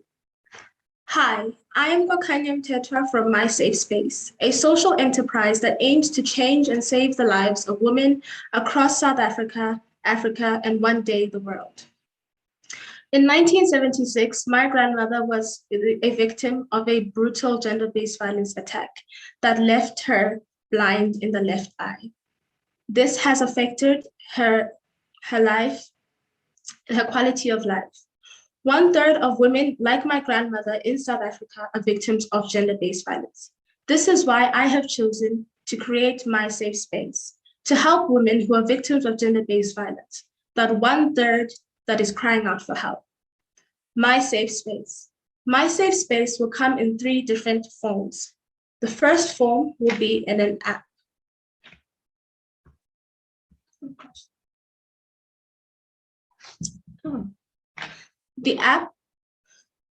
The first feature in the My Safe Space app will have features where the victim will create a secure profile, and then she can upload and save evidence like images, voice, and video recordings. This evidence will be saved as records that can later be used in court proceedings for prosecution. The app will also provide access to online counseling and My Safe Space sister, who is a private counselor, and also provide access to emergency services. The final feature of the My Safe Space app will be having victim advocates who will help the victim through her legal processes and provide advice. The second part of My Safe Space will be the USSD codes. The USSD codes for My Safe Space are codes namely focusing on the marginalized and disadvantaged women of South Africa. The first code will be to send a please call me message to our 24-hour counseling centers. And the message will be received and we will immediately contact you back. The second USSD code will be to give you 4 options. The first option would be yellow. Yellow would mean that you would like to contact a counselor. The second option is blue. Blue means that you need refuge and we will contact you and find you a home or shelter near you. Red is an SOS and emergency services option, in case the victim needs police or an ambulance. The last option will be purple. Purple will mean that the victim would like to contact a victim advocate or needs legal assistance. The last and final part of My Safe Space will be our social media platform. Our social media platforms will provide resources and information about incubation programs, scholarship programs, and business opportunities, training and job opportunities, and women and children's shelters and homes near you. We will partner up with NPOs and NGOs who are also fighting against gender-based violence to be able to provide these resources and information. This feature will allow the victims of gender-based violence to find their economic freedom and independence away from their abuser. Our ultimate goal as My Safe Space is to help women get the legal assistance they need, help women accumulate evidence against their perpetrator, make counseling easily accessible to the victim, and to make women in South Africa feel safer and happier. As My Safe Space, we want to try being a solution to this femicide, this horrible plague that has settled upon South Africa. We do not want to see women in pain and suffer alone anymore. We choose to be changed. Play your part and let's end gender-based violence together. I am Gokanya Mtetwa from My Safe Space. I thank you. Thank you so much, Kwakanya. This is just a brilliant solution as well, designed. This is a brilliant solution designed to solve a really specific issue that as our country, we are experiencing daily. And really the statistics are heartbreaking. And thank you for bravely as well and courageously taking a space to solve this. Thank you for My Safe Space. I think it's definitely a solution that is needed for many women and children as well. Thank you. You were on time. We appreciate that. Thank you so much. Next up is MindLink team. They will come as well and take us through their solution, their problem statement, their solution, and how they see opportunities. Over to you. Hi, everyone. Firstly, thank you for the opportunity. My name is Ntando Mthembu. I am one of the co-founders of MindLink. We as MindLink help people in need of mental health services find the most suitable, affordable, and accessible resources, providing a platform that not only encourages help-seeking behavior through community, but also provides resources relevant to the multicultural South African society. My co-founder and I have been fortunate enough to live in a very liberal generation where the value of mental wellness is because of the opportunities that were afforded to us. However, we are well aware that our peers may not have the same opportunities, and that speaks to the inequities and inequalities in South Africa across the board. That says you may be in the similar social circles, but have completely different access to the same essential services you need. And this brings up the same conversations annually around about September, October, considering that September the 10th is Suicide Prevention Day and October is Mental Health Prevention Month. The conversations of why are the stats so high? Why does this keep happening? Why are we not changing? Why is South Africa the 10th highest?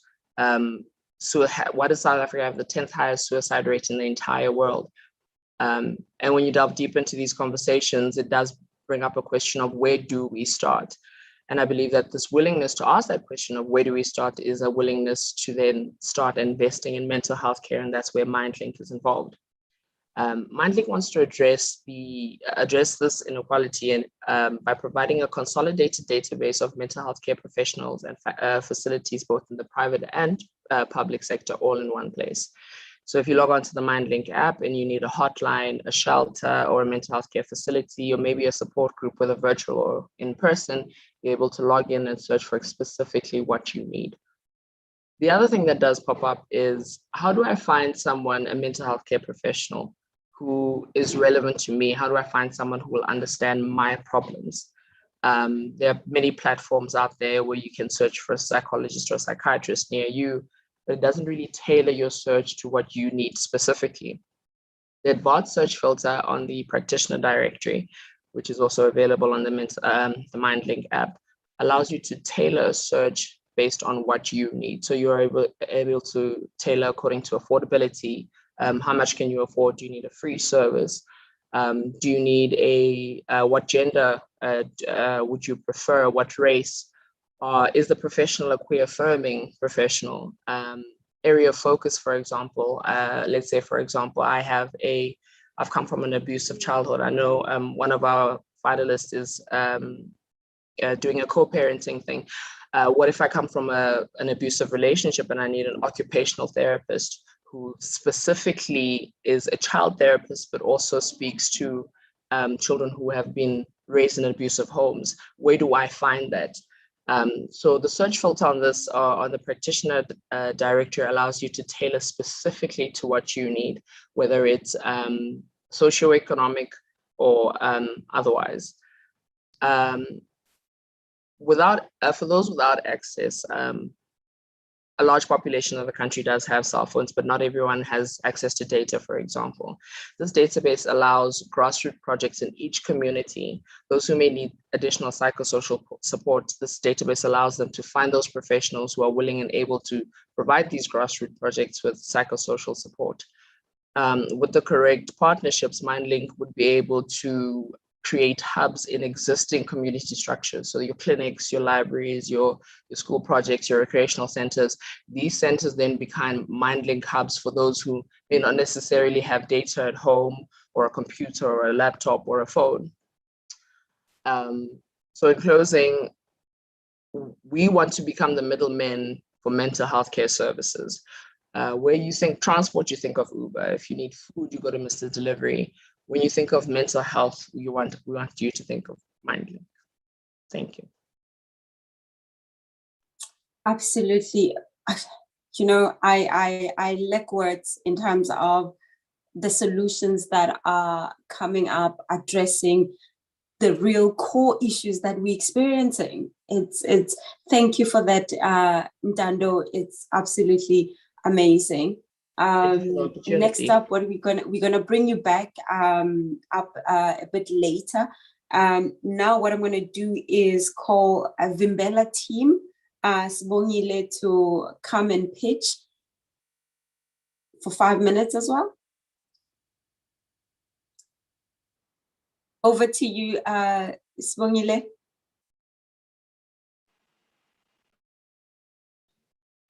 Greetings, everyone. Great, your 5 minutes starts now. Okay, can I share my screen? Yes, you may, go ahead.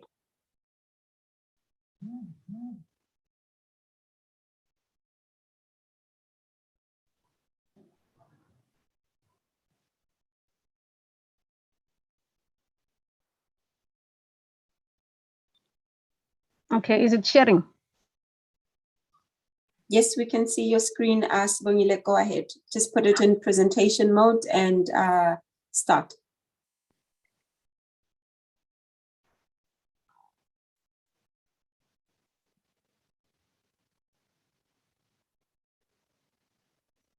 I'm not sure, is it on presentation mode already?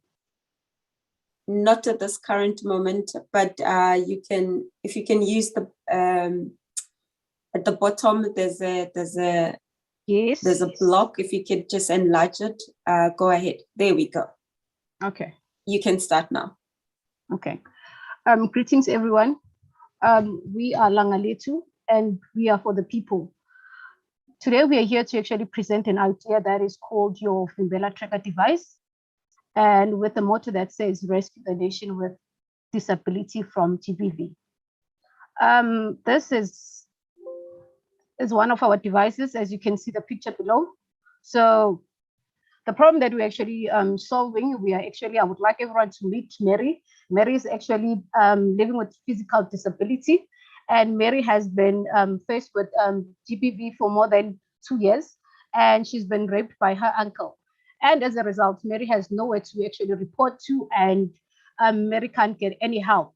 So in that regard, is that it shows that according to the research done by the Stats SA, which is outdated, it shows in 2011 that it's discovered that there are 1.6 million women that are living with disability, and 8.5% of women living with disability are from South Africa. So as based on the research, how we came about with this is that the research suggests that women with disabilities are more likely to experience domestic violence, emotional abuse, and sexual assault than women without disability. Women with disability may also feel more isolated and feel they are unable to report their abuse, or they may be dependent on the abuser for the care. Like many women who are abused, women with disability are usually abused by someone they know. Just like as I said to Mary, Mary has been abused by her uncle. So our solution is to say our solution is meant for those with difficulty moving and walking since birth or due to impairment acquired later in life. Those with this difficulty seeing even when wearing glasses. Those with difficulty hearing even when using hearing aids. Those with intellectual disability who may have difficulty understanding, learning and remembering new things. Those with mental disability and mental health conditions. Those with multiple disabilities who are often confined of their homes and who may need assistance with personal care. So our solution is actually catering for everyone that is living with disabilities, because as a result, they have no one whom they can actually run to. If like Mary now has been raped, she can't walk, she can't run.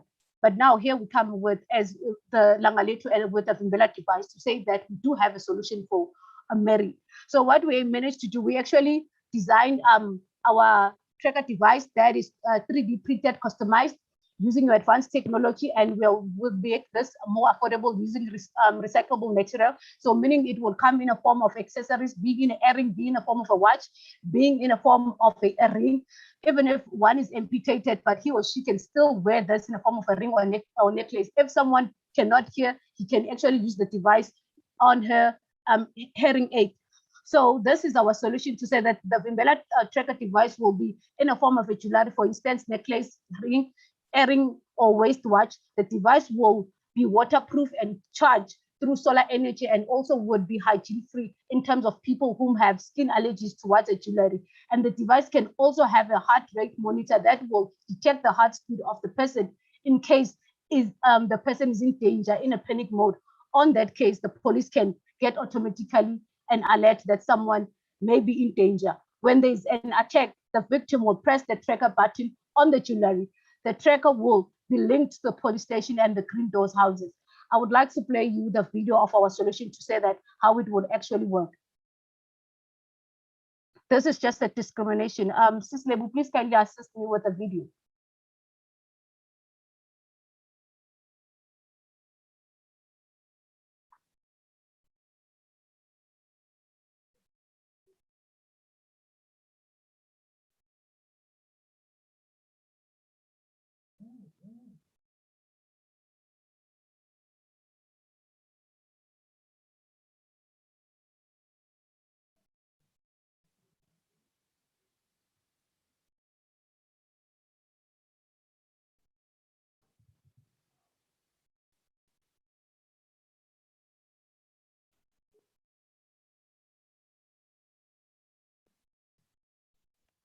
Hi, Sibongile. I see the video is like 2 minutes and you've got 30 seconds remaining.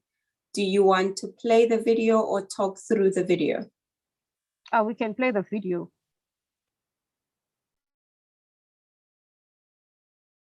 It is 2 minutes and we 22 seconds.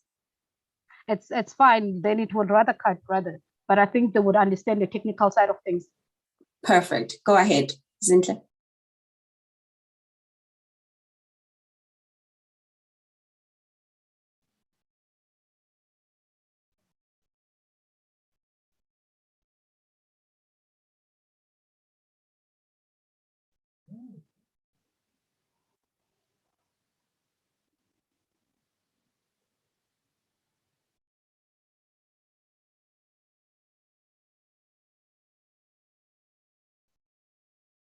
The battery is always working. That is why we also have the solar system charging to allow that the user will always have power on their device.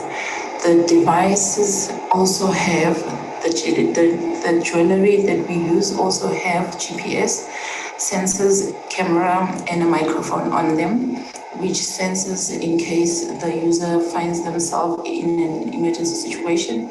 It also senses if the user is in a physical altercation in cases where they are unable to press the SOS button, which is located on the accessories. The SOS accessory then sends a signal to the relevant third parties.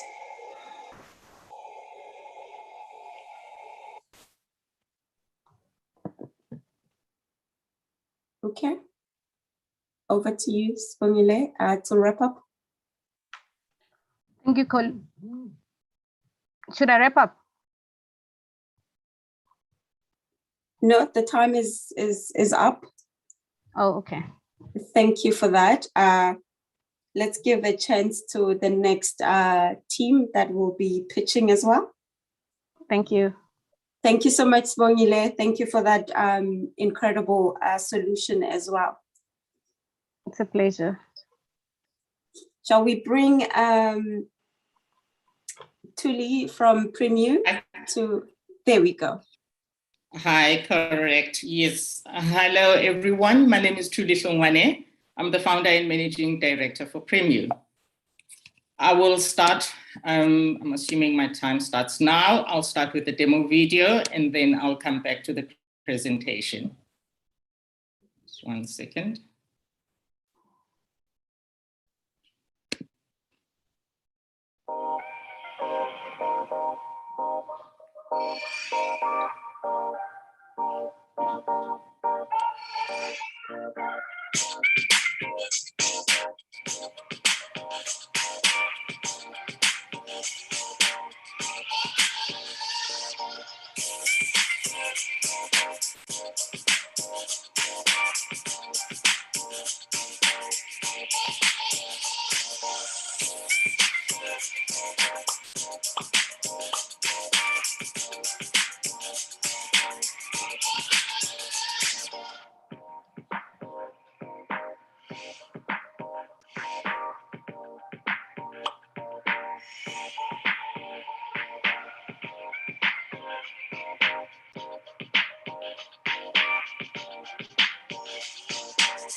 Hi, sorry, this is just to distress everybody and just give them a massage. So demanding lifestyles and schedules are increasing, and so is the need for convenience.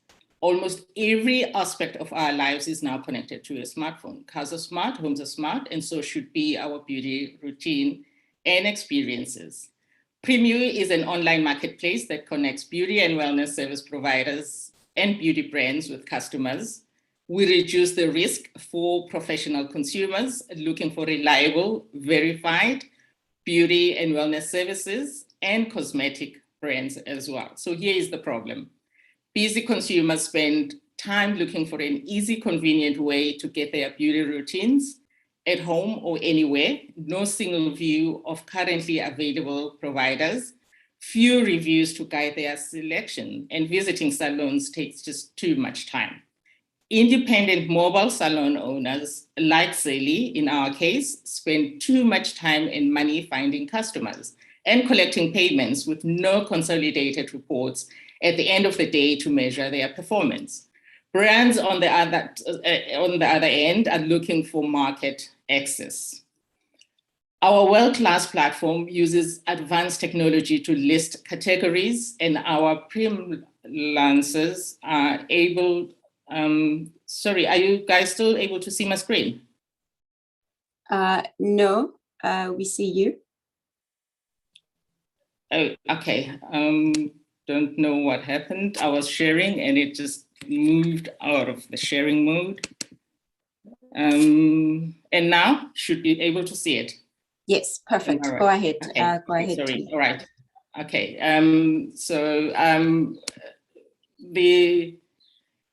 So for consumers who want to look good, we bring the personalized services to them. And then with the unemployment rate that is high, Sally and others are looking for better ways to manage their businesses more efficiently. And then, like I said, the brands, they look for market access. So we've been bootstrapped, and through our MVP in the first 24 months, so we're pitching for impacting lives of close to 100 freelancers. The funds will be mainly used to train, support, and also do the marketing for these businesses. We fully support the SDGs for improved employment and building the partnerships through the introductions and expertise with key stakeholders in the key areas that we operate in. So we are a strong team with deep market strategies, and we've been impacted by COVID, and I thank you. Thank you so much, Thuli, right on time. We appreciate that.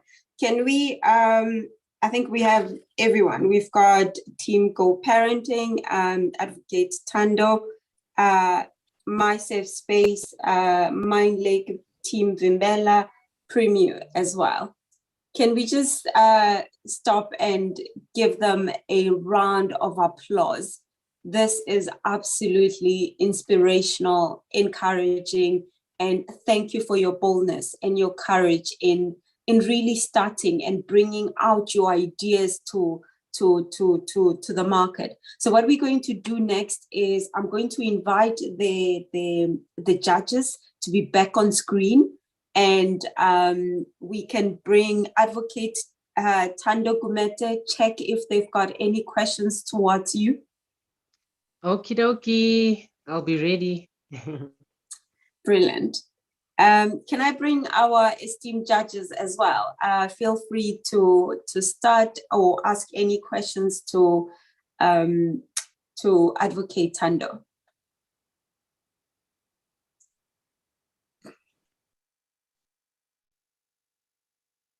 All right. Thank you so much, Program Director. First of all, thank you so much to all the ladies. I think your presentations were quite sound, and thank you for the opportunity for allowing me into your space and seeing the pain points that you're trying to solve. I think for Advocate, I like your idea.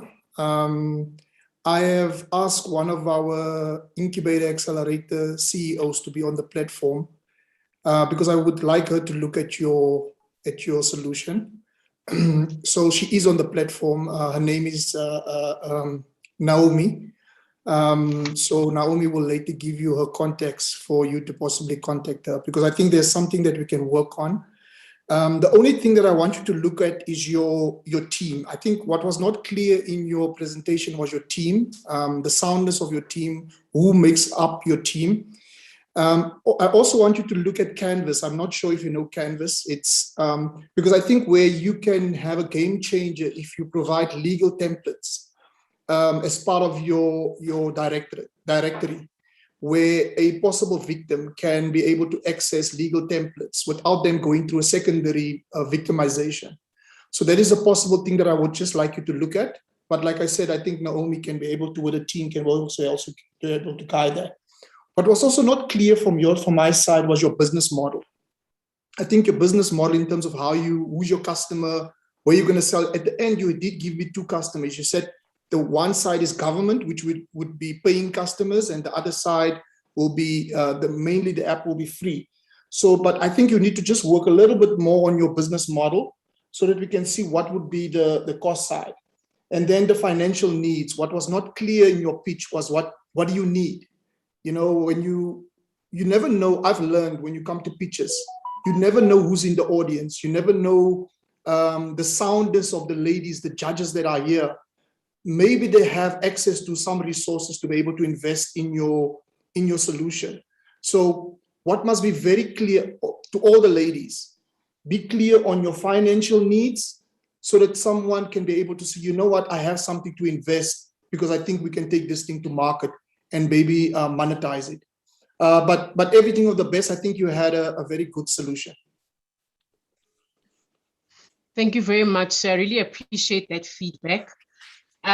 So in terms of the financial needs, I think that was just an omission on my part based on the time limitation and also based on the premise that I already sent documents through to the judges that has got all of that information. And that also goes into detail in terms of the revenue streams and the breaking down of the revenue streams. But what I did mention were who the paying customers were, which were, government, non-governmental organizations, transnational organizations, the private sector, CSI, who have an interest in SRGBV, as well as the consequences. So I mentioned earlier mental health consequences, public health consequences, such as HIV, TB, unwanted pregnancies and illegal abortions, suicide, mental health illnesses, and economic consequences as well.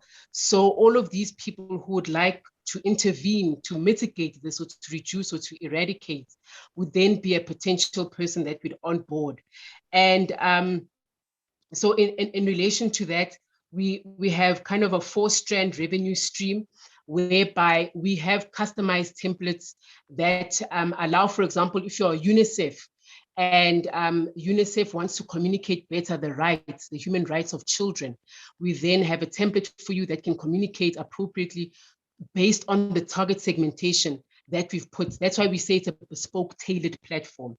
And then also we've got the de-identified data that we provide to all of these key stakeholders. So for example, let's say the government wants to implement SRGBV interventions, but they don't know who is it happening to, what are the pre-existing beliefs and knowledge, and we can then provide that de-identified data that is in line with the POPI Act and with all other child protection legislation around the world.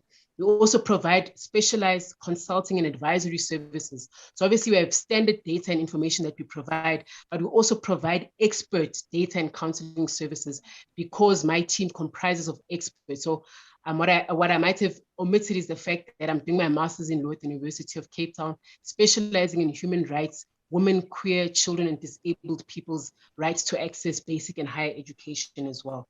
And yes, and license agreements as well. So in fact, even all of the people who've actually presented today, with the exception of the last person who spoke, are all people who are potential customers who can pay to have all of the information but in a tailored and bespoke manner on this platform. And the value for them is that they have now access to this concentrated market and also have got access to this disaggregated data. So for example, how does someone react to Vimbela? How does a 10-year-old child or a 14-year-old youth react to Vimbela when they are on the platform? And maybe Vimbela needs to reposition itself and its production and stuff like that. So its product and stuff like that. Sorry, Advocate, thank you. Thank you so much for that answer. If we can keep maybe the answers a little bit brief as well. We've got 10 minutes to also cover the other 5 startups. So to my esteemed judges, we've got 10 minutes to go through all the 6 startups as well. So just from my side to let you know. So we could bring in either the next startup, or if you want to continue with Tando, let me know. Happy to bring the next one. I think Advocate Tando, from my side, the only question was just to get, because Tavin has asked all the others I had, a sense of your UAT process, your user experience in terms of the number of users you brought on board. You've talked about all these data. So have you tested the platform further and tried to get in, sample users, but to make sure that if you take the product and from a business point of view to seek funding, etc., you can actually say, I've tested it. There's an acceptability from our testing. Thank you so much for that question, ma'am. So one of the biggest problems— Tando? Yes? Sorry about that. I think you can either respond on the chat on that specific question, so that at least we give an opportunity to Komoto and Kwakanya and the rest of the team, if that's okay. All right, no, that's fine. Thank you so much to all of the judges, all of your questions, and please reach out to me should you want to engage further. Those are my details. Thank you. Yeah, but I think go ahead, answer the question that Audrey has asked you around just being clear with the user experience. Have you tested the platform, etc.? So go ahead and answer on the chat. They will see that. So, Ma'am Audrey, one of the biggest implications of COVID-19 is that we had 3 very big institutions that wanted to invest in Mteto search engine last year. And all of those potential deals collapsed because of COVID-19. The year 2020 was actually supposed to be for this very thing that you just mentioned now. So all of this has slowed everything down. And we've just been focusing, I've been trying to bootstrap and focus on development and try to test and pilot. So the next phase now, if we win this money, it will really help us to be able to do exactly what you've just mentioned. But we had 2 very big banks that had an interest and another foundation that had an interest. But unfortunately, those funds ran out. And so I've had to find other ways to make things happen and to be able to survive. And so that's actually— Thank you for that, Sandra. Thank you so much to all the judges once again. Have a great day. These are my contact details and you can reach out to me anytime. Absolutely, I appreciate that. Shall we bring Khomotso, Go Parenting? Let's bring you up. Maybe let's bring everyone up so that the judges can either ask Khomotso or my safe space, or Ntando from MindLink, Sibongile from Vimbela, and Tuli. If we can bring them all at once so that the judges can freely ask a question to any of the startups. Thank you for that, team. Over to you, judges.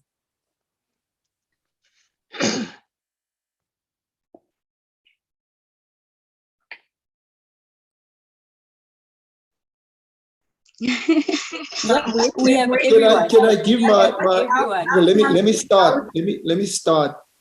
Again, thank you so much. I think quite an interesting one.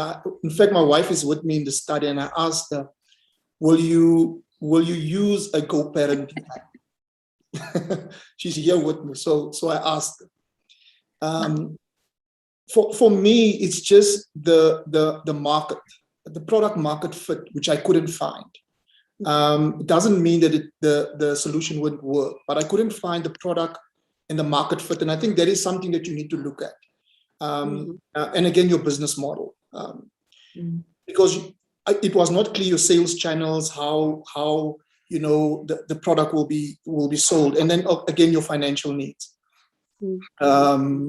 There was nothing clear to me to say that why must I invest? What will be the return on my investment into your business? But I think there's a lot of opportunity, and I think there's a lot of opportunity for you to get into a support environment so that you can get help with building the app. Yeah.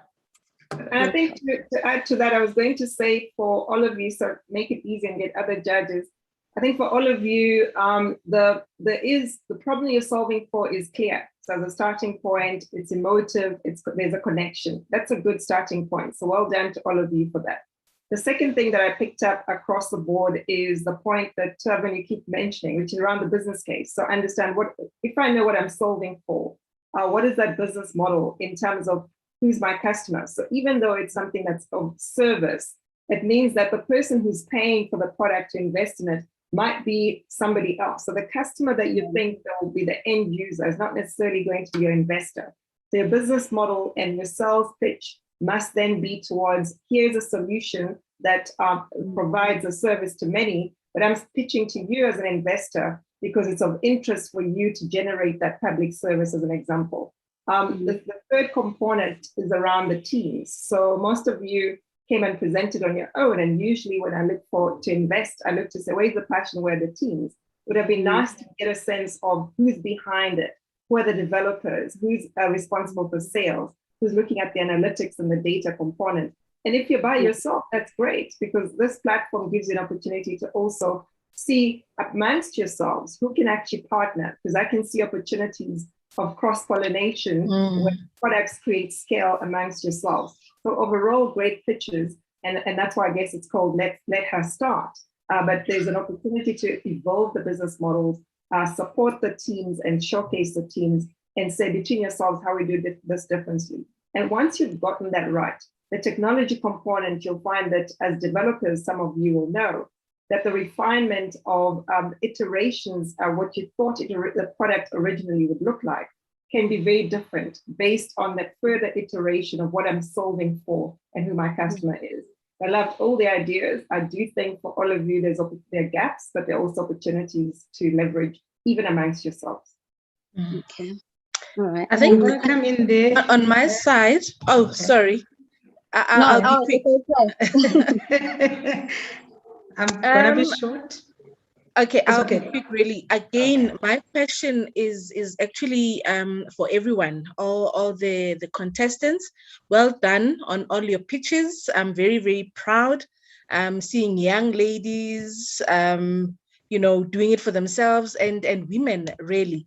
But the question that I'm actually interested in: have you also thought of your marketing strategy? How are you going to now that you've got this plan, right? How are you going to market it?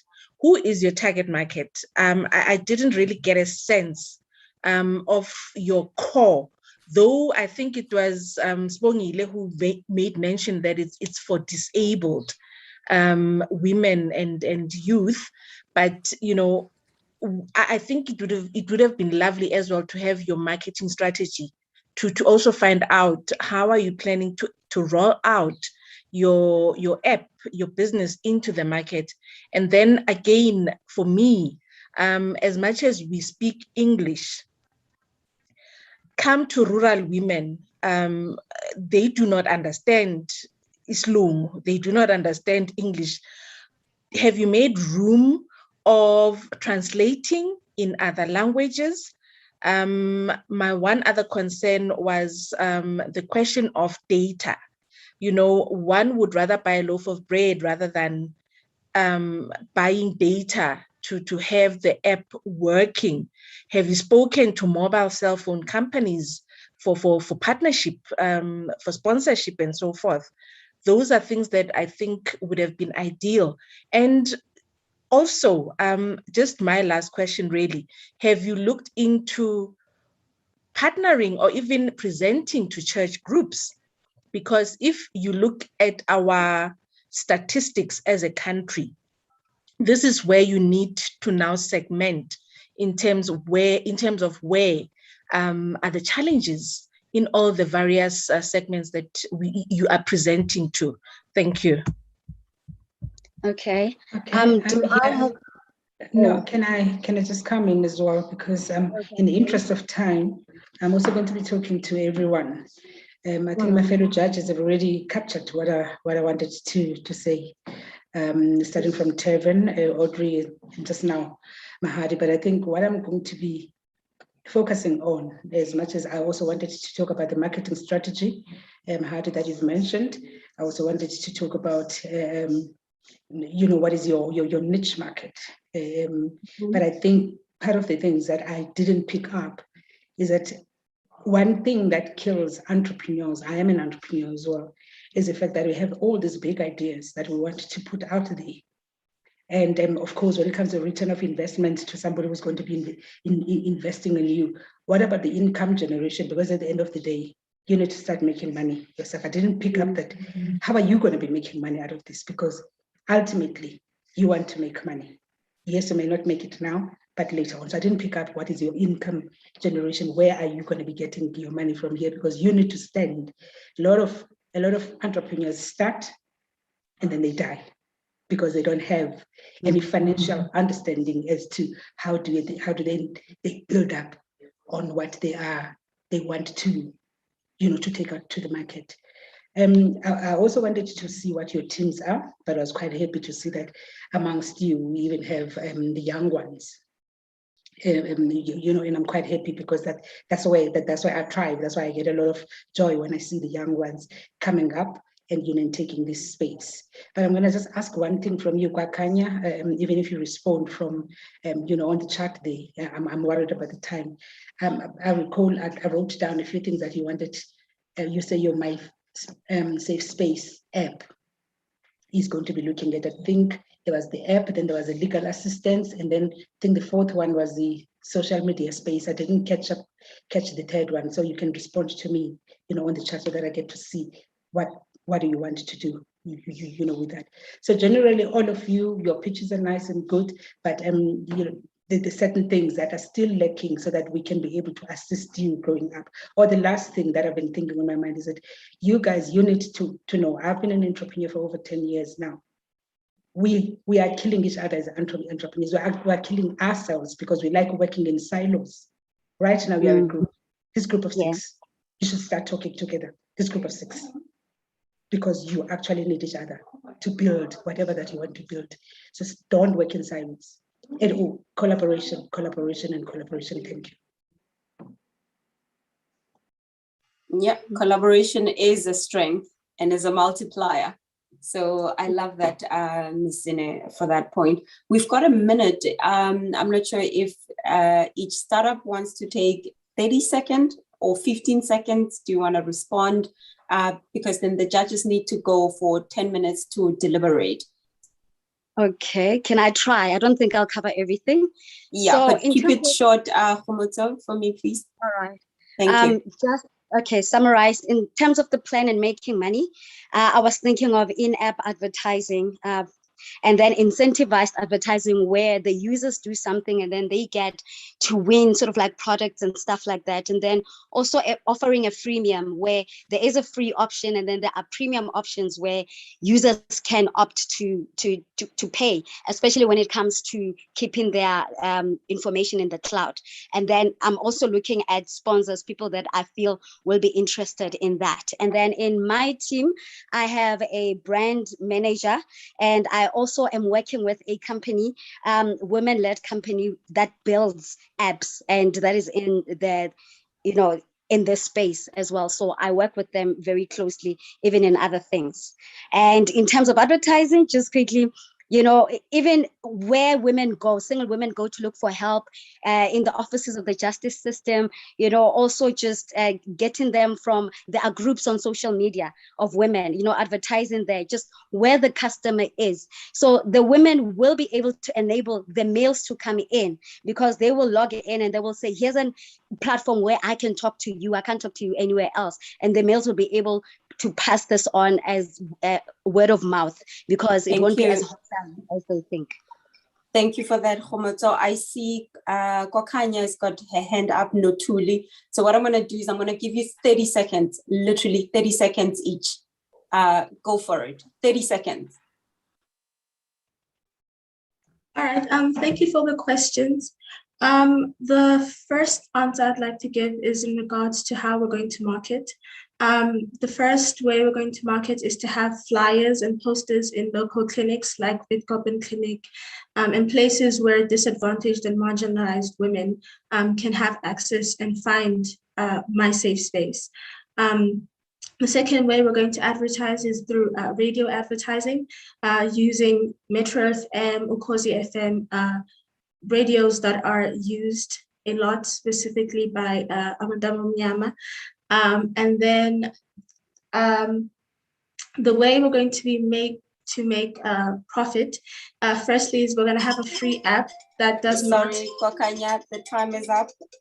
Okay. Let's give because we will be here the whole day if we go through all the questions and answers. So I'll give Thuli a moment to respond, 30 seconds as well, and then we'll allow the judges to go and deliberate. I'll be less than 30 seconds, Matapelo. I just want to summarize on behalf of everybody and say we were under the impression that the judges will have our decks, which cover almost all the other areas. So if they do need more information, I'm quite happy to share the deck with all that information. Thank you. Brilliant. Thank you so much. All right, so let's allow them. Thank you, everyone. You've got the pointers. You've got clear direction from the judges. Make sure that your idea is there's a desirability. You're still in initiation phase. your ideation phase, but make sure that your idea is crisp. You can show the business model, how you're going to monetize it, who's your customer, your team, and your core marketing teams. So with that, I'm honestly going to let the judges now go deliberate and also allow our audiences as well, just a bit of comfort break. They've been listening since morning, so I think you deserve at least 10 minutes break while our judges go and deliberate on let us start category.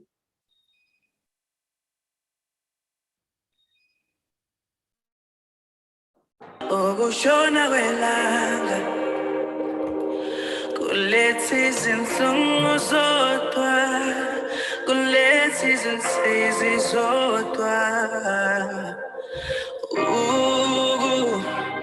Ukuphuma kwelanga kuletha intokozo nenjabulo. Thula mama ungakhali, thula mama inyembezi zakho, mdala uzosibona isindlela.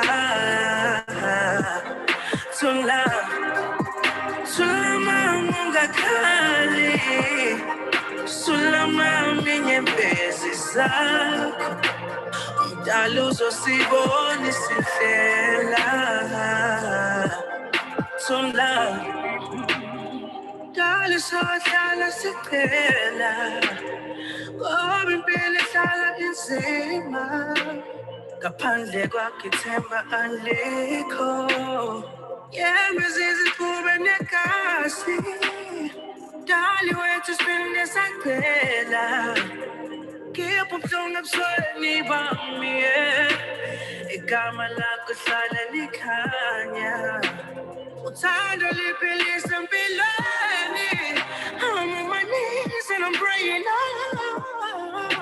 in my hands I held my, oh no, and all that I have is in love. To love my Kali, to love my inyembezi zakho, mdala uzosibona isindlela. Thula mama ungakhali, thula mama inyembezi zakho, mdala uzosibona isindlela. Ngiyazi kubuhlungu kodwa kuzodlula mama, inkinga zakho nenhlungu zakho konke sikubeka kuye. Ngiyazi kulukhuni, ngiyazi kuyasinda kuyehlela, kodwa uma kuntando yakhe kulungile, yebo kulungile. I know it hurts, I know it breaks you apart. I know that it breaks you apart. I see the pain, I see it right in your eyes. I see the pain right in your eyes. What's happening? Lubonga masulu. I did. Thula mama ungakhali, thula mama inyembezi zakho, mdala uzosibona isindlela. Thula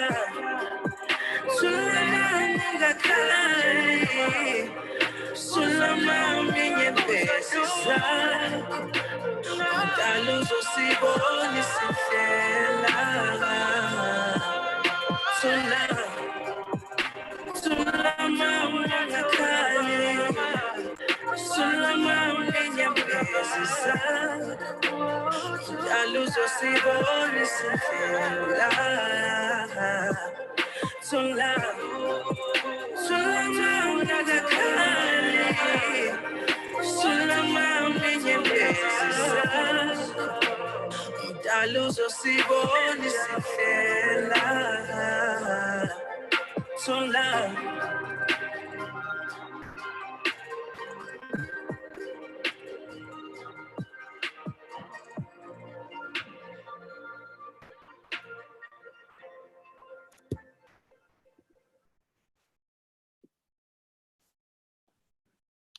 Wow, wow, wow.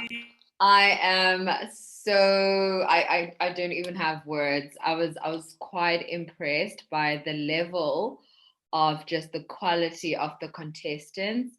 And I'm not gonna lie, if I had money, I would definitely be investing in all of them for sure. Just as a reminder, the hashtag is #SheReignsTech. If we can get our audience to please engage with us. And the reason why engagement is so important is that today we are giving away 100,000 rands to our winners. However, if we get enough people engaged, enough people interested, enough people talking, who knows, by next year, we could actually increase that to, 500,000 rand. Instead of having just 12 finalists, we could actually have more. So that's why it's important to keep the conversation going and to show that really investing in women-owned businesses is really like a game changer. You saw these solutions that these ladies came up with, and I'm telling you right now, not a lot of people are thinking about them. Women are the people who are actually driving these changes because it is issues that are affecting us. So I'm very excited. So right now we are moving on to the Let Her Grow category.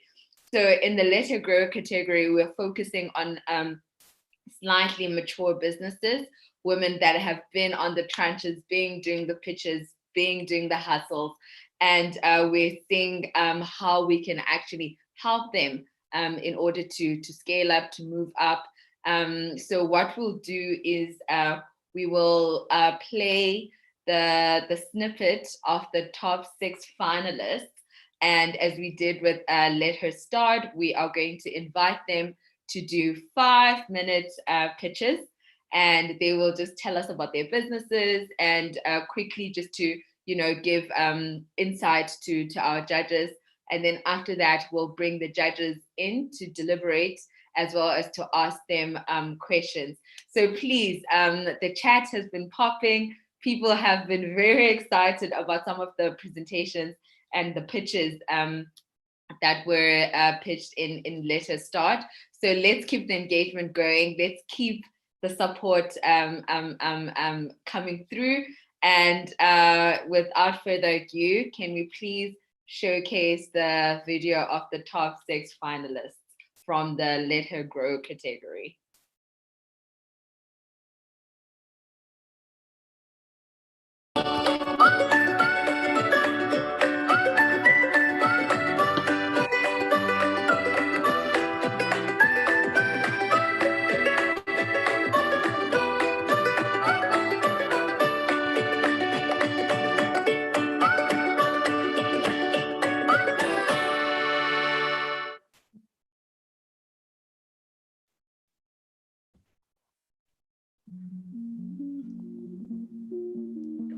FemConnect provides easier access to women's health products and services using technology.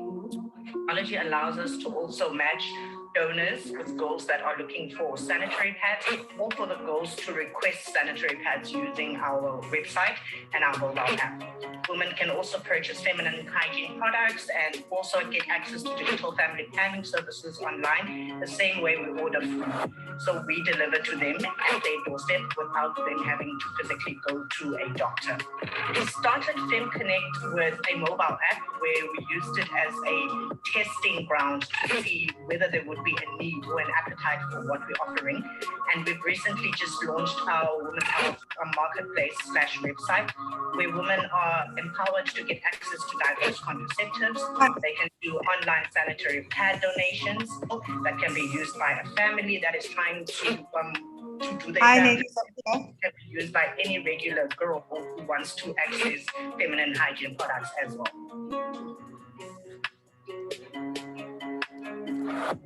What my idea is a WhatsApp bot that allows people to book a casual domestic worker entirely in the WhatsApp process. Person could directly from social media click on an advert and a WhatsApp chat button, send a message to the app, and it'll respond asking what the person wants to do. Do they want to book someone to help them, edit their location, or manage their accounts? If they choose to book a helper, they then get given the options of which day they want to do it on. The WhatsApp penetration in South Africa is extremely high compared to other countries, in fact. The statistics at February 2020 was that 58% of South African phone users were using WhatsApp. To compare this to other apps, Uber had 50%, YouTube 41%, and Facebook only 33%. Apps take a lot of storage space on phones, both for users and people being hired. We manage that is by having the whole process completely automated.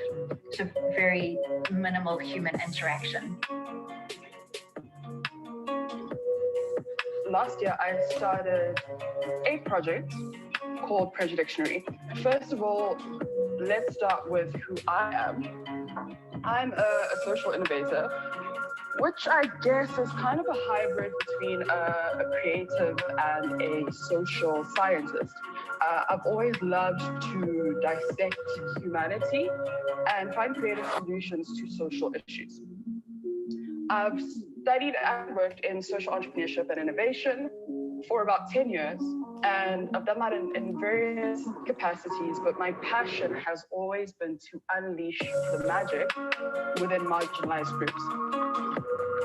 But what really started to pain me in 2020, especially around the hashtag Black Lives Matter protests and the alarming rate of femicide in South Africa, was that, 2020, 2021 feels really late for the kinds of social unconsciousness that we're still dealing with. And I think that it's because we've allowed prejudice to become generational, which means that we're still dealing with many of the same patterns of prejudice thinking as our forefathers. So whilst in some areas we've advanced in leaps and bounds, when it comes to prejudice, we're still running on really old software, dismantling ideas in South Africa. And this is because we live in a nation of paradoxes, of things that should not be able to coexist. So we have a majority that's been treated as a minority. We have a patriarchal society that's actually very much a matriarchal society. When you think about the amount of South African homes that are headed by mothers. Prejudice, which is inherently artificial, always falls apart when there is real and authentic human connection. The second antidote for prejudice brings me to Prejudice Dictionary, and that antidote is reason. The only way that the truth is possible and visible and sustainable is if we continually spring clean our hard drives. In other words, when we constantly assess and update our patterns of thinking and our patterns of reasoning. Now, I can't think of a better way to achieve that than with a dictionary. The name Eve's Apple, which is a feminine voice, which is more restorative, tongue-in-cheek kind of tone, because also I think the world is only now figuring out what feminism actually is, and so we know the importance of verifiable information, and also our visuals are bold, they're easily identifiable, and they're referencing in terms of referencing, and we pride ourselves on being fairly edgy. So if you think cosmopolitan, you can also imagine why we would imagine ourselves to be a bit more edgy. And so when you think about our content, this is the type of content you would be imagining. So stuff about self-love, queerness, we care very much about healthcare and how we are able to access it. Debunking all kinds of myths, and also knowing that you can have those conversations as complex as you think they might be. And we also really care about sexual pleasure, because sexual health is not just about ill health, it's also about pleasure. So let's talk about the challenges.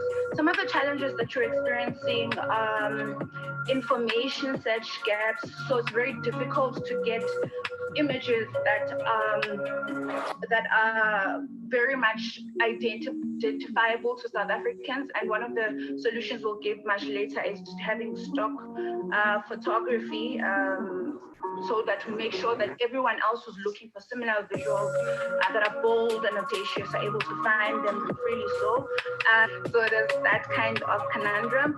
And then data costs. I mean, South Africa's data costs are really, really heavy. So how do we find a solution that kind of either when you are on the platform, it's not as expensive?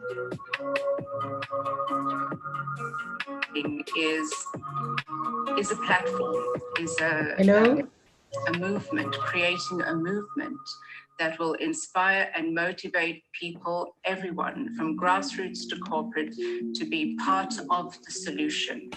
Eververse is an inspirational movement addressing the environmental and human impact of fast fashion. Hello, Program Director. We are back as the judges.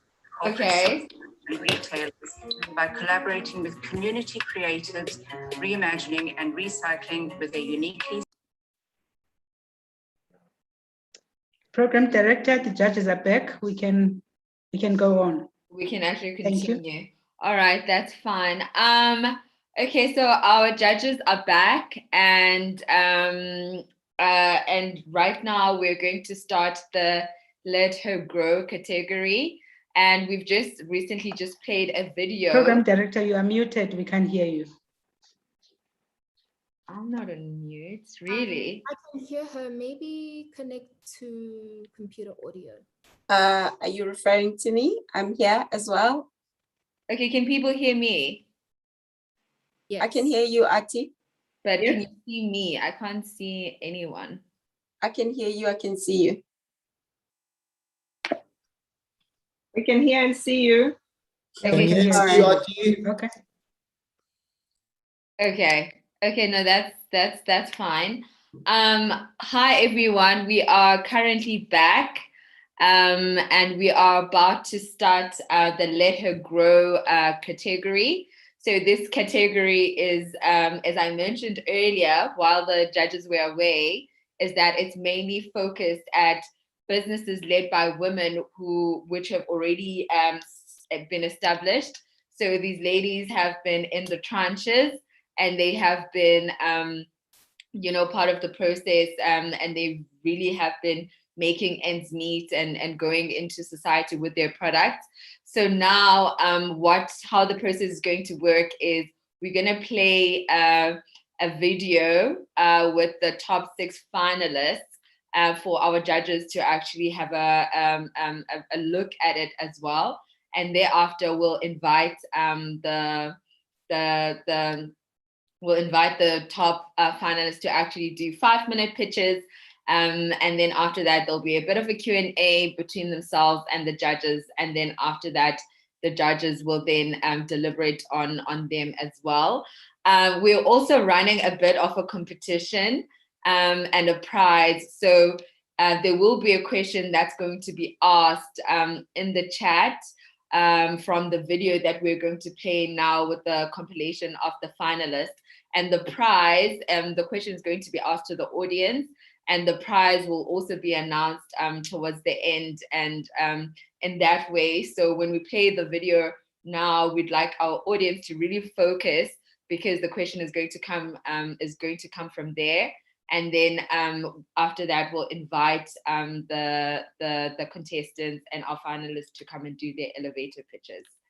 So back to the video.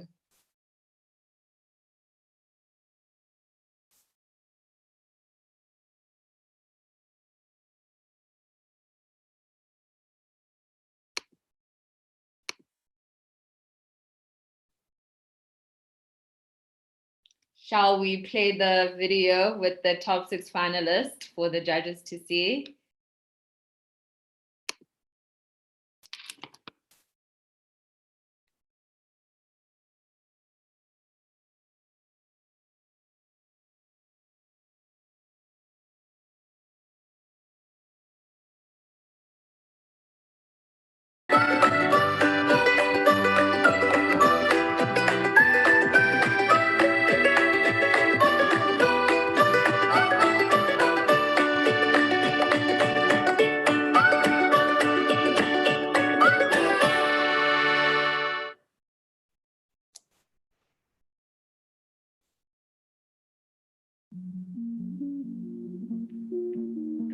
FemConnect provides easier access to women's health products and services using technology. Technology allows us to also match donors with girls that are looking for sanitary pads, or for the girls to request sanitary pads using our website and our mobile app. Women can also purchase feminine hygiene products and also get access to digital family planning services online, the same way we order food. So we deliver to them at their doorstep without them having to physically go to a doctor. We started FemConnect with a mobile app where we used it as a testing ground to see whether there would be a need or an appetite for what we're offering. And we've recently just launched our Women's Health Marketplace / website, where women are empowered to get access to diverse contraceptives. They can do online sanitary pad donations that can be used by a family that is trying to do their family planning, can be used by any regular girl who wants to access feminine hygiene products as well.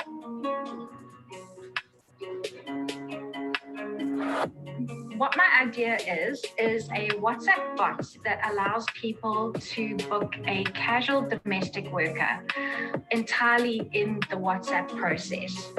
Person could directly from social media click on an advert and a WhatsApp chat button, send a message to the app, and it'll respond asking what the person wants to do. Do they want to book someone to help them, edit their location, or manage their accounts? If they choose to book a helper, they then get given options of which day they want to do it on. The WhatsApp penetration in South Africa is extremely high compared to other countries, in fact. The statistics at February 2020 was that 58% of South African phone users were using WhatsApp. To compare this to other apps, Uber had 50%, YouTube 41%, and Facebook only 33%. Apps take a lot of storage space on phones, both for users and people being hired. We manage that is by having the whole process completely automated. So very minimal human interaction. Last year, I started a project called Predictionary. First of all, let's start with who I am. I'm a social innovator, which I guess is kind of a hybrid between a creative and a social scientist. I've always loved to dissect humanity and find creative solutions to social issues. I've studied and worked in social entrepreneurship and innovation for about 10 years, and I've done that in various capacities, but my passion has always been to unleash the magic within marginalized groups.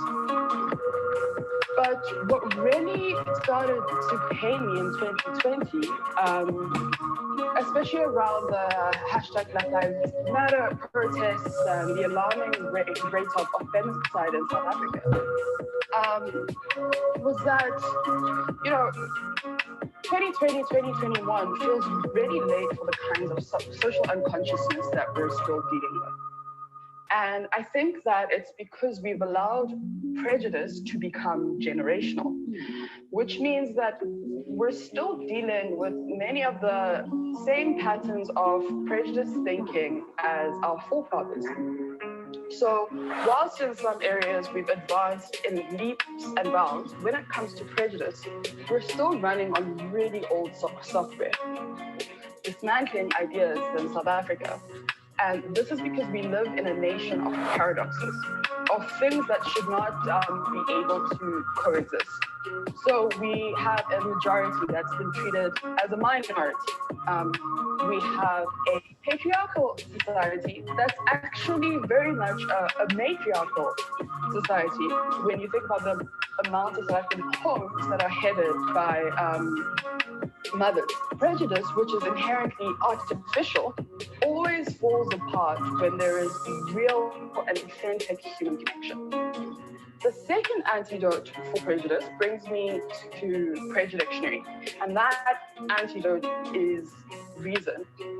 The only way that the truth is possible and visible and sustainable is if we continually spring clean our hard drives. In other words, if we when we constantly assess and update our patterns of thinking and our patterns of reasoning. Now, I can't think of a better way to achieve that than with a dictionary.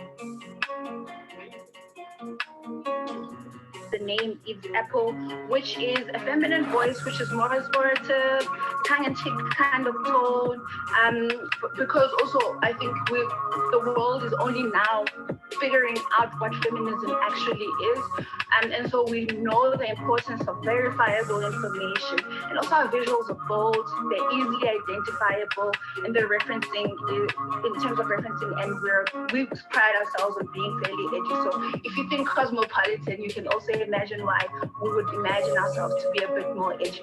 And so when you think about our content, this is the type of content you would be imagining. So stuff about self-love, queerness, we care very much about healthcare and how we are able to access it. Debunking all kinds of myths, and also knowing that you can have those conversations as complex as you think they might be.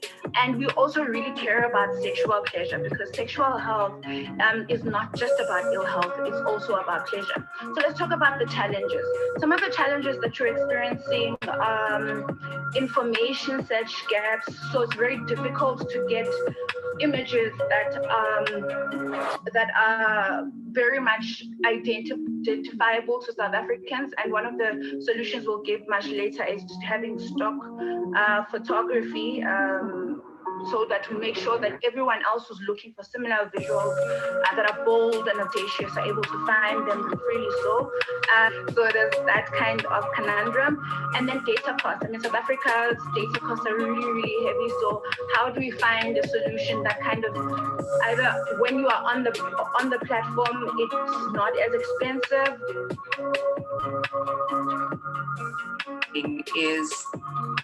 Is a platform, is a movement, creating a movement that will inspire and motivate people, everyone from grassroots to corporate, to be part of the solution.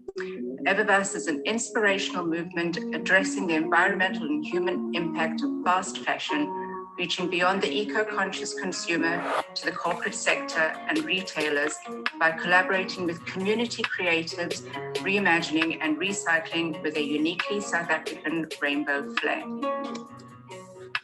So how did this start? This is something I've been passionate about for a few years. The outfit that I'm wearing here was made by my mum, who was a garment worker in the early 60s.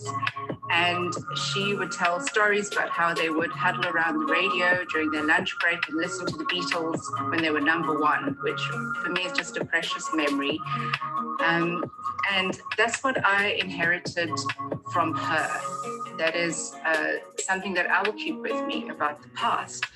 But beyond this, it's what are we leaving behind? It's not just what we are inheriting, it's what are we leaving behind? What are we leaving behind when we are faced with the harmful effects of the fast fashion industry? And who are we leaving behind? When we think of heritage, it's not just about our family, it's about our planet. It's what will our children be inheriting from us and our grandchildren and future generations. And this is a scene from quite a tragic event that changed the industry. It's from 2013. It's from the Rana Plaza tragedy, which killed over 1,000 female garment workers who were earning way below minimum wage and live in appalling conditions to promote recycling at a garden center. And this lady has dementia. So we have different sectors of the community, from the disadvantaged to the elderly to the disabled, that really can and want to be part of the solution. And then we have creativity. So here is how do we make this happen. We've got on the screen, we've got fabric that can be upcycled and made into new garments. We've got furniture, things that have been discarded, much like many parts of our society that are just forgotten and discarded. actually work with the department anti-bullying in the Free State and actually made contact with a number of parents and NGOs who's working around gender-based violence in the communities. So it's always, we always have to uncover, find more women, but our network is very strong. So at the moment, we're trying to place 6,000 young women in employment who've gone through a different kind of program with one of our partners. And so therefore, it's very important that we always link and get the NPOs to go. What we've got from our 6,000 women who've done our GBV training and our trauma support, they are working with the communities. And where we did not have NGOs, NPOs, we have just helped them. I think there were 45 of them, where we helped them to create a small CBO. Our biggest challenge is that they don't all have access to technology.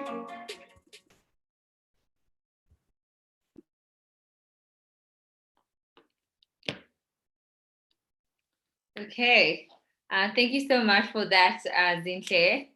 Right now, we're just gonna quickly hop onto we're actually gonna start showcasing the Let Her Grow pictures.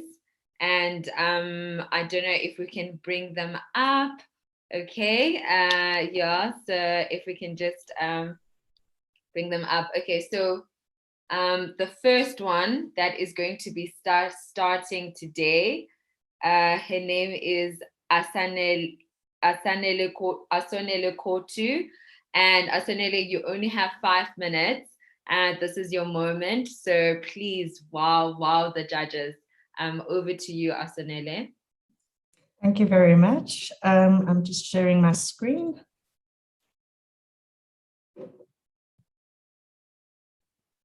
Are you able to see my screen? Yeah. Great. Good afternoon, everyone. My name is Asanele Kotu, and I'm the founder of FemConnect. In South Africa, many disadvantaged families struggle with girls who have to face period poverty, and this affects more than 3.7 million girls in South Africa only. We have more than 60% of women who access family planning through public clinics, but we know that in public clinics, sometimes there's long waiting lines, sometimes there's stock out of products, and there's limited choices in terms of what's available for self-administering. This then affects work attendance because clinics only operate on weekdays. I have been one of these girls in different stages in my life. Hence, today we started FemConnect. We want to introduce a solution that is going to enable women to get easier access to reproductive health care products and services at the tip of their fingertips. We offer this in 2 ways. We've got a mobile app, and we've got a women's health platform that allows women to get access to diverse contraceptives options that are self-administered. You get access to online sanitary pad donations, easier access to sexual and reproductive health products, educational content and mentorship opportunities, and be able to purchase our organic range of sanitary and feminine hygiene products. FemConnect is about providing easier access to the everyday girl that is out there. We help with ending period poverty through our website, where young girls can go onto our website and request sanitary pads, or people can donate sanitary pads in order to give to the girls that have requested. So we play a middleman role where we match the donors with the girls that have requested assistance, and also collects the data to order to see where the need is in various communities. The second part is our Fem Shop, where women can be able to access products such as feminine hygiene products, pregnancy test, any over-the-counter medication that is applicable or that is needed when a woman is in that time of the month. This shop is also open for young entrepreneurs or people that want to sell women's health products, and they can then sell their products by becoming a vendor on FemConnect, which then makes it a marketplace for all products in terms of women's health. The third component of our offering is our family planning offering, where one can actually do family planning online without physically having to go to the doctor. You do this in 2 ways. You could either do a virtual consultation through video, or you could do an online screening, which will then be assessed by a medical practitioner that is a partner of FemConnect. How does it work? One registers a profile, you transact in one of the 3 areas that we have, and then we deliver to you, and we work with the partners behind the scenes. It eliminates waiting times in clinics, you get easier access to whatever products you need, and we're supporting young girls that are in need of sanitary pads. There's accessibility to guided educational content that is given by medical experts, and then we also match the donors with the beneficiaries that are in need and need support for period poverty campaigns. We work with and who can use FemConnect. FemConnect can be used by all women, family planning clinics, schools and university, sanitary pad donation organizations such as Womandla, who we recently partnered up with, feminine hygiene retailers, pharmacies, and family planning doctors. We recently started a campaign where people can donate sanitary pads in the month of August in support of Women's Day. Through this campaign, we were able to raise 549 sanitary pads in the month of August only, which were distributed to girls in Langa and Mitchell's Plain. The next step from us is monetization. How do we do this? Through our family planning feature. All clinics and doctors and any other person that partners up to use our family planning tool will then pay a vendor subscription fee to us. We also make money through our health shop and by selling our own house brand of products, which will be available through the FemConnect shop coming by November 2021. Our team is made up of myself as the founder and CEO. We've got Daryl Boykwe, who's our digital marketing strategist. And then we've got our community champions that work in schools. These are young people aged between 16 and 21, and they work with various communities and school in Cape Town, Grabo, and Worcester. And they are the FemConnect mouth on the ground. For people that do not have access to technology, for people that do not have access to our platform, they can get in touch with these people because they are the representative and ambassadors of the work that we do in the communities. My name is Asonele Kotu, and I'm the founder of FemConnect. Thank you for inviting me today. I hope you enjoyed the presentation. Thank you. Thank you so much. Asonele. Great feedback coming on the chat for you. Thank you so much for keeping it under 5 minutes. Next up, we have our next finalist, Kanyisa Boy, who will be coming up on the screen. Okay. Hi, Kanyisa, and welcome. I hope that you're quite excited to do your quick 5-minute elevator pitch to really wow us and to wow our judges. So over to you, Kanyisa. Thank you very much, T. My name is Kanyisa Boy, and I am founding editor of Eve's Apple, the mag. So for me, the scenario is, have you ever searched for delicate information, but then you had to search again because you're not really sure of the quality of information that we're getting? So you're worried about stigma, you're worried about where you get the content from, you're worried about fake news, which is very much a reality, particularly now, which it's always been, but specifically when it comes to sexual and reproductive health.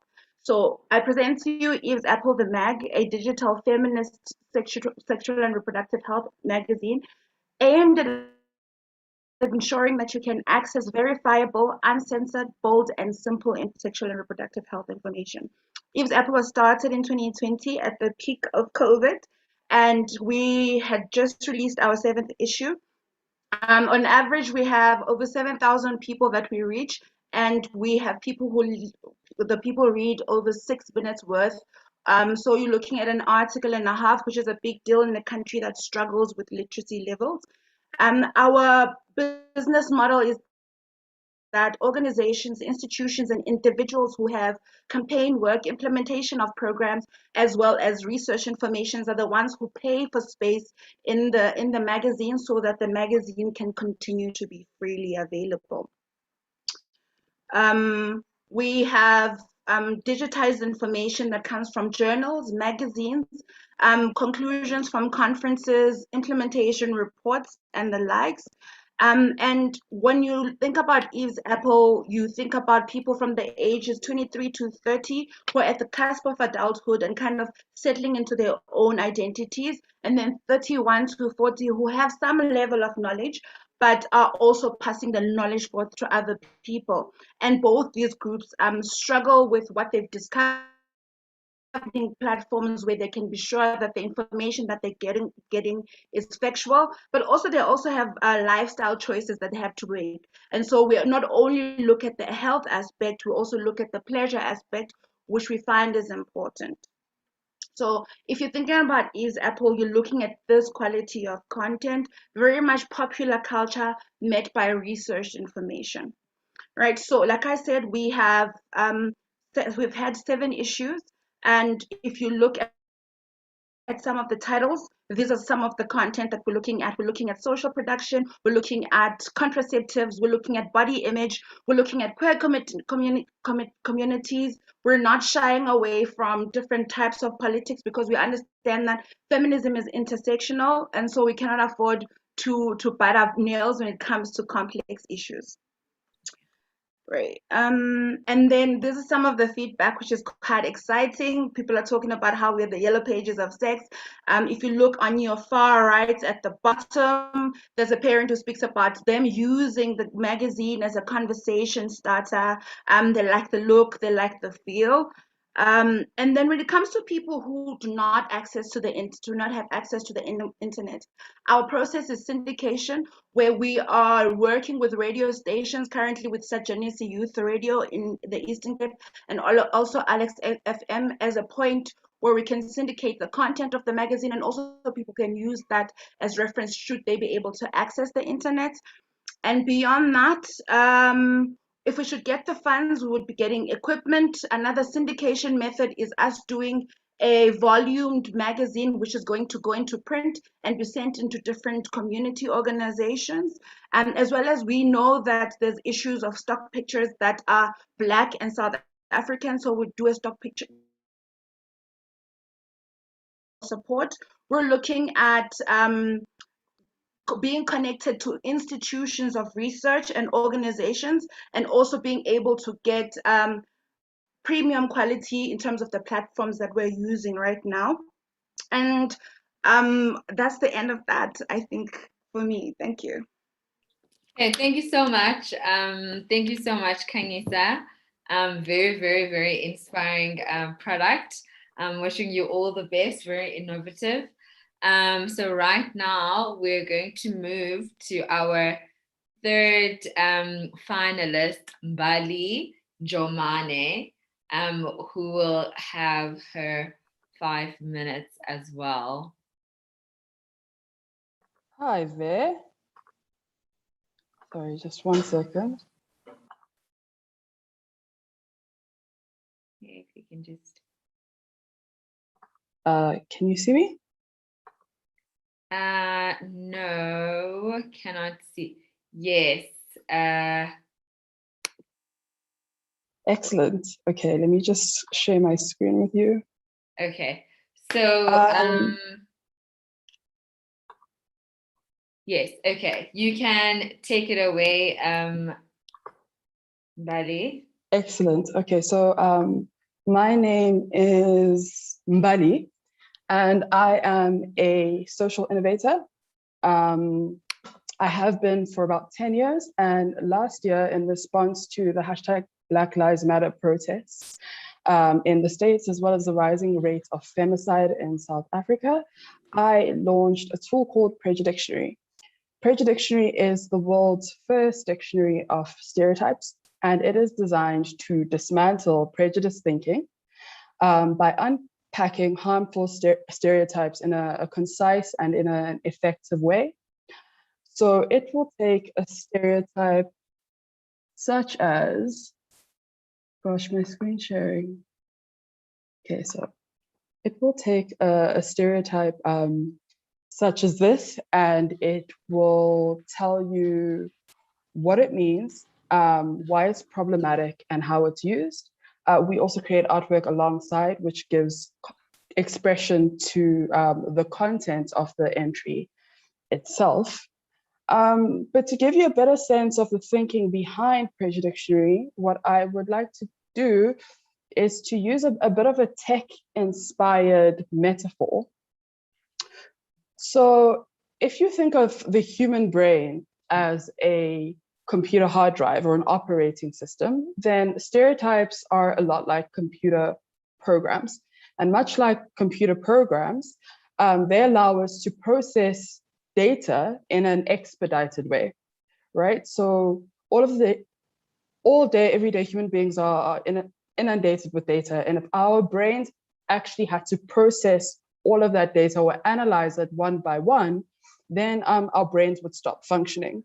And so this was really valuable in the wild when our survival, our literal survival, relied on our ability to make split-second decisions. So if you're going to be eaten by a lion at any moment, there's not really time to contemplate or to think, am I maybe prejudiced towards lions? Does this lion want to harm me? Did my ancestors oppress this lion? And should I be the one to break the cycle? No, in the wild, your amygdala doesn't give you that option. And your amygdala is the part of your brain that processes fear. All you get is fight or flight. But nowadays we live in a very different kind of jungle, a more social jungle that is more intellectual, more subtle, and more nuanced. And so we've actually had to learn to rely on a different part of our brains called the prefrontal cortex. And that's a part of our brains that's basically responsible for making us better people. It makes us more conscious, more reflective, and more intentional people.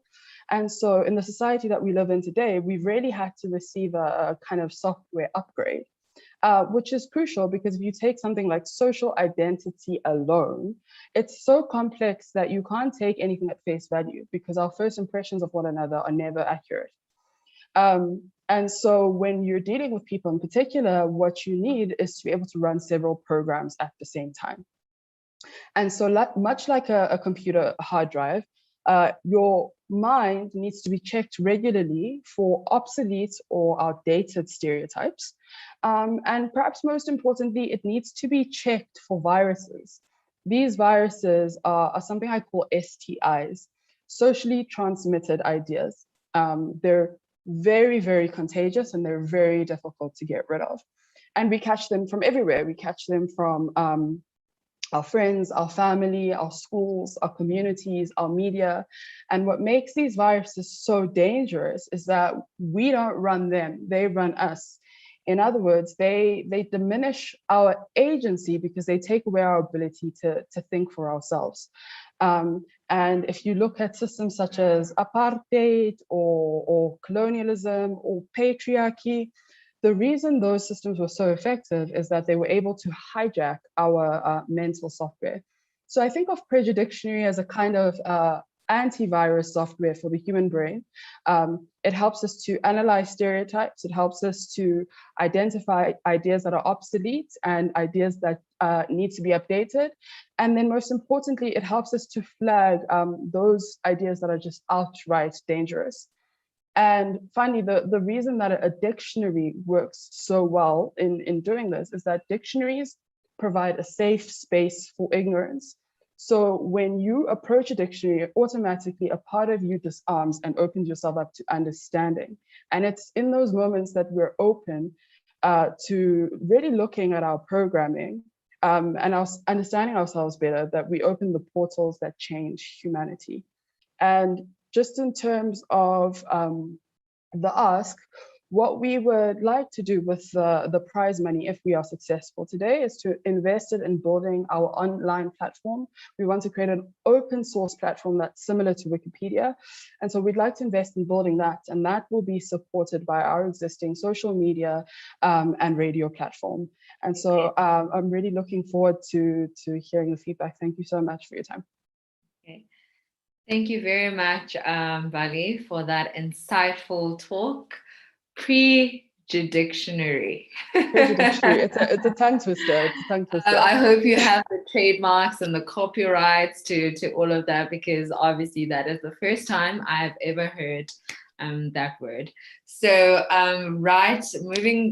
moving right along to our next finalist. Her name is Tina Theat, and she's just going to come up on stage.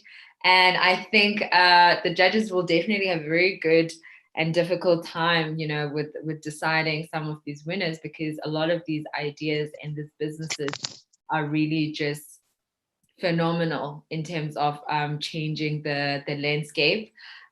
Before as Tina is joining, I really do want to say, please let's keep the engagement going. Hashtag #SheReignsTech on all social media, and more engagement means that we are having the conversation. And as much as we're impacting maybe 12 finalists today, next year we would be impacting maybe 20, and maybe the prize award is not just 100,000 next year, it's probably maybe 200,000 or 300,000. So we have to keep socially engaged to show the importance of the work that the United Nations Women is doing. Okay, Tina, welcome. I hope you are excited and you are. I am, yes, thank you. You're ready to wow us and to wow the judges with the work that you're doing. Please take it away. Can I share my screen? Yes, you should be able to.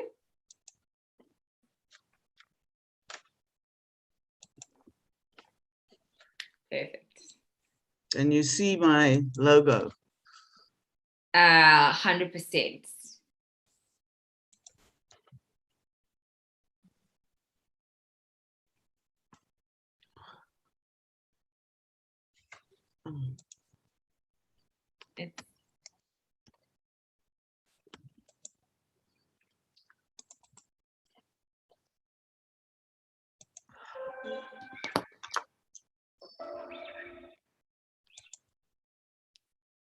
Hi.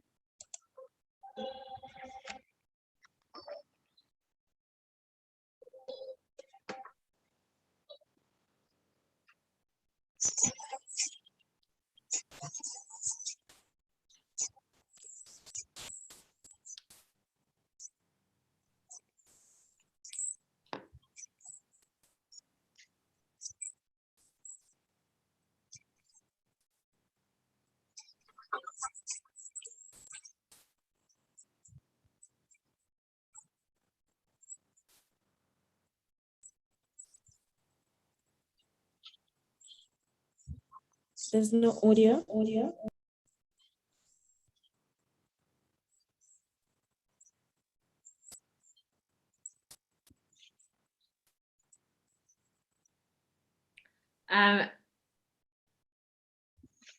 So just to give a background to our program, during lockdown last year, we moved all our training programs onto WhatsApp. Over 5,000 women participated. And you can see that we have got about 151 change makers. Okay, so we hosted Year Me 2 sessions, very important year. Women shared their stories, but they participated in a survey to give us feedback. We also did a whole technology program with the women, many of them grassroots in communities working on the GBV with Microsoft and Nottingham Business School, who all have got apps, all moving onto making various apps. So this is what the survey told us. Very sad, 59% of women have no apps that they've downloaded on their phones. And although 69% of them wanted more education and capacity to build their use of their phones, 80% needed more information. And so we came up with our 1,000 women techie, we call them Scoot2 Techie Girls. We work with young women, 1,000 women organizations can be serviced. And then we have already identified 50 women in every province, 9 provinces. We will give them all the tools the knowledge and the skills, and they will service and follow up with the CBOs, of which I've said we work with 100, more than 1,000 at the moment. So we want to put women ahead, the women in our programs as well as the young girls. The result, we hope to have 180 of these scooter tutors who can go service our community-based organizations. We hope to make sure that 1,000 women organizations now have the tools. And then lastly, we need 1 million rand for this project. So that is a bit of the background. We've got everything in place. We've actually identified over 5,000 young women who are looking for positions at this stage. And we slowly but surely are putting them through a training so that they not just know the inside of a computer, but they can fix a cell phone. And also that they can train our communities to use it much better. It was very sad when we uncovered that women actually don't use the apps and don't download it. So we want to get these girls to work with the older women and make sure that they are all digitized. So a bit different than the other groups, but that's what we've got.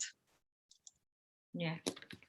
All right. Thank you so much, Tina. You actually have still more 40 seconds to go. If there's any additional thing that you would like to say. So maybe I can just say that the young girls would obviously be able to start their own businesses after the project, after the 18 months. And at the same stage, we will have lots of other young women that we can engage in the program. Okay.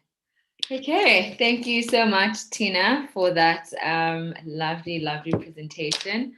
So right now we're going to move over to our next, sorry, my timer is a bit loud. We're going to move to our next finalist, Vaishnavi Pillay. So I think, I hope I didn't butcher your name that badly, but welcome. And we look forward to hearing about your business and the work and the impactful work that you're doing. So please take it away. Thank you. My name is Vas. I'd like to just do a share screen here. It's okay. I have tried to condense my presentation into just 2 slides. EverVas stems from the acronym Everything Vintage, Eclectic and Retro, and it is born out of my love for vintage, for upcycling and being involved in the community. I have been working in both creative recycling and with people with disabilities for many years. I also did voluntary work in the disabled sector, being a person with a disability myself. I understand what it feels like to still want to be part of a community and to still be living a creative life, and so that's how my love for this came about. But what I'd like to do now is to create a movement, a material movement that educates and inspires people to be a part of a global solution. So what we have here is we can see that we cannot separate people from the planet. And climate change at the moment, you will have heard a lot about it on the news. It's a very current, real threat that faces all of us. And waste recovery and circular solutions is what is needed, as well as other solutions. The fast fashion industry is the 2nd largest contributor to world pollution. And industrial practices are creating the problem, and unfairly so, in the communities in which the people work and live. Unfair labor practices affect women everywhere. The very famous tragedy in 2013, Rana Plaza, started a movement. This is a tragedy that killed over 1,000 garment workers that were living below minimum wage in order to support the fast fashion industry. And the movement that was created is called Who Made My Clothes? And it's something that we remember every year. And it's also caused these big fashion conglomerates to take action and to be aware of unfair labor practices and the pollution that they're causing in countries that are very far away from their consumers. So what I'd like to do is have a look at what's facing our country in terms of the fast fashion industry, because the problems are everywhere. We shouldn't delude ourselves that it's just, you know, on the other side of the world. And what we are faced with here is dumping. It has affected many countries on our continent already. It has impacted their industry, their retail industry, their production, their factories. And it's time we start to make a change on the continent. And that starts with educating ourselves as well as the consumers, and also keeping these retailers accountable so that they're also not just greenwashing, which is basically just putting a front in terms of what they're doing environmentally and within the communities. So with Evervas, we aim to take our people-rich land filled with creative, resourceful people and bring them together under an umbrella which allows everyone to plug into a platform where they can support their families through reselling or creating products for retail and be a part of the solution.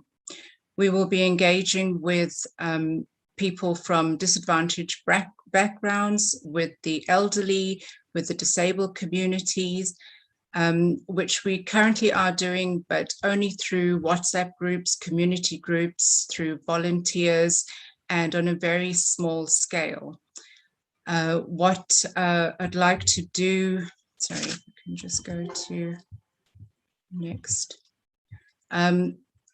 What we'd like to do is actively engage with retailers and either ask them for their store extras, their off-runs, their damaged products, and allow us to recycle them, upcycle them with the community creatives, or else break these materials down into virgin materials, such as t-shirt yarn and shoddy, and then plug it back into retail with these retailers, where they can either sell within their stores as an upcycled product, or else on their websites, which will also showcase the community that has produced these products.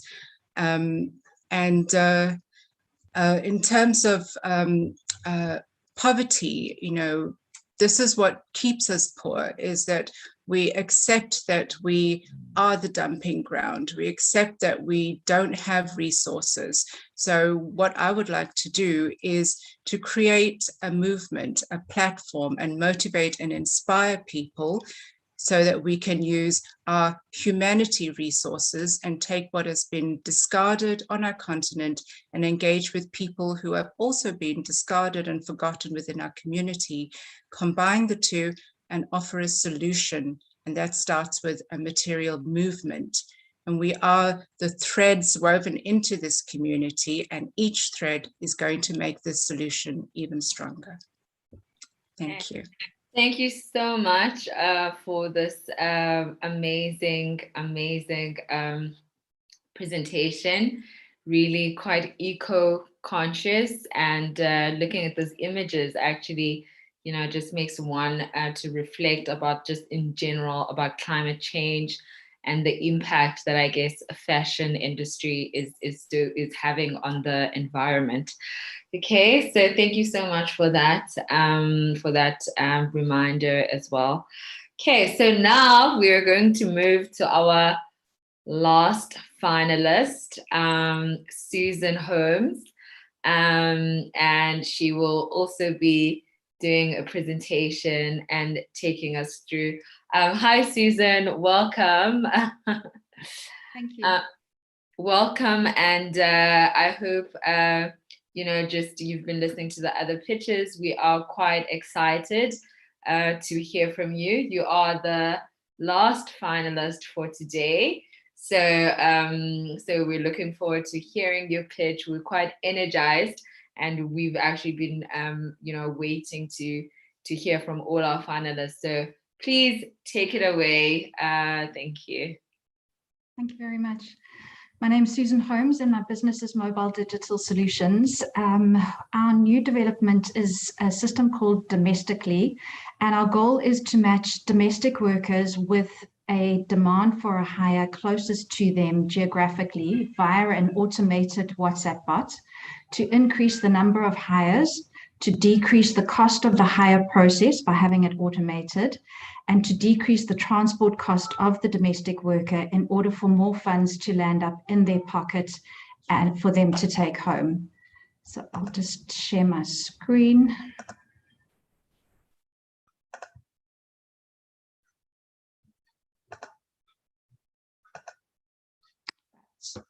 So that's the company, and we're actually in mobile surveillance video products of body cameras and mobile DVRs that go into vehicles. And we wanted to know how we could use technology to help marginalized and underprivileged people in the country. And there have been some really good examples for inspiration for us. And we wanted to help casual domestic workers get more work where they wouldn't ordinarily be exposed to it and retain more of their pay to take home. So our solution is a WhatsApp bot that enables people to book a casual domestic worker from their phone without having to download an app and without having to drive traffic to that app. So with WhatsApp, a person is able to interact directly with WhatsApp from a chat with me button on a website, on a social media advert, etc. And the automated process will allow them to select that they want to hire a domestic worker, select when they want to hire the person for, and then be shown options of people that they can hire for the day. So this would give them, for example, Tina, who's worked 44 days at 250 Rand per day, and she's got a 5-star rating, and they can then compare that to other people available and for which day it is and which area it is. Once the person has selected a person to come and work, then a message would go through to the worker alerting them of the potential hire that they can then accept or not accept. And the payment systems don't have to be created. We can use systems like Zapper and SnapScan for the people to make payment into, and then payment releases get made to the domestic workers through systems like the SPAR payment system. So on their way home, they can go and actually draw their cash, and if they need to pay for bus fare, they would have it from the day's labor. In the earlier presentation, we said that WhatsApp penetration in South Africa is huge compared to the rest of the world, with 58% of phone users using it. It's February 2020. Compared to apps that need to be downloaded, Uber was 50%, YouTube 41%, and Facebook 33%. I was very surprised about the Facebook penetration. With a WhatsApp bot, it's also a lot more cost effective to build. It's about 100,000 Rand for a minimum viable product versus 300,000 for an app that would need to be downloaded. We've covered that you can start chatting in it without having to download an app. Apps also take up storage space on phones, so it makes it unpopular with people. And the engagement is, statistics we got updated this morning was that the engagement with WhatsApp is 8 times higher than traditional responses, either via an app, mobile websites, SMS, or sorry, I forget what, I'm nervous. The last SMS type thing, I'll remember it just now. Sorry, technology escapes me. So the existing service providers charge sometimes even greater than 25% of the fees paid to the worker, with only 75% reaching their pocket. And we're hoping to charge closer to 10%, with closer to 90% reaching the pocket of the laborer. But using the WhatsApp location functions, workers will reduce their travel time and their travel cost as well.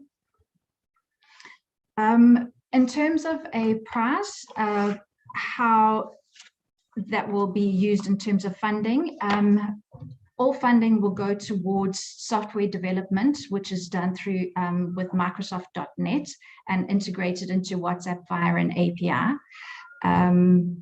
We need to have capital in order for investors to join us in our venture. We also need funding for marketing and development of automation of business systems on the payment side.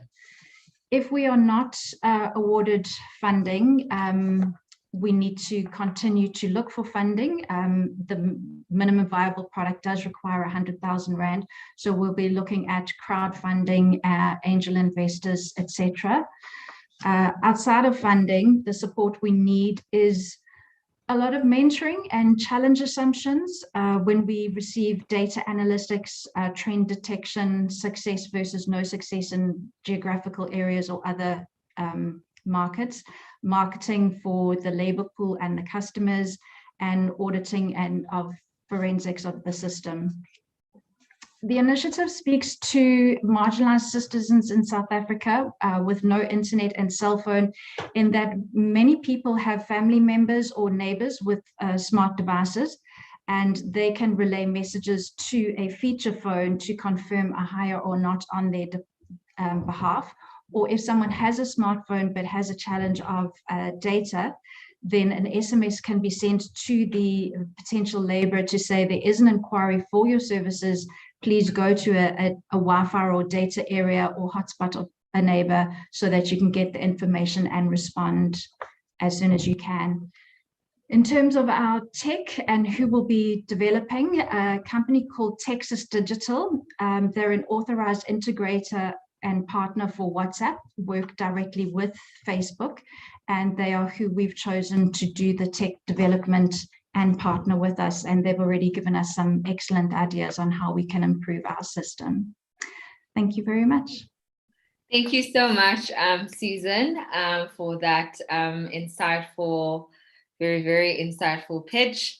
So now we are bringing all the contestants and the finalists on board on the screen, and then we are going to bring the judges as well on the screen, and this gives an opportunity for the judges to actually ask any of the finalist questions, as well as give some commentary. So we will be doing it almost, they can actually ask either of you in the interest of time. Yeah, I don't know if we have all the judges. Yes. So I think the judges are ready. I know they have quite a very difficult task ahead of them, as some of these concepts in these businesses are quite impressive. So judges, I will give it away to you. Great. First of all, there's definitely an excitement all around in terms of the alignment and integration. So well done to all of you. And most of you have been around this more than once. So we're not the first set of judges to face. I think for all of you, the question on my mind is, and you're more clear and more structured in a way than the earlier ones because of your maturity level. But I wasn't quite clear on in terms of where you are in the phasing and where you want to take the product going forward. So you've been on the journey of raising funds for some of you, but what have been the successes and how are you looking to scale? Are you looking just for funding? Do you have the right team, the right resources? And I've seen the videos in detail and the products in detail, but I was hoping for more of a sales pitch, proper sales pitch from most of you to try and win this one. We always go into every session to win, right? So I'm looking for more from a scaling. Thank you. From my side, just to, again, all of you were brilliant. I think good presentations. For me, just on Femin Connect, in your pitch, you spoke about wanting to start. So I just want to be clear, are you already in the market? Are you already trading? What has been your successes? So that is for me on Femin Connect. On the one on she must help me. The dictionary. A dictionary. That one, I think it's quite interesting. But I couldn't see your business model. And maybe if you can just quickly pitch your business model so that I can see what is your sales channels and your sources of revenue, and how you're going to make money in your monetization. I like the magazine, Eve's Apple. So on Eve's Apple, just for me, a competitor analysis. Who's your competitor in the market at the moment? And what would you do differently when it comes to your product offering? To Tina, I think yours is more from a social perspective, if I got you correctly. What I couldn't pick up is the business model. And maybe if you can just quickly just share with me your business model. And then on mobile service solutions, I think for me it's a Sweeps Out, something similar to Sweeps Out. And I think you try to make your differentiator. But I want you, maybe from your side, just not so much your competitor analysis, but more your market share. How big is the market, and what part of the market will you capture if you were to be successful and if there was an investment into the business? Because already Sweeps Out is there. What will make you different? I think you did capture some of the elements to WhatsApp, but I still need to just understand the market. What part of the market will you capture if you were to come into the market? Thank you very much, ladies.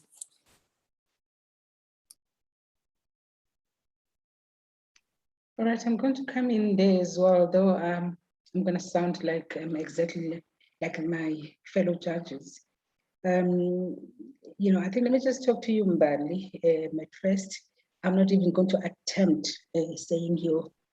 My Xhosa is just coming up now. That's all that I can hear myself saying things. I don't want to start insulting or sort of. So Mbali, Jomane, that's okay for me. I just want to know who is buying into your idea, because you're not a startup. You are already in this category. Who is buying into this idea? So that we get to know what's your market. Who is there with you already, and what is the feel? Are people getting into your idea so that growing? I'm looking at you growing, going further. So who is there already? You can respond, ladies. On the chat there, we do see the chats. I'm worried about the time. There's something that I wanted from someone. Khanyisa, your magazine. We live in a digital world now. This magazine of yours, is it coming out digitally, or is it still print? And who is also buying into this? Our kids now are always on their phones and such. Are you still printing this? And how far can we go with that one if we're talking fourth industrial revolution? Asonele, what is it that there was something that I wanted from you? I think I wanted to know whether how are you delivering this? Are you getting these to the ladies or to the girls yourself? Are they paying for this, or is it something that you are offering for free? And again, I think on all of you, on all of you, I just need to know what is your income generation. Like the same question that I asked from from the other people before. What is your income? You need to start making money, because we're looking at you growing your businesses. We're looking at you employing more people. We want to know, what is your team made up? Are you already paying salaries, and how many people are you paying salaries? We need to see then how are you going to be making money. I think this goes to to all of you contestants. We just want to know, what's your market? How are you making money out of this? And whom are you reaching? Who is really bought into your idea? So that when you get assistance, even if you don't win here, it's just, but there are other people who are here in this, in this core, who are looking and listening to what you guys are saying. How can they support you? What else do you need other than just the finances? So I need to hear, and from you, you can respond on the chat. Thank you. I think from my end, if I may come in, really, I'd like to say well done to all of you. Very impressive presentations. A question that I just have from my end is that, did you give a thought to your national footprint? Or were you going to start at one province and test the waters and see how it then goes? I think in agreeing or supporting what Zine is saying, as entrepreneurs, you wouldn't really just want to test your concept and just end there. The aim is to grow. Are you looking at a national footprint, and of course globally, now that, and you are in the tech sector, so we should be looking at South Africa, and why not going globally? I think you mentioned this, Audrey, as well in the first segment, that we are now in a global world, so how far have you all thought by means of going, of reaching out to global, sections? And this, I also liked what you presented, especially that we tend to be very ignorant when it comes to climate.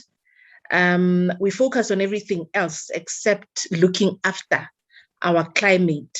Have you considered partnering with other organizations? And especially UN Women, they have an action coalition that deals with what you are focusing on. It's right up your alley. And I'm sure you also all have teams. Kanyisa, your publication, is there yes, I'm assuming teenage, right? In terms of your target market. Actually, you even said motherhood or parents per se, but again, your reach, where do you distribute? You mentioned Alex FM. I think I can't remember the other radio station that you also mentioned that you also work with. How about going nationally? On that as well. But for now, that's really what I'd like to say. Thank you very much. Thank you much, judges, for all those insights. I'm just going to give each finalist 30 seconds to either respond or to just give a last minute 30 seconds breakdown to some of the questions that have been raised by the judges. So I will start with you, Bali. Hi, thank you so much for your questions. So our business model is a diversity and inclusion consulting model. So we piloted the content last year in July, and ever since then, we've worked with both companies and schools to develop lesson plans and facilitate workshops and do reporting around diversity and inclusion. Companies to do the same, so to develop content and to facilitate workshops, conduct surveys and do reporting as well. And then lastly, we're just about finished with the first book, and we found a publishing agent who has a global reach, and she will be helping us to find publishers in several different markets, including non-English speaking markets. So yeah, that's more or less our business model. And the idea is that the consulting revenue will then feed into the free online platform and the free content or Wikipedia type model that we want to create. Okay. So it's kind of a blended business model. Yeah. Thank you so much, Asonele. If we can please, sorry, Mbali, if we can please have Asonele. Thank you very much for your questions. Just to dive in, so where we're at currently, we've already launched our online platform, and we started doing a campaign with the V&A Waterfront and online in August, where we raised 549 sanitary pads. We've just partnered up with an organization that is based in Nigeria, and they do distribution for sanitary pads in their communities. What they want to do is they want to adopt the FemConnect digital platform so that they can have digital donations coming in forms of money so that it can support their initiatives. How we do the distribution is we partner up with organizations that are already doing the distribution work in the communities. For example, what we did in Cape Town, we partnered up with Womandla, and we use our platform to gain the donations and to get the physical products. Then we hand it over to the NGO that does the distribution. In terms of our online shop, we have the products. We are just finalizing the packaging, and we are launching the product in November this year and going live with our online shop. In terms of the family planning, we are speaking with the South African Pharmacy Council to get a distribution license, which will then enable us to do online family planning. But at the same time, we're also speaking to family planning clinics and doctors who then will be our partners who are doing the online family planning services with us. And then in terms of how do we, are the girls paying for the, one more. I'm just going to have to cut you there as we are running over your time allowance. Can we please have Kanyisa to just answer some of the questions that were posed to her? Thank you. I might have missed some of the questions. I might have missed some of the questions because I did drop out, but I'll just pick up from what I did here. In terms of reach, it is South Africa-wide. In fact, it's worldwide, according to some of the analytics that we're getting, because it is a digital issue. We're using Issue as a platform, a basic access to Issue as a platform.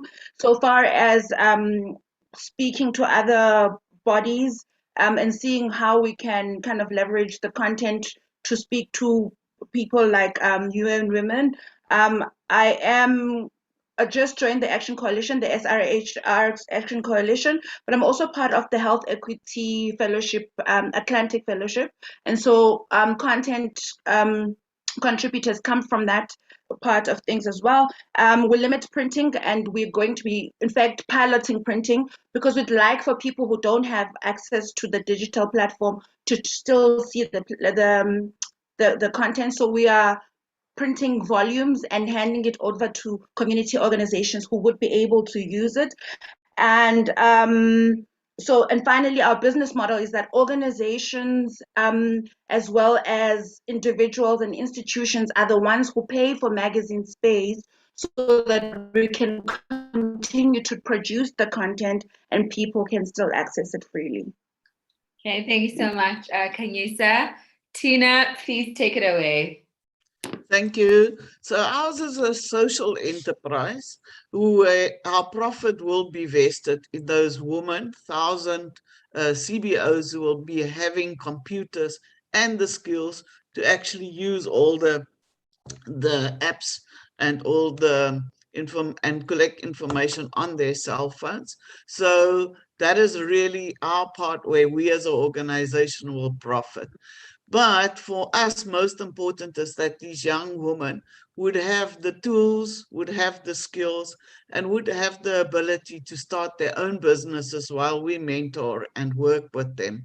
And thirdly, which I think is very important, is that we have lots of opportunities for our own donors to be sponsors, sponsor shirts, and work with our program by giving funding. We already raised 40,000 Rand for the first incubator of young women to train them. And we have trained the trainers already in South Africa.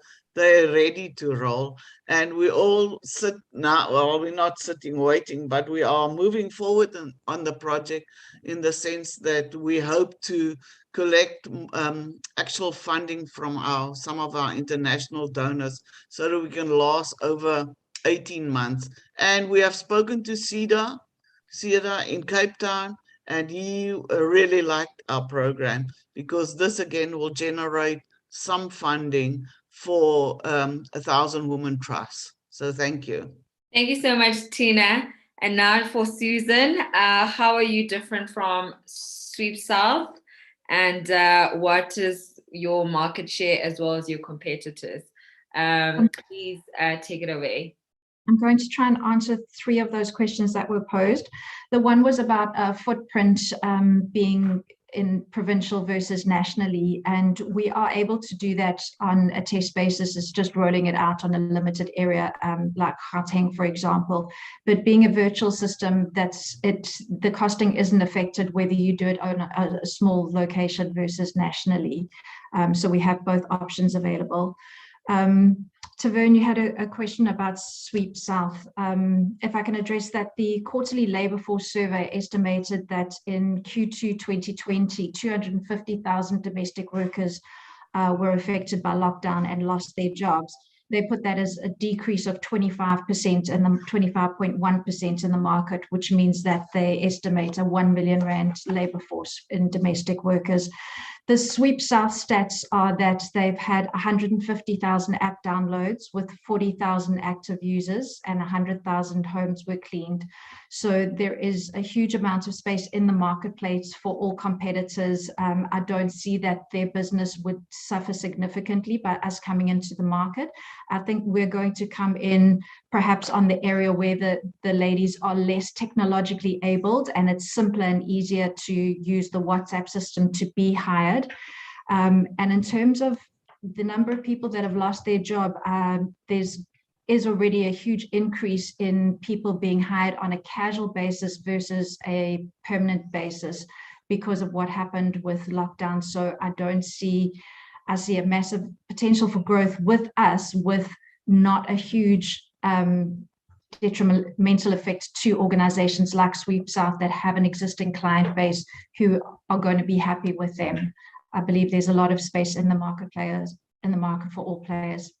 Okay, thank you so much, Susan. And lastly, Vaz, if you could respond to some of the commentary and any comments that you might have.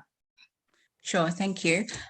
So with Evervas as a waste management solution, it's multifaceted. So grassroots, it is allowing resellers to plug into an umbrella e-commerce platform.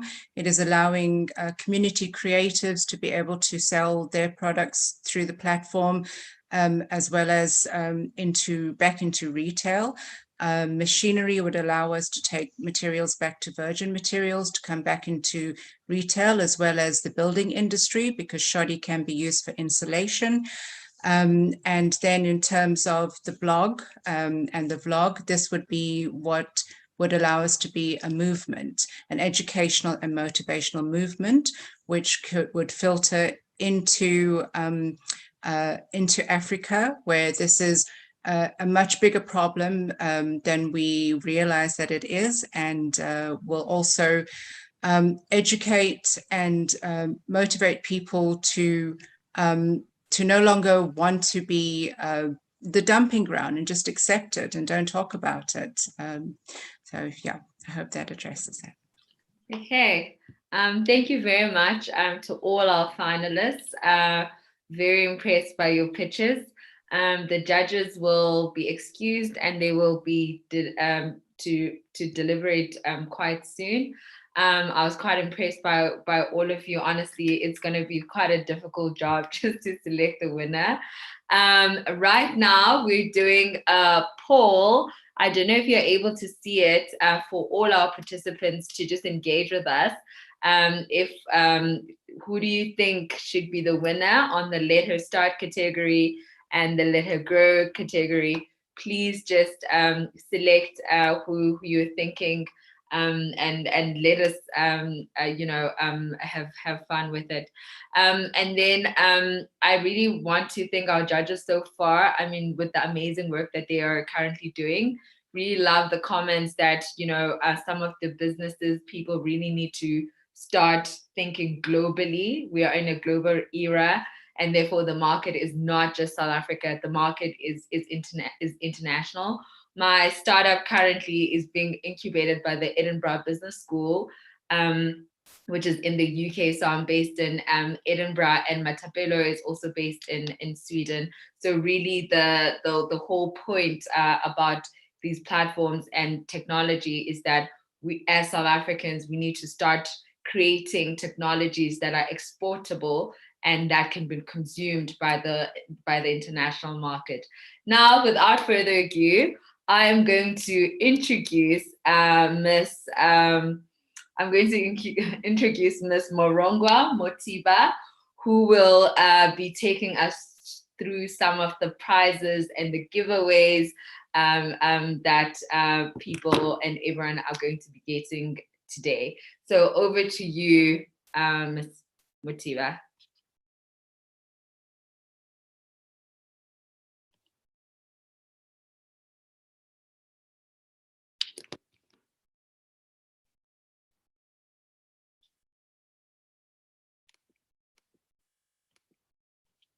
Okay.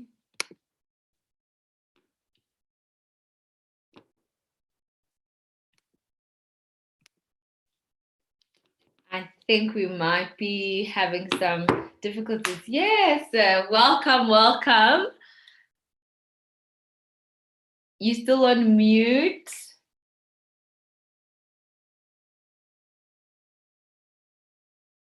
This is the fun thing about Zoom, unmuting. Welcome, welcome. And I will let you take the stage with regards to the giveaways.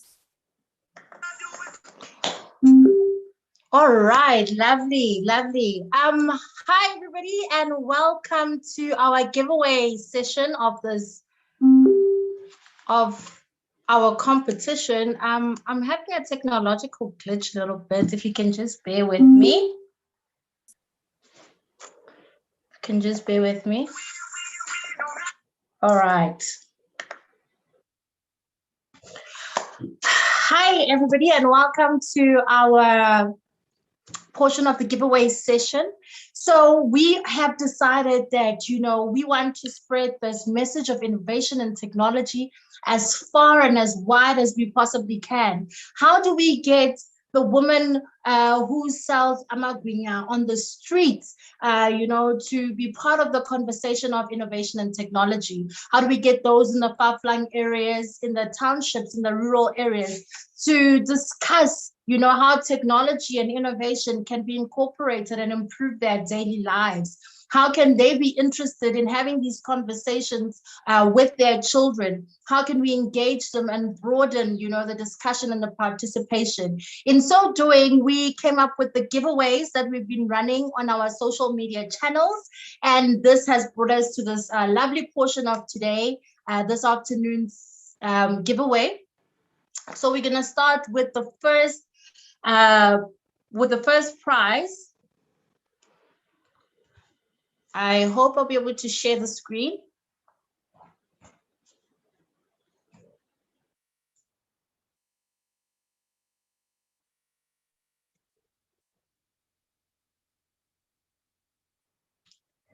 Can you see my screen? Not yet. Not yet.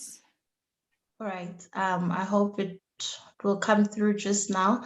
I'm operating from my phone today, you know, it's so beautiful what technology lets us do. But unfortunately, it looks like it's not working out. What we have as part of our digital goodie bag, okay, here we go.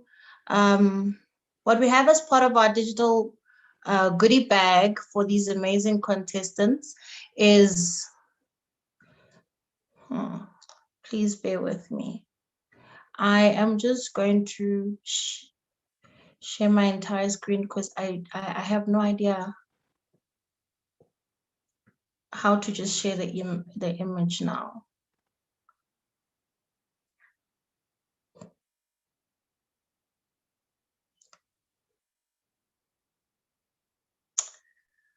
All right.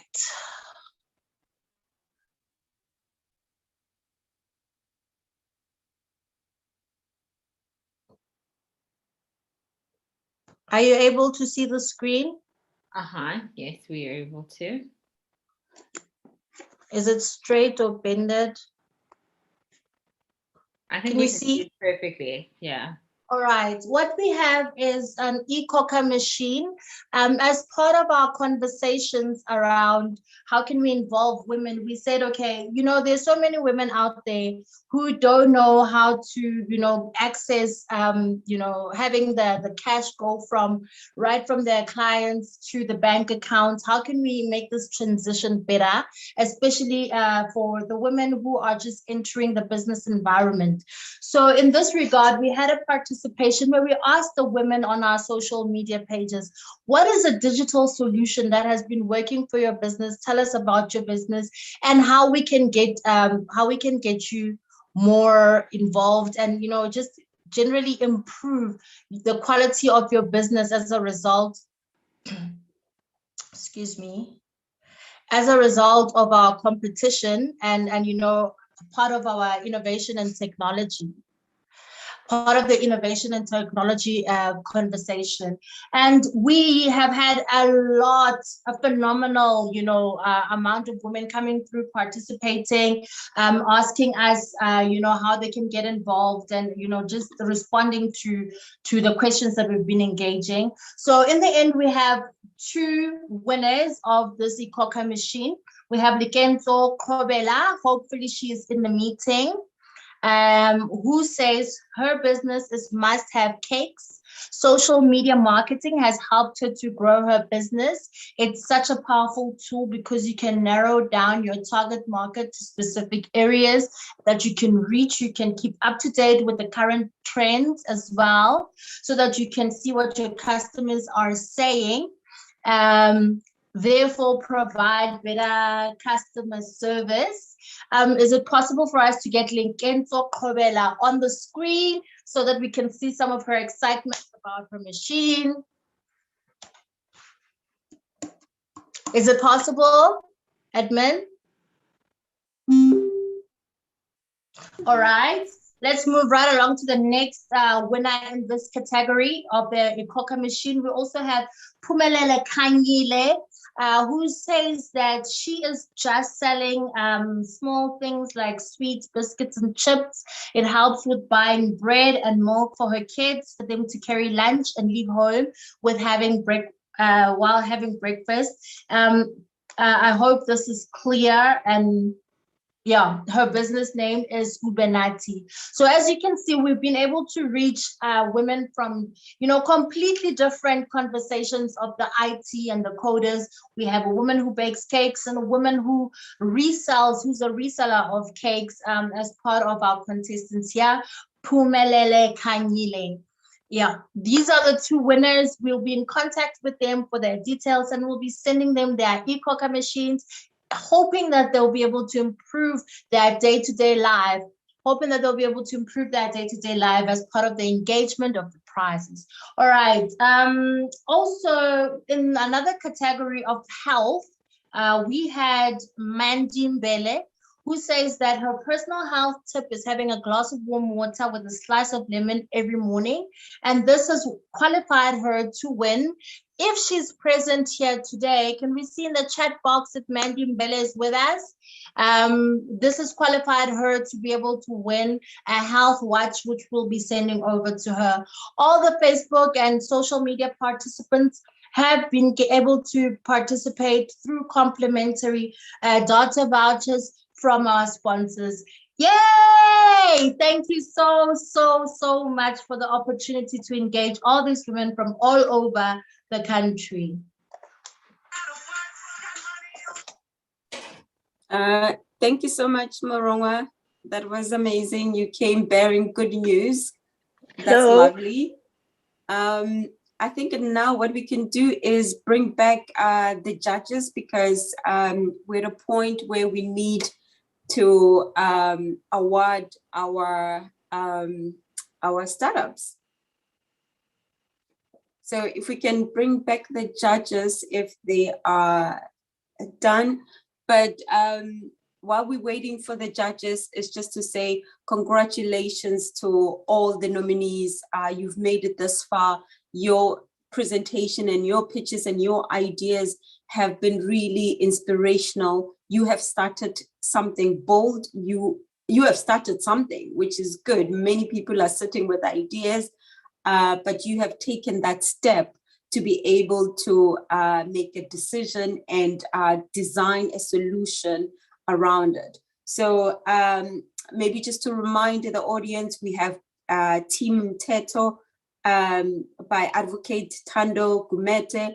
We had, this is under the Letter Start category, Go Parenting by Khomotso Machele, and My Safe Space by Kwakhanya Mtetwa, MindLink by Ntando, and then Vimbela by Sibongile Mungadi, and Premu by Tuli Hlongwane. So really well done, teams, for reaching this far. So now I think we're just literally waiting for the drum roll, or a digital drum roll, for the judges to come and present their Let Her Grow, third place, second place, and the winner. Do we have the judges? Judges, are you ready? We are waiting here in anticipation. Should we play that music that is a little bit dramatic, or not yet?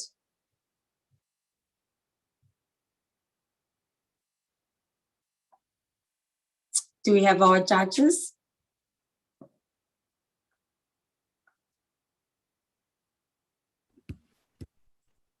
Thank you, Zintle.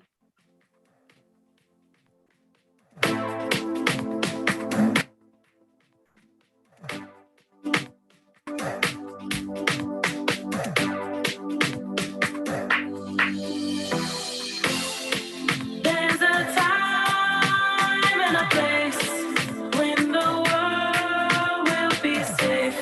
If there's no peace, our love is gone. When there is peace, our world is strong. There's a time and a place when the world will be safe. If there's no peace, our love is gone. When there is peace, our world is strong.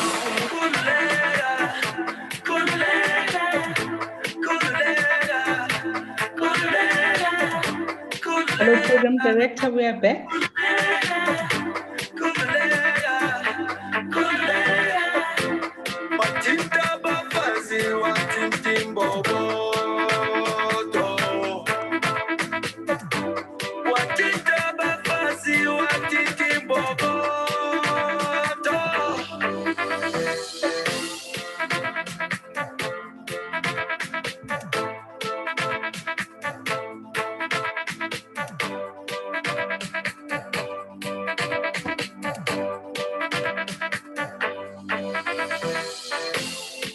There's a time and a place when the world will be safe. If there's no peace, our love is gone. When there is peace, our world is strong. There's a time and a place when the world will be safe.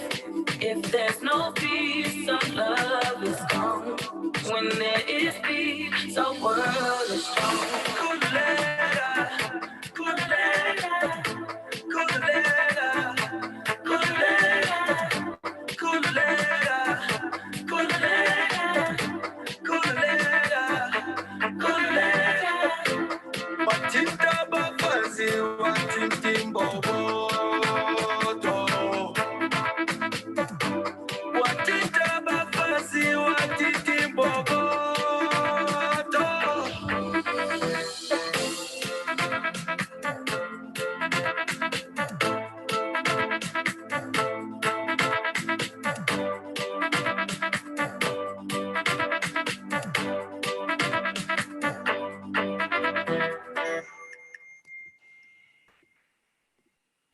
Oh, how powerful is that song as well? Just getting right ready to the Let Her Grow, Let Her Start category.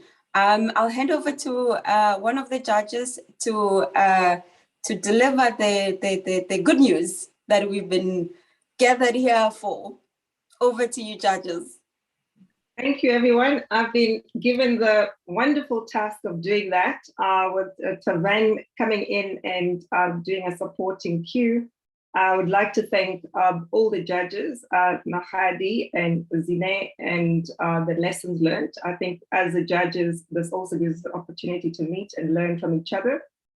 But a big first thank you to every single one of you. We are completely overwhelmed by, first and foremost, the courage, the resilience, the passion. We could have had more than an hour deliberating on each of you, the effort that you put forward, the lack of nerves. Some of you said you were scared, but we didn't see the fear coming through, just confidence. It was a very tough decision. I wish we had money to give every single person a prize. We would take you all. If we look at the Let Her Grow category, we were quite impressed. In fact, actually, it's a Let Her Start. We'll start with Let Her Start. The Let Her Start category, we are quite impressed, and I'll go from the third position to the top. First of all, everybody's a winner.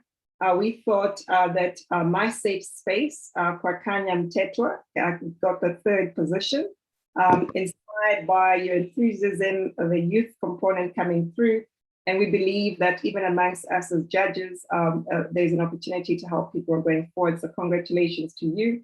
We can't wait to see what you make of this. Second place came through from Prime Team, the Prime U team. And truly well done to you there. The feedback was creating the ecosystem that allows us to provide not just a product, but also potential employment opportunities for others. The only issue raised was around this potential safety of going to provide these services at home.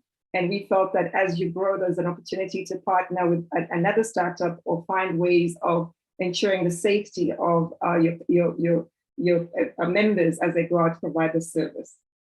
And then first place goes to Mteto, Advocate Tando Gumede. Okay. From all of us, inspired by the journey taken, the resilience, you're almost there. So the feedback to us was, in fact, every single one of the startups here could link up into you. And we're looking towards to you to build that ecosystem the next time we come through. So well done to you all. We were so inspired because of, particularly in Let Her Grow, Let Her Start category, that everyone else that's left, MindLink, Vimbela Tracker, and My Safe and Go Parenting, that is. We're so inspired that between Tevin and I, making a commitment to try and meet with the three of you, as well as see how we can support you from an incubation to improve your pitch, improve your competitive advantage going forward, and provide you with whatever support we can garner. So it's a win-win situation for the Let Her Start category from the judges. Thank you. In terms of the Let Her Grow component, inspired again, you're all at different levels of maturity. We were taken aback by the social justice commitments around that. Every single one of you is about looking at how we change the future for many. If I start from the number 3 going up, the third for us there was Susan. Susan with the mobile digital solutions, well done. In fact, the comment from one of the judges is that there's competition in the space, there's a clarity in the process, the product, and more important, a plan in place to see how you scale. So well done to you for coming third. Second, which we debated quite a bit positively, was the realization that actually issues of action for climate justice are critical. Vas, having looked at your detailed video as well before, there are 3 components that the judges were impressed about. First and foremost, the passion that emanates from your mother as well, the history and around why you're motivated, the fact that the product and the process you're putting forward will involve many. It's a recycling approach. It shifts how people think, and there's an opportunity to create jobs through downstream and upstream as you build that ecosystem. An opportunity exists to also help you, guide you, and provide you into the network from a retail point of view. So we were quite inspired, and you came second on that. And then the first in the Let Her Grow category, I'm sure even some of our audiences sitting there will know exactly who this is. Asonele, the FemConnect, you come top of the chats unanimously. And again, there it's to say, how do we actually take that to scale, and how do you consolidate? And as both Mafadi and Zine kept saying, how do we actually go beyond our geographic reach into the continent? The problem and issue you're dealing affects every single girl child, and allows people to come into the ecosystem. Thank you, program director and organizers. We were truly inspired, and it was really difficult for us as well. Thank you, thank you, thank you so much to the judges. Thank you to the finalists and the winners. We celebrate you. We celebrate you. Thank you. What an incredible and inspiring day. I mean, we cannot stress this more than enough. Massive congratulations to the nominees and the winners. We celebrate you, and may your solution scale and be profitable, sustainable, and be mega brands. All we can say is to greater heights. It has been a blessing and an honor for us to host and to also co-host with Ati Rweku, and she's phenomenal. I mean, these awards as well. It's just the beginning. It's just the beginning of great things. Our judges, thank you for your time that you've invested in this. From previous to the selection till today, you know, and even with your words of wisdom and encouraging the startups and the ones that are already established, it's absolutely phenomenal. From my side, a massive thank you to you, amazing audience, Generational Equality Forum, the activation that is spearheaded by the DECO, the Department of Women and UN Women, and the Technology and Innovation Action Coalition, Womenomics, YLC Ideal that I'm part of, and the IWFSA as well. Really, it has been a joy and a delight and a day filled of inspiration. And as I've said, this is just the first She Reigns Awards Ceremony 2021. And with those words, I'd like to invite Ms. Zandi Bengu. She's the Foreign Service Officer at the Department of International Relations and Cooperation for closing remarks. Do we have Ms. Zandi? Before you go into closing remarks, Matavena, once again, I'm going to just jump in a little bit. We've had an amazing development on this program.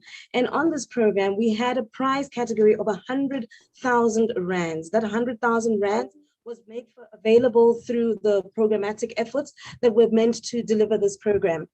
In the course of doing this, I would like to showcase Ms. Audrey Mutupi. I'm just going to ask if Ms. Audrey can come back on stage, because she has actually added an additional contribution to this. So as we have done this, while she's been judging, she's added to the prize pool an additional 20,000 rand. I have goosebumps because she's amazing. I couldn't let you close off without. No, that is hold brilliant. On. We have a development. So System Logic has offered two things, and I think it is really worth noting, because as we've been deliberating, and I think that some of the participants have been saying, not just participants, as we've gone through this process, we had quite a number of entries, and we kept saying, we wish we had more money to do this. I have Zandi also texting me saying, we have to find a way of doing this again, bigger, better, collaborating with other people. So that 20,000 rand is going to go a long way. So the participants were aware that the prize pool money was actually split up. For each category, first, second, and third prize was initially 25,000 rand, 15,000 rand, and 10,000 rand. With this additional 20,000 rand, we had the discretion of apportioning it for the prize winners. And thank you to Ms. Mutupi of System Logic. We now have a prize pool for first prize, 30,000 rand, second prize, 20,000 rand, and third prize, 10,000 rand. It does not stop there, which is why we had to step in. System Logic has also offered incubation services. And so I've asked Audrey to come back, have her mic on, and just tell us a little bit more about what it is that she's offering, because we talk about a multi-stakeholder partner initiative that involves the private sector, that not just looks at development organizations, but looks at how the broader public can engage. And this is an example of how it can happen. So I'd like to give Audrey the stage so she can tell us exactly what are you offering these winners and how can they take advantage of it. Thank you, Audrey. Thank you, everyone. Let's grow. It's just the start. On the incubation acceleration, we've got an accelerator program. So it's a 6 to 12 or 4 to 6 week program, depending on how you wish. So the 2 winners will be assigned a team that will help them anything from looking at their business model canvas, trying to create the connections in terms of the network to say, for example, if I look at the retail spread, the unique VAS as an example to say how we look at retailers who we contact on the Fem Connect to try and see how we try and get through in terms of diversifying that scale and improving your pitch, improving your need to go and seek more finance, and more important, trying to define the market that we need to put you through. So we'll put you through that, and it's a bit of a bootcamp to get your business to the next level. So we look forward to that, and it'll be quite exciting. And the advocate, it's really saying, what more does your system need to scale?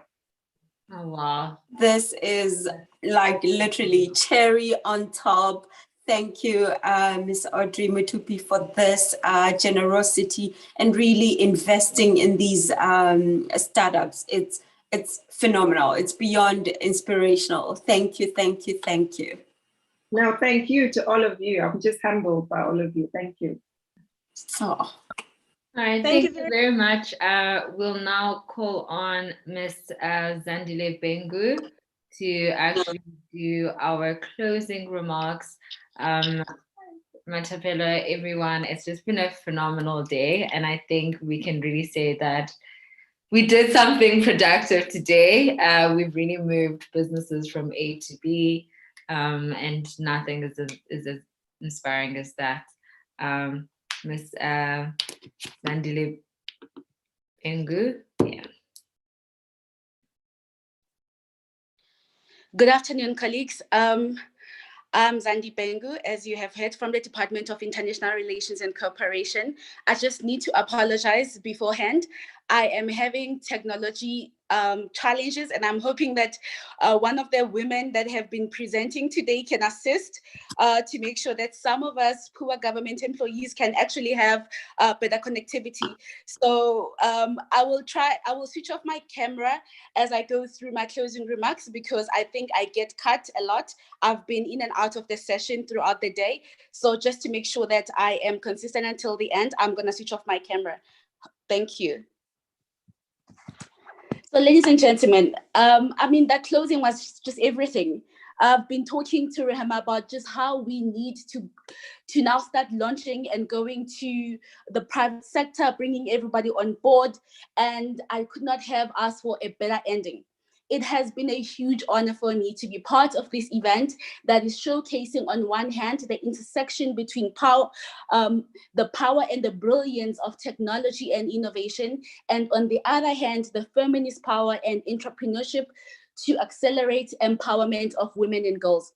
I have been privileged to be part of this process under the Generation Equality Forum campaign since the beginning, which aims to disrupt the status quo on gender inequality through its bold and ambitious global acceleration plan with its concrete and comprehensive blueprints.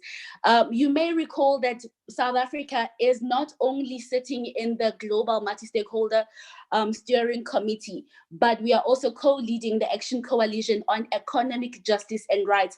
And this was after the determination was made that South African government has been paying so much attention on gender-based violence, women, peace and security, but less had been paid into economic justice and rights. And that was the reason why South Africa wanted to be among the partners that were coming to define or coming with concrete actions and norms for not only South Africa, but the entire globe in terms of what we can do to accelerate economic justice and rights before 2026. South Africa, through its multi-stakeholder forum, has been consolidating its domestic chapter of Generation Equality Forum to ensure that global actions and agenda find expression at the local level. Action coalitions established to mirror the global structure have been working tirelessly on activations that are game-changing, bold, and innovative, aimed at accelerating progress in each of the thematic areas. Today was such an example of the activations that we've been having by different action coalitions. We heard from our distinguished speakers how COVID-19, while creating devastation throughout the world, has also showed us that we can leapfrog into the fourth industrial revolution, with majority of people having transitioned to online schooling, work, and services. At the same time, we were reminded of how this migration has also deepened the digital divide rooted in the existing socio-economic inequalities. There were suggestions of how technology can be used as a tool to uplift family members, especially in rural areas. A call was made for technological tools that can link budgeting to the needs of each members of families to address the socio-economic challenges. And we heard about the Sawit model that pays young men and women to take care of the needs of the family, lessening the burden of care on women. With regards to tech and innovation landscape in South Africa, our speakers underlined the struggle faced by women in industry due to its capital-intense nature, making it difficult for women without adequate resources. Beijing committed to putting tech at the center of women empowerment, but today we were reminded again that little has changed. Women account for a mere 19% of leadership positions in the tech companies. The number of tech graduates does not necessarily correspond with the leadership representation, as women find the culture in the tech industry unwelcoming and biased towards them. I must say that it was against this backdrop that tech and innovation was identified as a core thematic area that Generation Equality Forum needed to accelerate in order to make sure that we can arrive at Planet 50-50 by 2030. I was happy to hear that though we are still at an early stage with our work, that this activation and this action coalition is indeed validating the work that the women in tech and innovation are doing. So thank you for that feedback. Ladies and gentlemen, as government, we heard your call for policy reform, for policies that take into account social cultural attitude to address inequality, including bridging the gender digital divide, addressing gender stereotypes and negative social norms, work-life balance, and that empowers women and invest in their ability. I was pleased to hear that the current world order has led to an expansion of a global network through platforms such as UN Women that has molded and grounded some of the conversations that women have in pursuit of digital inclusion. Speakers highlighted the need to alleviate the fears around the fourth industrial revolution so that people can understand it is here to enhance their lives and that they can have a stake in it. However, we partake, as we do partake in the African Continental Free Trade Agreement, we were also just challenged and implored to familiarize ourselves with this agreement to see what are some of the opportunities that are presented by this agreement. And I also echo this call to all women and girls to familiarize themselves and also reach out to government through advocacy on how you think we can empower you, how we can better create space for young women and girls. I was asked to speak on the next step. At the global level, post-Paris work is now focusing on development of the accountability framework through a phased approach, focusing on the approach for the next 5 years, measurements, reporting, and learning structure, governance, and as well as working methods for the action coalitions, and modeling the multi-stakeholder nature of the action coalitions. The UN Women will maintain a critical role in driving the forum's 5-year action journey, overseeing the implementation of commitments to ensure accountability and progress over the next 5 years. Many countries will now be engaging on what South Africa has already been doing in terms of localizing Generation Equality Forum establishing the multi-stakeholder forum that mirrors the different action coalitions at global level. So it is good to know that we are already ahead. Over the next 5 years, the commitments made in Paris must be translated into action, which concretely impacts the life of women and girls in all their diversity. So partnerships are key to accelerating industry-wide change and to remove the barriers to the advancement of women and girls in innovation, technology, and entrepreneurship. Now that Paris is behind us and almost at the tail end of our activations in South Africa by the different action coalitions, we will now intensify the localization and implementation of the Global Acceleration Plan beyond the multi-stakeholder forum. This will include identifying key players in each of the action coalition and thematic areas, including this tech and innovation. Through this process, we have, throughout this process, we've emphasized that Generation Equality Forum is not trying to reinvent the wheel, but leveraging existing work, networks, and partnerships to accelerate action in the core thematic areas to advance the lives of women and girls. As today, we've just witnessed that already some of the entities are heeding the call that we've been making. Today, we've been exposed to the wealth of knowledge, skill set, and experience from the phenomenal women who are leaders in the tech industry. We heard the brilliant ideas as well as challenges facing women and girls in tech, as well as what different stakeholders, including government, through policy ought to do.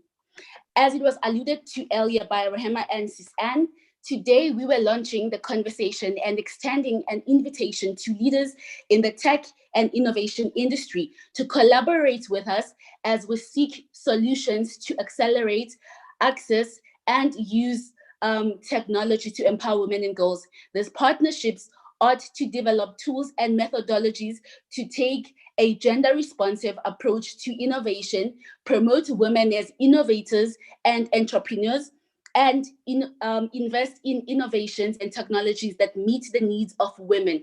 Ladies and gentlemen, on behalf of the core leading entities, that is the Departments of International Relations and Cooperation, Women, Youth, and Persons with Disabilities, as well as UN Women, I would like to take this opportunity to thank Rehema and her team for the diligent work that they've been doing since we started this journey that has culminated into this amazing event.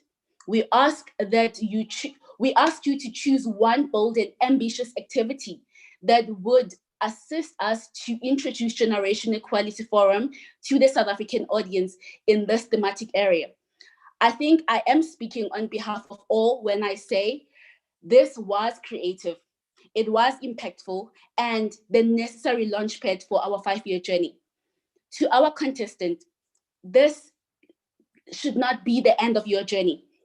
There are many opportunities targeted at young women in the tech and innovation industry. I implore you to visit the UN Women website, GF website, and look at some of the commitments that were made in Paris, including by our own president. Lots of money was committed and pledged to support women entrepreneurs in the tech and innovation, those working on gender-based violence, climate change, reproductive rights, and so on.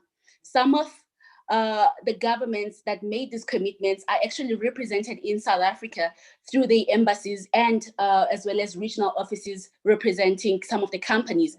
So I implore you to reach out to the philanthropic organizations such as the Ford and the Gates Foundation, as well as our own local entities that express commitment to gender equality. So with that, all I'm saying is let's journey together, and thank you so much for today. Okay. Thank you so much. I'm going to close it. It's been quite a long day, and a lot of us have been here since the morning. I really want to extend a heartfelt thank you to Rehema, the team, the volunteers that have been part of this, literally from concept stage all the way to development, and now today it's been successfully executed. I want to say congratulations to our winners for today. We really hope that you use the funds, and we were grateful that we're able to impact your businesses and hopefully move you from A to B. And all the businesses that did not win, and all the businesses that did not enter the competition, and all the businesses that exist in our communities, I challenge a lot of our partners and a lot of stakeholders to actually, when ladies come to pitch their businesses, that you really do give them an opportunity, you really do listen to them, and you really support all the businesses that could not be here today. And that what we're really trying to do is really shift the framework and the thinking around women-owned businesses.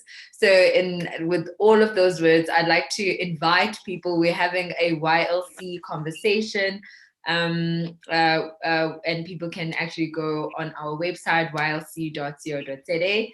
And over and above that, I really want to say thank you. It was lovely being your host. It was indeed. In Edinburgh.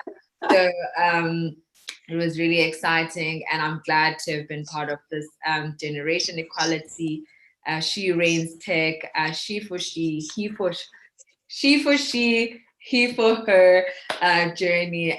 It's just been phenomenal. And I wish you a very lovely, lovely, lovely weekend and a very productive rest of the year. Thank you so much. Ati, thank you so much for that. And for you, Matapelo, I think that it is always important for us to not just do the closing and the vote of thanks, but to also acknowledge phenomenal things that come up on the way. So I've been that pop-up screen, right, that just comes up while you're in the middle of viewing something. And I pop up, and I always say that I get that uncomfortable role of being that uncomfortable person in that conversation, but I love it because disruption sometimes brings into the space information and content that we wouldn't have known. We've had another amazing contribution to this discussion. So I'm going to let you come. You see, I come in with good tidings. I was told that we have the opportunity to incubate 12 of our finalists. I mean, ladies and gentlemen, this is beyond amazing. This is absolutely magical. I know that we were wanting to close. I know that we've taken up time. I know that we contracted for this, but this is what we're here for. This is the This is what we're here for. That we are looking for. So I got on the WhatsApp chat and I got a call and like, you cannot close this. And I agree. We cannot miss out on these opportunities that platform affords us because there's a responsibility of platform to amplify. So here's an opportunity to amplify this particular contribution. Tavern, can you tell us a little bit about it? No, thank you so much, Rema. You know, Audrey inspires all of us, and she challenged all of us just in her approach and the way she thinks. And I think that is one of the things that challenged me. In my responsibility, we are responsible for all the incubators and accelerators in South Africa. And one of the core things that we have found is that female entrepreneurs are not really supported that much. So part of our commitment is to make sure that all 12 of the finalists get incubated in one of our incubators or accelerator programs across the country. What we will also do is one of the CEOs of the hubs was on the platform. I made a call to her. And the reason I could have made a call to any of my CEOs, but why I made a call to this one in particular is that we are setting up 4 new hubs, and she's already set up 3 of the new hubs. And it's specific hubs that we're looking at 4th Industrial Revolution technologies to commercialize. So we will make a commitment to also incubate those ones that fits within our verticals into those hubs and also help them to access some funding instruments through our ecosystem. Then also we would want all 12 of the finalists to apply for our technology transfer fund of up to 600,000 Rand per applicant. So we want them to apply for the funds. It's an application process, but we will make sure that those 12 goes through a support program so that the applications can be looked at by our branch network or our incubation network so that they are able to get access to the funds. And then the last thing is all 12, we will also help. We have a FemInTech program, Female in Technology Support Program. I will also speak to the head of the program so that she can also look at all 12 finalists and make sure that all of them are part of that FemInTech program to see how many of them can be able to access the support as well as the funding instruments that sits within the FemInTech program. For those that are manufacturing a product, We will also, as part of our localization support initiative as government, as part of our reconstruction and economic recovery program, we would also want those that manufactures a specific program to access our manufacturing support program. They can qualify for up to 15 million Rand in funding if they are able to produce a product that we can localize. So those are all the new things that these 12 finalists will have access to, and we want to make sure that they can access as many of these support instruments that we have as government. But thank you so much. Thank you for the opportunity. And Audrey, keep on inspiring us.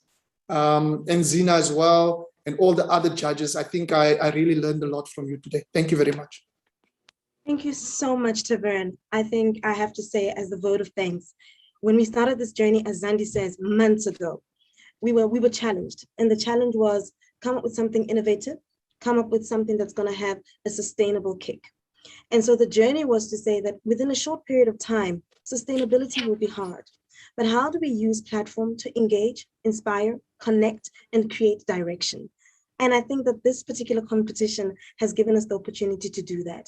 We've been able to pull in multi-stakeholder partners who've been able to identify themselves somewhere in the journey.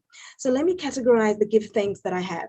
We give thanks for UN Women, DIRCO, and Department of Women as the key stakeholder push that funded the ability for us to come together and conceptualize this initiative. That funding has been limited. So I'm already going to put out there that part of the issue with defining and conceptualizing things is to get things done. And so there's a realization that if we're going to walk a 5-year journey to 2026 to see the landscape change, and that conversation that we had with the panelists of, yes, let's understand what is here, but importantly, let's understand what we can do is precisely that. Let's work on the solutions. Let's not talk about the lack. Let's define the opportunities. So we give thanks to all the panelists who came on board and framed not just the status quo, but allowed us to look at the status quo from many different lenses. We give thanks to UN Women for continuously providing us with the support in the form of SAWID and other implementation partners that we were able to engage with throughout this journey. We give thanks to the volunteers. I have to emphasize this. A lot of work that happens in the feminist activist space is done voluntarily. And that typically means with no pay. But when we sit and we listen to the kind of work that still needs to happen, we have to acknowledge that this journey that we keep talking about, not paying women to do volunteer work because it's necessary, is not sustainable. The status quo of implementation has got to support implementation partners who are conceptualizing these bold ideas of what to do and capacitate them with the resources to actually execute on them. So I give thanks to the volunteers who've given up hundreds of hours, personal hours from their businesses, their families and their friends to design, to dream, and to work on the reality of tomorrow. I would like to thank the program directors who came on board in the last few weeks and had to get up to speed with the feminist activist language, with pauses and stop and not now and maybe later, and appreciating that in that journey, that is the journey that we keep having to walk of. I want to run, but there's so many factors that require us to walk a little, to walk to walk the journey of fitting into how the rest of the world is doing things while charting the innovative journey of how we can do things differently. I would love to thank everybody who made this possible in the form of, specifically in the form of the volunteers, those who just gave up their company resources, their partnerships, and their networks to facilitate the coordinators, to facilitate the network that brought the different judges here. Thank you to the judges specifically for coming on board and evaluating what is a really, really tough job and providing that multi-stakeholder context that looked at economic justice, that looked at gender-based violence, but looked at sustainability and viability in the language of economic participation. And to all of you who contracted to be here for only 5 hours and found yourselves here for 6.5 hours and more, understanding that we have said this is the beginning of the journey, we invite you. The contact details for this Action Coalition are ongoing at tech-innovation@gefsa.org.za. Find us on Facebook, find us on Twitter, find us on Instagram. The journey for ensuring that women's participation in innovation and technology has just begun. We invite you to walk with us. Thank you, ladies and gentlemen. Have yourselves a fantastic day. Bye, everyone. Goodbye, everyone. Bye-bye. Bye. Thank you. Bye.